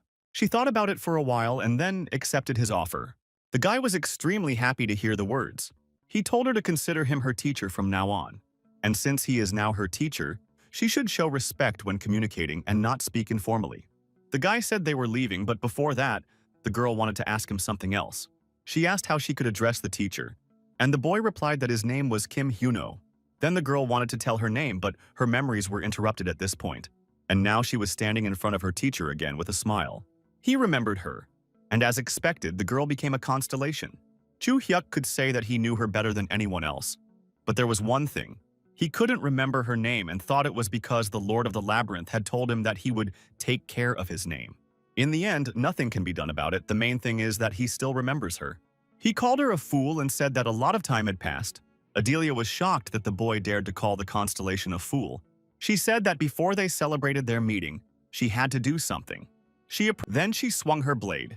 At that moment, Ventric's head began to lose consciousness. She and all the members of her group fell to the floor at the same time. The girl asked Joo-hyuk if she should kill all these fools. However, the next sunny day came and illuminated the Valhalla Academy. The instructor Kim Legan's face showed great surprise. The teacher was surprised to learn that the Ventricle family had become Kim Joo-hyuk's personal sponsor and deposited 5 billion won into his account. He couldn't imagine the Ventric family personally sponsoring Kim Joo-hyuk. The senior instructor approached Kim Legan and noticed that the teacher had already seen it. Lee Sang-chol said that it was really surprising that the donation came now. Kim Leung suggested that it might be because of Rodkill, who sent 3 assassins last time, but the instructor said that was stupid if they wanted to cover it up with money. He added that when Dicer attacked the boy, they sent him sponsorship to keep him quiet, so they wanted to preserve the image of the Ventrico family. But they had already given up on Rodkill. If they hadn't, they would have made a fuss to exonerate Rodkill, but nothing of the sort happened. So the question of why the Ventric family sent sponsorship to Kim Ji-hyuk remained unanswered. Moreover, they assumed that the boy might refuse this sponsorship. The senior instructor said that they could find out the answers to these questions if they asked him personally. They gathered in a room for negotiations, and the guy immediately said he would accept the sponsorship. Kim Legan was extremely surprised by the boy's answer, but he said that he meant that there was no point in giving up 5 billion won. He also asked if he could go now, because he had answered the question, but the instructor told him to wait. Because the academy also received sponsorship, he was allowed to move to a premium dormitory, so the teacher asked him what he thought about it. Joo Hyuk replied that he was satisfied with everything now, but that he might contact him later. After that, the guy left the interrogation room and the instructor was left alone with his thoughts. He didn't understand the guy's answer because he had already refused to sponsor him when Adelia came in person. But I decided that if the academy was not losing anything, it was not worth paying attention to. Kim Joo Hyuk walked around the academy's grounds with satisfaction. He recalled a conversation he had with a student yesterday. The girl asked if she should just kill these fools, but the guy had a different idea of how to use them. Adelia was sitting on her knees right in front of the guy. At that moment, the boy turned to the frightened head of the Ventric family. He said that her constellation wouldn't care if the guy did something to her, so he asked her opinion on what he should do to her. His student confirmed that she had created the Ventricle family in the first place to serve him, so he could do whatever he wanted with Adelia. Adelia asked the constellation about the phrase "all for one" that has been passed down from generation to generation in their family. In an aggressive tone, the girl replied that this phrase was meant for her teacher and reproached that the woman was so stupid that she had only now realized it. Adelia asked the constellation if this student was really her teacher, and she replied that his appearance had changed, but she was able to recognize the magical power of her teacher. The boyfriend told Adele to stop asking questions about him because she had to worry about herself first. Joo Hyuk was very annoyed by all these people, but he also realized that they had power and authority. He decided that he would use them to the fullest for his comfortable life. He asked Adelia if she was managing the Ventric family well. The woman replied that even though she was only the vice president, it had been 4 years since she had taken over as head of the family. They met. After these words, Kim Joo Hyuk told the girl to continue managing the family, adding that they should support him and telling her not to ask why. He threatened that if something went wrong, she knew what could happen, and pointed to a constellation. The girl replied that she would personally make sure that this would never happen. The figure of the constellation began to dissolve in the air. The girl told the teacher that she had to go, and the boy asked where. She explained that the space in which a constellation can be located requires a large amount of magical power. This required a dozen stones filled with magical power. Since the magic power is fading and the girl has also used her powers, she needs to rest. The guy was surprised that even though she was a constellation, she faced such restrictions, but the girl said that everything was fine. It was enough for her to be able to see the reincarnation of her teacher in person. Kim Joo Hyuk was embarrassed by these words and told the girl to go rest. Before she left, she had one more thing to say to the teacher. She assumed that the other student had also become a constellation and that Joo Hyuk would meet him soon. After these words, the constellation of the ventricles left this space. He expected another student to become a constellation, but he didn't understand how it happened. He assumed that all his students had become constellations and that he would soon meet them. After all, he had already met 2 constellations, the god of destruction Barch and his disciple. The meeting with Barch was inevitable because of the message window, but the meeting with the student was an accident. In addition, there are a lot of constellations and it makes no sense for a guy to meet each of them. Joo Hyuk also noticed that Barch had been silent since the moment he met the guide. Barchan immediately responded to this thought, asking why he had been silent all this time. The god of destruction replied that he was sorting out his thoughts. His consciousness blacked out when the guy entered the secret room. He felt Joo Hyuk leave the room as soon as he entered it. Barch also added that for a short time, his memories came back. Mockingly, the guy asked if he remembered what a weakling he was, and Barch didn't like the joke. During this time, he learned the concept of a name that the boy should have already known about. The god of destruction said that it was the Lord of the Labyrinth who gave him the name Barshi. After these words, Kim Joo Hyuk entered his classroom. He sat down in his seat and began to think further. He asked Barch that the one who stole his real name and gave him the name Barch was the Lord of the Labyrinth. The god of destruction replied that the Lord of the Labyrinth had given him his name and power at the same time so that he could become the owner of the Tower of Destruction. Joo Hyuk asked whether this power affects a person's personality, and Barch replied that when he was the owner of the tower, the influence of the name he received made him cruel. Now that the boy suggested that perhaps because this world is a labyrinth, the Lord can give and take away a name whenever he wants. Barch asked what the guy meant by saying that this world is a maze. Classes were over, and the sun began to set behind the clouds. Ju-hyuk left the academy, at which time he told Barch that, although it was sad, it was true that the world was a maze. The next day, he found himself in a secret room. At first, he didn't even realize what had just happened to him. Ju-hyuk stood with a tray of food right in front of the guide. He shouted that it was just a tray for food. He was very angry because it prevented him from having lunch. The guide apologized to him for not paying attention to the fact that it was lunchtime, but the guy sat down and told me to forget about it. The girl asked if Ju-hyuk still had the ring. He said yes and pulled it out in front of him. The guide said they could use it now. The guy noticed that it had no effect on his characteristics, so how could it help them against that lord? The woman said it was really simple. The boy had to put it on and enter the maze. He also added that there are no natural labyrinths anymore, and that the ones that do exist are managed by someone, and the girl confirmed his words. But she also said that the Lord of the Maze would soon create natural mazes. After that, a dungeon breakout and a disaster will appear. The boy recalled that as soon as the mazes appeared, monsters came out of them and wreaked havoc in the area. In his previous life, dungeon breakthroughs appeared everywhere, and there was not a single safe zone in the world. After reincarnation, everything calmed down, making life much more pleasant. Ju-hyuk asked where and when the breakthrough would be and how big it would be. The guide replied that it would happen in 3 months. She knew for sure that he would appear in a country called Korea, and the guy said that they could prevent it because he lived there. However, the guide replied that she only knew the country, that she was hiding from the Maze Lord, and that information could be limited. Ju-hyuk asked if their planet is a labyrinth, what kind of labyrinths are there, and the guide answered that it is a lord who creates them. The boy suggested that the lord was preparing to give and take names again, and the girl replied that he probably thought the time had come. By the time the Tower of Destruction appears, the lord is preparing for a kind of human adaptation. The guy asked if he just needed to put on the ring and destroy the maze that would appear, and the guide answered yes. She also asked the boy how they used to destroy mazes. Ju-hyuk replied that since it was quite difficult to deal with the bosses, he ignored them and destroyed the maze stones, and then the maze disappeared. The girl replied that this was indeed the fastest way, but this time she needed to act differently. I had to kill the maze boss with the ring on. The guy asked if there was a specific reason why he should kill him. The woman replied that even though this world is a labyrinth created by the Lord of the Labyrinth, things like breaking through a dungeon or towers of destruction are not easy to create. She added that labyrinths are created by the power of names. And among the components of the mazes created in this way, the main point is the boss of the maze. After killing the boss with this ring, the guy will be able to absorb the name given to the maze. She added that this would be the starting point of their counterattack.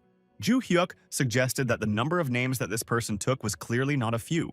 He asked how one could expect a counterattack with just one name. The guide replied that the Lord of the Labyrinth would not even notice that he had lost one name, but his current goals were to adapt people to the Tower of Destruction.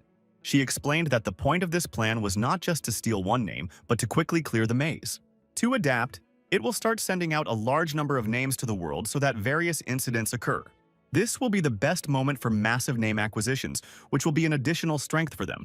But after the last statement, the guy had a question. He asked how they would be different from the Lord of the Maze if they took away the names. She was surprised that he was interested in such things, but he replied that he needed a good reason to act freely. The guide began by saying that they would not harm innocent people by absorbing names. The Lord of the Labyrinth takes a person's name, which can become a constellation or become attached to a name without the possibility of rebirth. So no matter what happens, the body is trapped. Moreover, if they use the power of the absorbed names, they will be free of the restrictions imposed on the people whose names were taken. The guide told the guy that if he was concerned, he could do it his way, because in any case, he would be the only one to know who owned the name at the time of the takeover. Ju-hyuk agreed and asked if they just needed to wait for the dungeon to break through. The girl replied that she would tell him the exact place and date when the time came, and the guy also asked if it would be enough to destroy the boss in the maze. And she said that when the maze is destroyed, the monsters inside it die, but the ones that came out stay alive, so the guy might need a team to keep an eye on everything. That was the end of their conversation, and the girl snapped her finger just like the last time. At that moment, Ju-hyuk turned back and the people around him looked at him in surprise. At that, the guy, relieved, went home thinking that the girl could have warned him before bringing him back. He recalled that Gid had also said something about a team. Before his reincarnation, he always went with his students because doing the work on his own takes a lot of time. Ju-hyuk was thinking about having to train his students again when he suddenly saw a familiar figure in front of him. Yenlan stood right in front of him, arms crossed. Ju Hyuk asked the girl why she had come here. Yenlan replied that when she lost to the guy, she thought a lot about the reason for her defeat. The girl realized that he was stronger than her, and that's why she lost. While the guy was not impressed that it took her so long to realize this. After that, she added that she thought she looked a lot like the guy, and he grimaced at these words. She said that a person who has impressed everyone with his or her talents without being defeated is rare among adults. Ju Hyuk replied that if she thought he was like her in this aspect, which was not true at all, he considered himself a person who made an effort. Prot Yenlan replied that she used to think she was right, but now she is not. His movements were not just attacks, they were the movements of a man who had come through a lot of training. Yenlan then concluded that she had become stronger because of her experience with the boy. After these words, she said that she wanted to continue fighting Ju Hyuk. She believed that one day she would be able to defeat him. The girl offered him a fight, but he told her not to bore him with her strange logic. He had to go. But Yenlan followed him, saying that she had come all the way from China to compete with him, and he was just leaving. Ju Hyuk said that he was not interested and suggested that the girl spend time learning the family martial art instead of hitting on him. However, the girl said that she had only studied proper training until she was 6 years old, after which she became self-taught, and at the age of 1 month, the boy defeated her. Ju Hyuk asked if the lunar year meant the period before she took control of the contractors. She confirmed what he said and added that at first her family did not like it, because she acted in her own way. She was forbidden to train with her family, so she asked to bring partners to train to hone her skills, and eventually was sent adult contractors. She was lucky that there were not many of them, so she defeated them all. The guy Ju Hyuk recognized that the girl had talent and loved to fight, but the head of the family thought that Yunlan was just competing with everyone she saw. Then he asked her if it was necessary for the girl to be in the White Lotus Palace, and Yenlan said that it was not. The girl was stuck there because she was the main one for her family, but it didn't matter, because she was stronger than anyone who went there. However, now she believed that everything would be different, because she had found someone much stronger than her. Competing with the boy, she could have become stronger without the help of her family, but he did not care. Yunlang continued to beg Ju Hyuk to fight her. The whole thing seemed rather strange to him. If the girl was an outcast and was kept in the White Lotus Palace, why was the boy tasked with getting her out of there? Although he didn't know her story, he assumed that it would be better if Yenlan was in the palace. He said to let him go, and the girl asked him again if he would fight her. Ju Hyuk said it was not wise to fight here, so he ordered the girl to follow him. They came to the training room, and Aaron and Soyeon were surprised that the guy was not alone. Oh Sung-kyung was also tense at the appearance of Yunlang with Ju Hyuk. The guy told Yenlan to wait for him here. He needed to change his clothes. Aaron turned to the guy, but he confused her with Yenlan and ordered her to wait in an angry tone. Aaron asked who the girl was, and Ju Hyuk said that she was a crazy girl he met in the White Lotus, and she came here to fight him. Aaron was surprised by the reason why this girl came here. She was irritated by the words that Yenlan had traveled such a long way just to fight with a guy. Yenlan noticed the girl's irritated look and asked her why she was looking at her like that, if she wanted to fight with her. But Aaron said no. So-young guessed from the color of the girl's hair whose relative she might be, and the girl was surprised that Yunlan had come all the way from China to compete with Ju Hyuk. The guy changed his clothes and they stood opposite each other. He reproached himself for saying that it was a competition between them alone. He was annoyed that everyone else was watching them. Aaron said she was watching to make sure that Eunlan didn't do anything strange. So-young came to get Aaron, and Senyuk asked them not to pay attention to him. Yenlan said she was looking forward to starting because she was much stronger than last time. To these words, the guy replied that he could now fight at full strength. He recalled Gid's words that he would need a team. Ju Hyuk asked her if she had said she wanted to become stronger, and Eunlang said yes.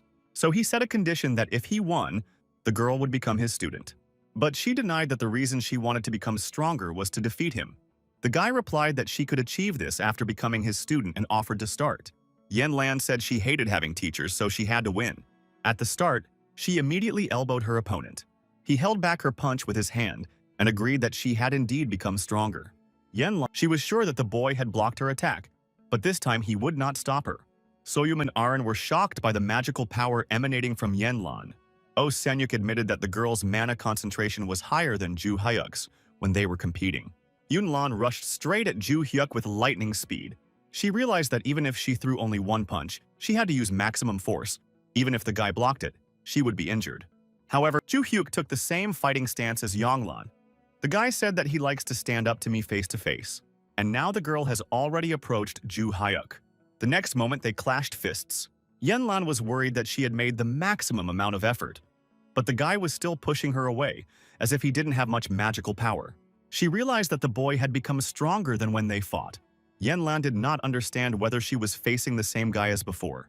After the girl's attack, Ju-hyuk said that he defended himself only once, and he added that after that he starts attacking. With a single swing of his leg, he struck the girl's body with a strong blow. The girl was so sick that she was unable to strike again. The next moment, Yonglan was lying exhausted in front of Ju-hyuk's figure. He was happy because he had a new student. The girl got up and immediately recovered. Yan-lan was upset that she had lost again. However, Ju-hyuk replied that it didn't matter, because she was now his student.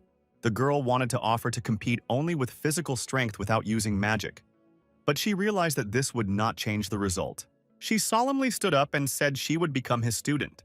Yunlan asked Ju-hyuk if she was now officially his first student. The boyfriend replied that she was wrong.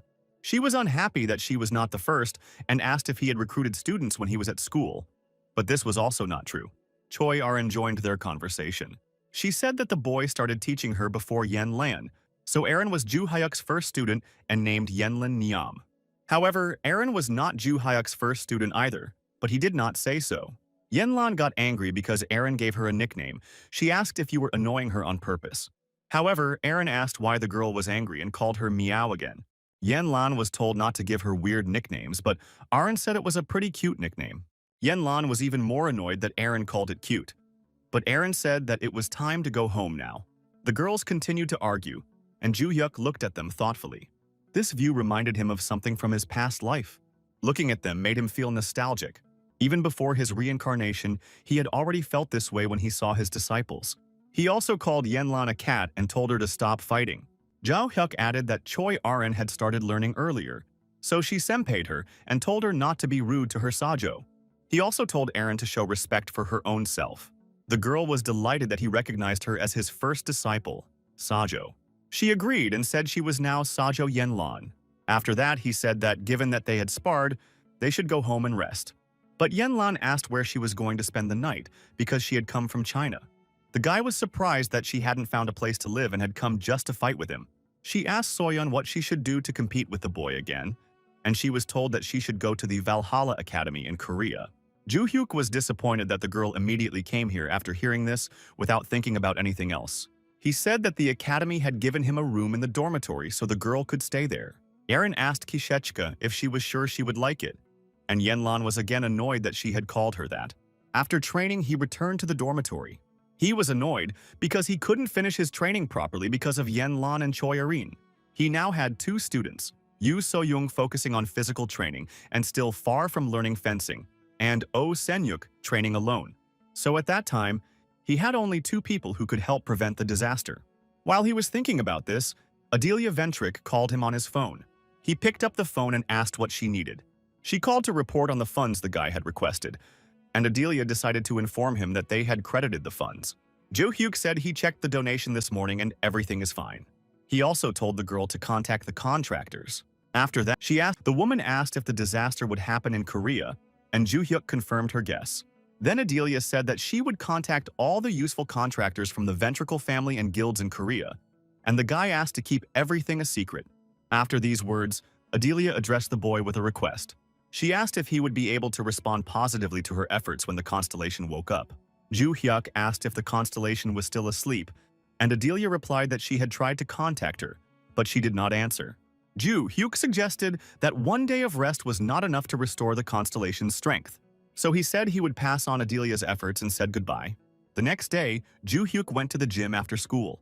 He started his training with a run. Choi Arin was also at the gym and trained with him. Yenlan also came to the training, but it was clear that even running was not easy for her. During the training, the guy frowned at the exhausted Yenlan. After the run, she fell to the floor tired. The girl asked to rest. She felt like she was going to die. But the boyfriend emphasized that the girl was fine, but she screamed that she had almost died. However, he noticed that the girl was doing better than he expected, and Yenlan said that she was very serious about training. Ju-hyuk realized that the girl's endurance was fine, but he thought about slowing down a bit. However, he heard a woman's voice greet him. A woman came into the training room and asked if Yenlan had come here. After she spoke, the woman saw Yenlan and addressed her. She reproached the girl for coming here without telling her mother. Yan-lan aggressively spoke Seol-yeonhwa's name. The guy asked the woman if she was her mother. He thought that Solyan was Yan-lan's mother. After his question, she asked permission to introduce herself. She said her name was Seol-yeonhwa. She was the head of the family and now she was the new mother of Eun-lan. She added that Solyan, the head of the White Lotus, is her younger sister. Seol-yeonhwa thought this situation was strange. After these words, the woman told Yan-lan that it was time to return to the White Lotus Palace. However, the girl was angry that after everything that had happened to her, this woman was just offering her to come back. The girl told Seol-yeonhwa to get out of here and stop treating her like a daughter. It was annoying her. However, the woman denied that everything that happened to Yan-lan was an order from the constellation. But Yan-lan was angry with her because she had learned about it from the maid only recently, and not from the head of the family. The woman replied that if she already knew, it didn't matter that the constellation had instructed her to return the girl. She added that this could be a chance for the constellation to recognize Yan-lan and ask her not to frame her mother.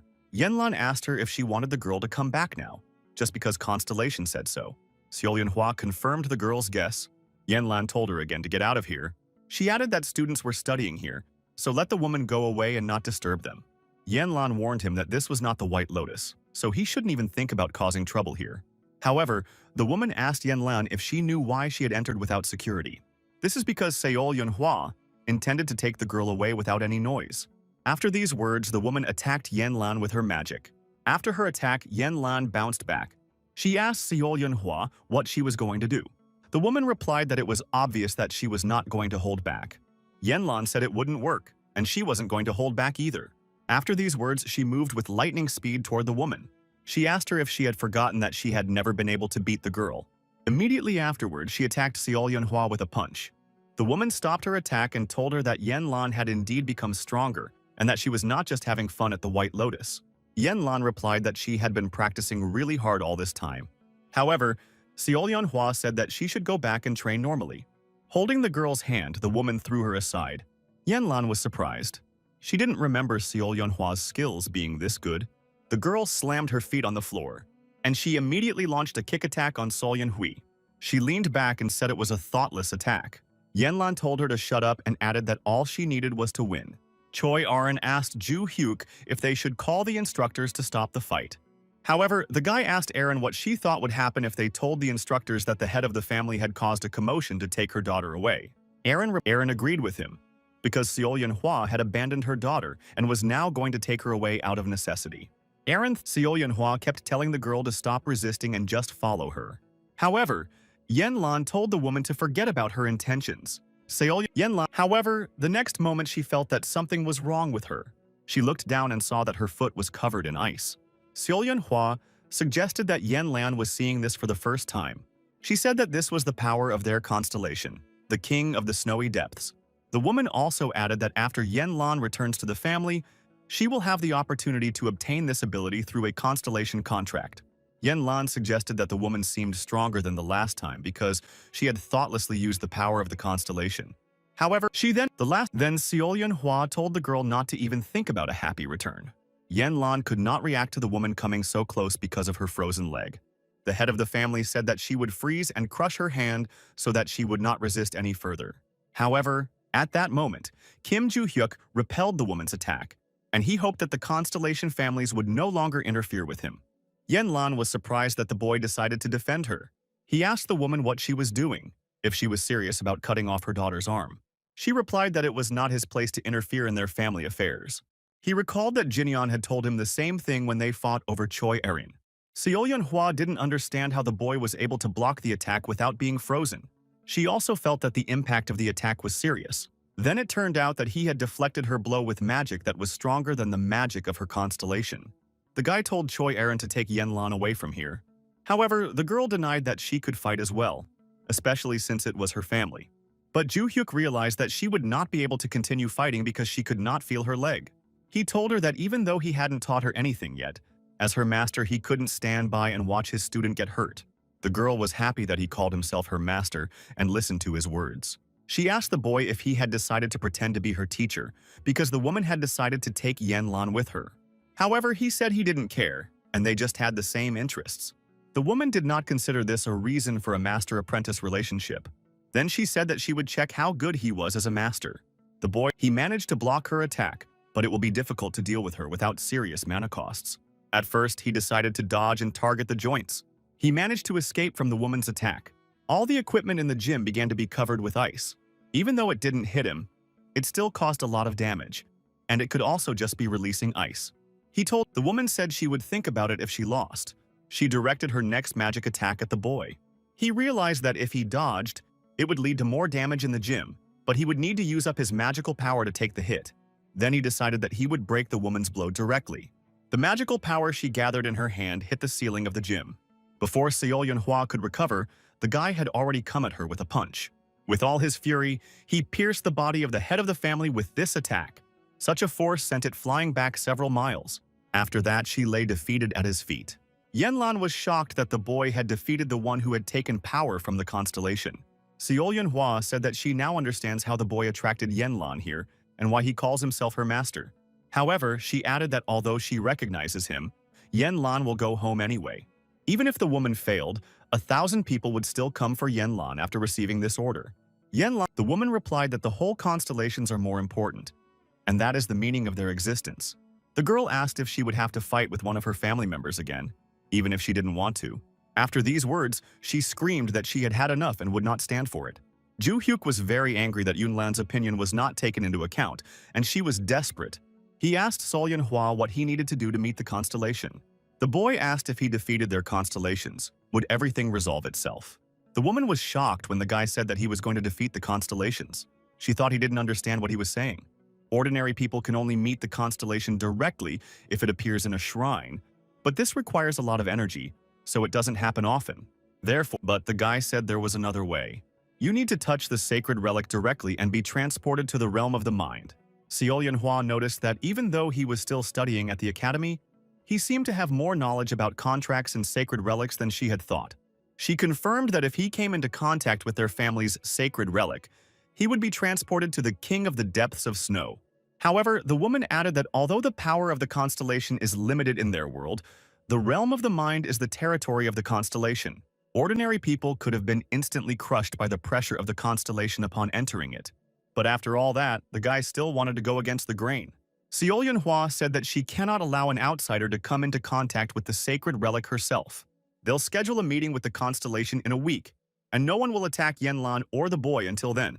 Then the woman asked Ju Hyuk that if he lost in the realm of reason and came back here, what he planned to do. After all, it was not profitable for them to organize a meeting with constellations. The guy replied that whether he lost or won, they could set him any conditions. But if he wins, they have to leave Yanlan alone forever, and he will take care of her himself. Seol-Yunhua agreed and said that she would go alone today. After that, she got up and walked to the entrance of the training room. He gave the woman a very irritated look. A week later, he met the constellation. Right in front of him, the king of the deep snow was sitting on his ice troll, looking disgruntled. However, the events go back a few days to Valhalla's dormitory. Ju Hyuk and Yunlang opened the door to one of the rooms. After that, he came over and turned on the light. The guy told Yanlan that she could stay here for the time being. She was amazed that the dormitory was on par with the house of a wealthy family. She asked the guy if she could really live here. Ju Hyuk said he could, although he had to move into this room first, but he asked to keep the old one and the management allowed him to. Yanlan asked the boy why he cared about her so much. She said it was her family's business, so even if he hadn't interfered, everything would have been fine. Then the girl assumed that he was taking care of her because she had become his student. The guy asked if Yanlan might be uncomfortable with this. She replied that everything was fine. It was just the first time she had received so much attention, and she just wanted to thank him for it. Ju Hyuk was delighted to hear Yunlang say that. He asked if her family's constellation was the king of the deep mountain, and Yanlan said no, that it was the king of the deep snow. But the boy was interested in what this constellation was. The girl said that he uses ice when he attacks, but she hasn't talked to her family for a long time, so she doesn't know for sure. But she had also heard that the constellation was not very interested in family affairs, and that there were those in the family who knew nothing about him. The guy thought it was strange that the constellation told him to bring the girl to him. Yanlan agreed with the boy because she had nothing special in common with the king of the deep snow. She did not receive the protection of the constellation like other family members, so she had to know. Then the guy replied that he would take care of everything else himself. He advised Yanlan to recover before her family came over, because she would have to see her boyfriend off that day. Then, Ju Hyuk came to the door and was about to leave the girl's room. She was overwhelmed by all the events that had happened. He arrived. The woman picked up the phone and asked what was going on, and Ju Hyuk said he had something to ask her. He said that today he fought with the head of the SEO family. Adelia asked how it happened, and the guy replied that Seo Yunhua had come to pick up her daughter, and it ended in a battle. The head of the family asked if the daughter of the head of the family, So, was in Valhalla, and he confirmed it. Ju Hyuk said that their school supplies were broken during the incident and asked the woman to take care of it. She said she would look into it, and asked if he needed anything else. Ju Hyuk asked Adelia if she knew anything about the SEO family's constellation, the King of the Deep Snow. The woman said that she had heard that he did not personally care about the family's affairs, and that their family did almost nothing outside of it, so it was difficult to judge. Then Ju Hyuk asked if the Ventric family constellation had awakened. The head replied that she had not yet received a response from her. He suggested that the constellation had not personally met with the SEO family. Adelia asked if the guy was asking about the constellations because he wanted to talk about how hard the woman works. But he replied that Ventric's head had relaxed and started to talk heresy, so he hung up. Ju Hyuk was disappointed that no one knew anything about this constellation. Barcha told the guy that this was not like him at all. He emphasized that the guy was used to rushing into battle without paying attention to who his opponent was. Ju Hyuk replied that although he was getting stronger, his body was still weak, so it would be stupid to engage in confrontation without knowing the strength of the opponent. Moreover, but he immediately thought that if this was true, then why was Barch so weak in its dimension? Given its strength, it should be no weaker than other constellations. The god of destruction said he could give him some advice if he was going to fight in the Kingdom of Reason. He said the boy asked what it was, and Beavers replied that he could use the power based on the strength of the body he knew. He added that an ordinary person will not feel the difference once they enter the Kingdom of Mind. But this had nothing to do with Kim Ju Hyuk. The boy replied that he might have realized that God meant destruction. All he had to do was go to the temple and cross the constellations. A week later, he arrived in China to visit the So family. All the family members lined up in front of the chairman and Kim Ju Hyuk and Yonglan. Seo Yunhua said she thought the boy would run away, but he came anyway. Ju Hyuk said goodbye to Yunlang, saying that he would return soon. She watched him tensely with her eyes. Seo Yunhua opened the entrance to the room for them.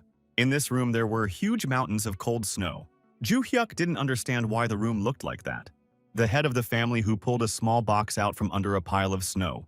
She said that after she returned from Seoul, she thought for a long time about what to do with the guy if he lost. The woman said that while thinking about it, she came up with the idea of making him a slave in their home. The guy said let him do what he wanted and give him a mitten. She held out the mittens from which the magic was emanating. The boy took them from the hands of the family head. After that, he found himself in the realm of the mind of the king of the depths of snow. The constellation asked the boy who he was. The constellation of the Seo family asked Ju Hyuk who he was. He suggested that Ju Hyuk was a person who posed a threat to the Seo family. The guy replied that the constellation seemed to know him, but he did not, and suggested exchanging names. The guy realized that it would be a long-range attack. A huge number of sharp pieces of ice flew directly at the guy. The king of the depths of the snow was waiting to see what would happen next. He was alarmed by what he saw in front of him. Kim Ju Hyuk dodged his long-range attack. Suziria was surprised that the guy managed to dodge. He knew that Suziria said he would have told him his real name, but he forgot it after being locked up here, so he would tell the guy his pseudonym. He continued that he was known as the King of the Deep Snow. As he approached the boy, a snowstorm began. The followers called the king the God of Chaos, and those who were afraid of him called him the Snow Demon. Combining the two titles, he was called the Snow God of Chaos. The guy replied that his name was Kim Ju Hyuk. After the guy introduced himself, the Snow Demon said he would remember the name. After these words, the guy was surrounded by a barrier of ice. He assumed that a snow demon had cut off his retreat with ice. The next moment, he was about to attack Ju Hyuk. The snow demon sent a stream of ice at the boy's feet. Ju Hyuk realized that it would be unpleasant to deal with this with his bare hands. Then the guy reached down to his side to get his sword. The snow demon saw this and recognized the sword. For a moment, the snow demon was alarmed by the boy's actions. He thought it was ridiculous to use his own lit against his attack. Then the snow demon told the boy that all the ice in this place was under his control. However, after these words, Ju Hyuk immediately moved closer to strike. He took a swing at the king of the depths of snow, but the latter stopped him with his sword. He said that using the ice to repel the attack and get closer was a good idea, but the guy was not strong enough. However, with confidence in his voice, Ju Hyuk told him not to jump to conclusions. The guy. After this blow, the king of the deep was knocked back a few meters. Ju Hyuk asked him if he had been hit with a fist for a long time. The snow demon remembered who this magic-soaked attack and this sword could belong to. He asked Kim Ju Hyuk if he was a martial arts god. The boy replied that his students had given him this name, but the snow demon was not mistaken. The king of the depths of the snow recalled that, although he did not know the martial arts god very well, he was able to personally see his power 300 years ago. He began to recall the events that happened 300 years ago. Once he was attacked by a huge group of monsters.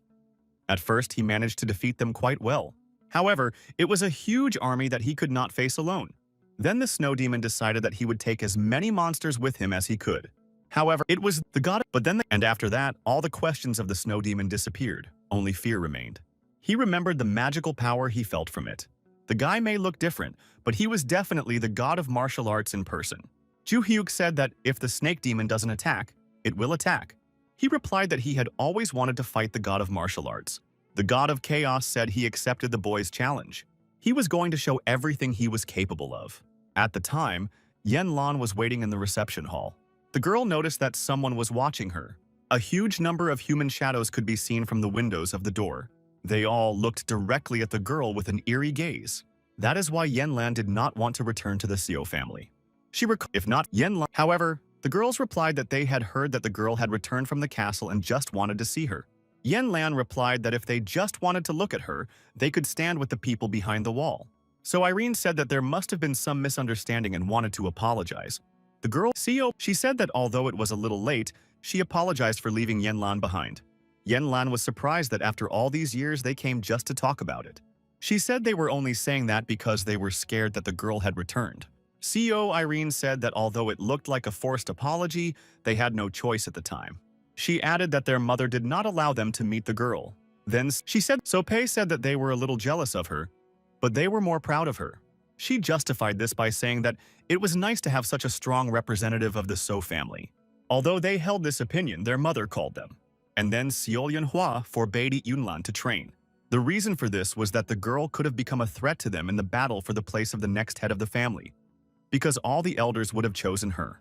So they had no choice but to accept Yen Lan's exclusion from the family. However, Irin added that their mother was wrong about one thing. Neither she nor Pei wanted to become the head of the family. She then added that it was not that they didn't want to, but rather that they shouldn't want to. And Yen Lan asked what that meant. Then Lady Solyan interrupted their conversation. She offered to tell me the reason why none of the girls should have become the head of the family. At that time, Snow Demon and Kim Ju Hyuk continued their battle. The god of chaos continued to attack the boy with ice fragments. However, the next moment Ju Hyuk was right in front of him. But the snow demon synthesized the next fragments of ice. They flew straight at the god of martial arts again. He was already annoyed by these constant ice attacks. He asked Snow Demon if he was going to continue to annoy him with such petty attacks. Constellation took this as the guy's request for a big attack. Then a stream of icy air rushed out of the magical snowflake. Ju Hyuk, he realized that this guy was different. If he had been this strong in his past life, Ju Hyuk would have remembered him. Ju Hyuk assumed that this guy had crossed his limit in the realm of reason. And because of this, he became much stronger than in his previous life. Ju Hyuk said that he regretted not having met the boy before. The snow demon asked what he meant by these words. The god of martial arts replied that this was his way of praising him. The snow demon was satisfied with his opponent's answer. However, he said that only one compliment would be enough for him. Then a magical fist of ice gripped his hand. After that, the snow demon told me to forget about his words. After all, a moment later, Ju Hyuk stood in front of the sacred relic of the Seo family. However, when she looked at the guy, she was extremely surprised. She expected that only his mind was damaged, but somehow the guy looked too normal. Ju Hyuk turned to the head of the family and said that he had defeated their constellation. At first, the woman thought he was joking with her. However, a screen appeared in front of her with a message that the king of the depths of snow sends his sincere respect to Kim Ju Hyuk. She couldn't believe that this guy had really defeated the constellations. She thought it was impossible that a student could defeat the guardian constellation. Ju Hyuk said that if she didn't believe, she could ask her constellation again. He approached her and reminded her that they would stop touching Yen Lan if he defeated their constellation. Ju Hyuk saw the girls next to her and asked why they were all there. Solian said that she did not expect the guy to come here. Ju Hyuk replied that he hadn't expected to meet her here either. Yen Lan asked him if everything went well, and he said he would tell her on the way. The girl said that given how quickly he came back, the guy probably lost. She added that it must have been difficult because he had no divine protection and had to compete with the constellation personally. Yun Lan asked what conditions Seol Hihua had set if he lost, and he replied that she said he would become a slave to the Seo family. The girl asked him if he was going to serve the Seo family now. Ju Hyuk wondered about her reaction, and he didn't even know if he should tell her. The girl, her sister, since childhood, Xinu had wanted to become the head of the family, but her sister encouraged her to take control of her greed. But even after she became the head of the family, her greed did not subside. She wanted to remain in this position for the rest of her life. She even considered her own children a threat to her position. In Yenlan's case, the head was afraid of the girl's talent, so she isolated her, using her family and sisters to do so. She added that their family's guardian constellation had the same thoughts, even though she didn't even want to become the head of the family. After these words, the boy replied that he wanted to hear what the girl's thoughts would come to, but he still decided to say that he had defeated their constellation. Yunlan asked if he was joking, but Ju Hyuk replied that he doesn't joke about such things. He asked if it all started because their constellation ordered the girl to return to the Blue Lotus. The guy added that, according to her, the constellation did not want to control the family, so he personally asked the Snowy Demon about it. Ju Hyuk, he said that he was concerned about one issue. The guy said that he had heard that the constellation had summoned Yen Lan and asked why he did it. The Snow Demon replied that the current head of the Seo family asked him to do so, and that her younger daughter should receive his protection, but continues to refuse. So the woman thought that perhaps her daughter would listen to the words of the constellation, and that's why it gave this order. Ju Hyuk said that he thought that last time the constellation ordered him to abandon Yunlang.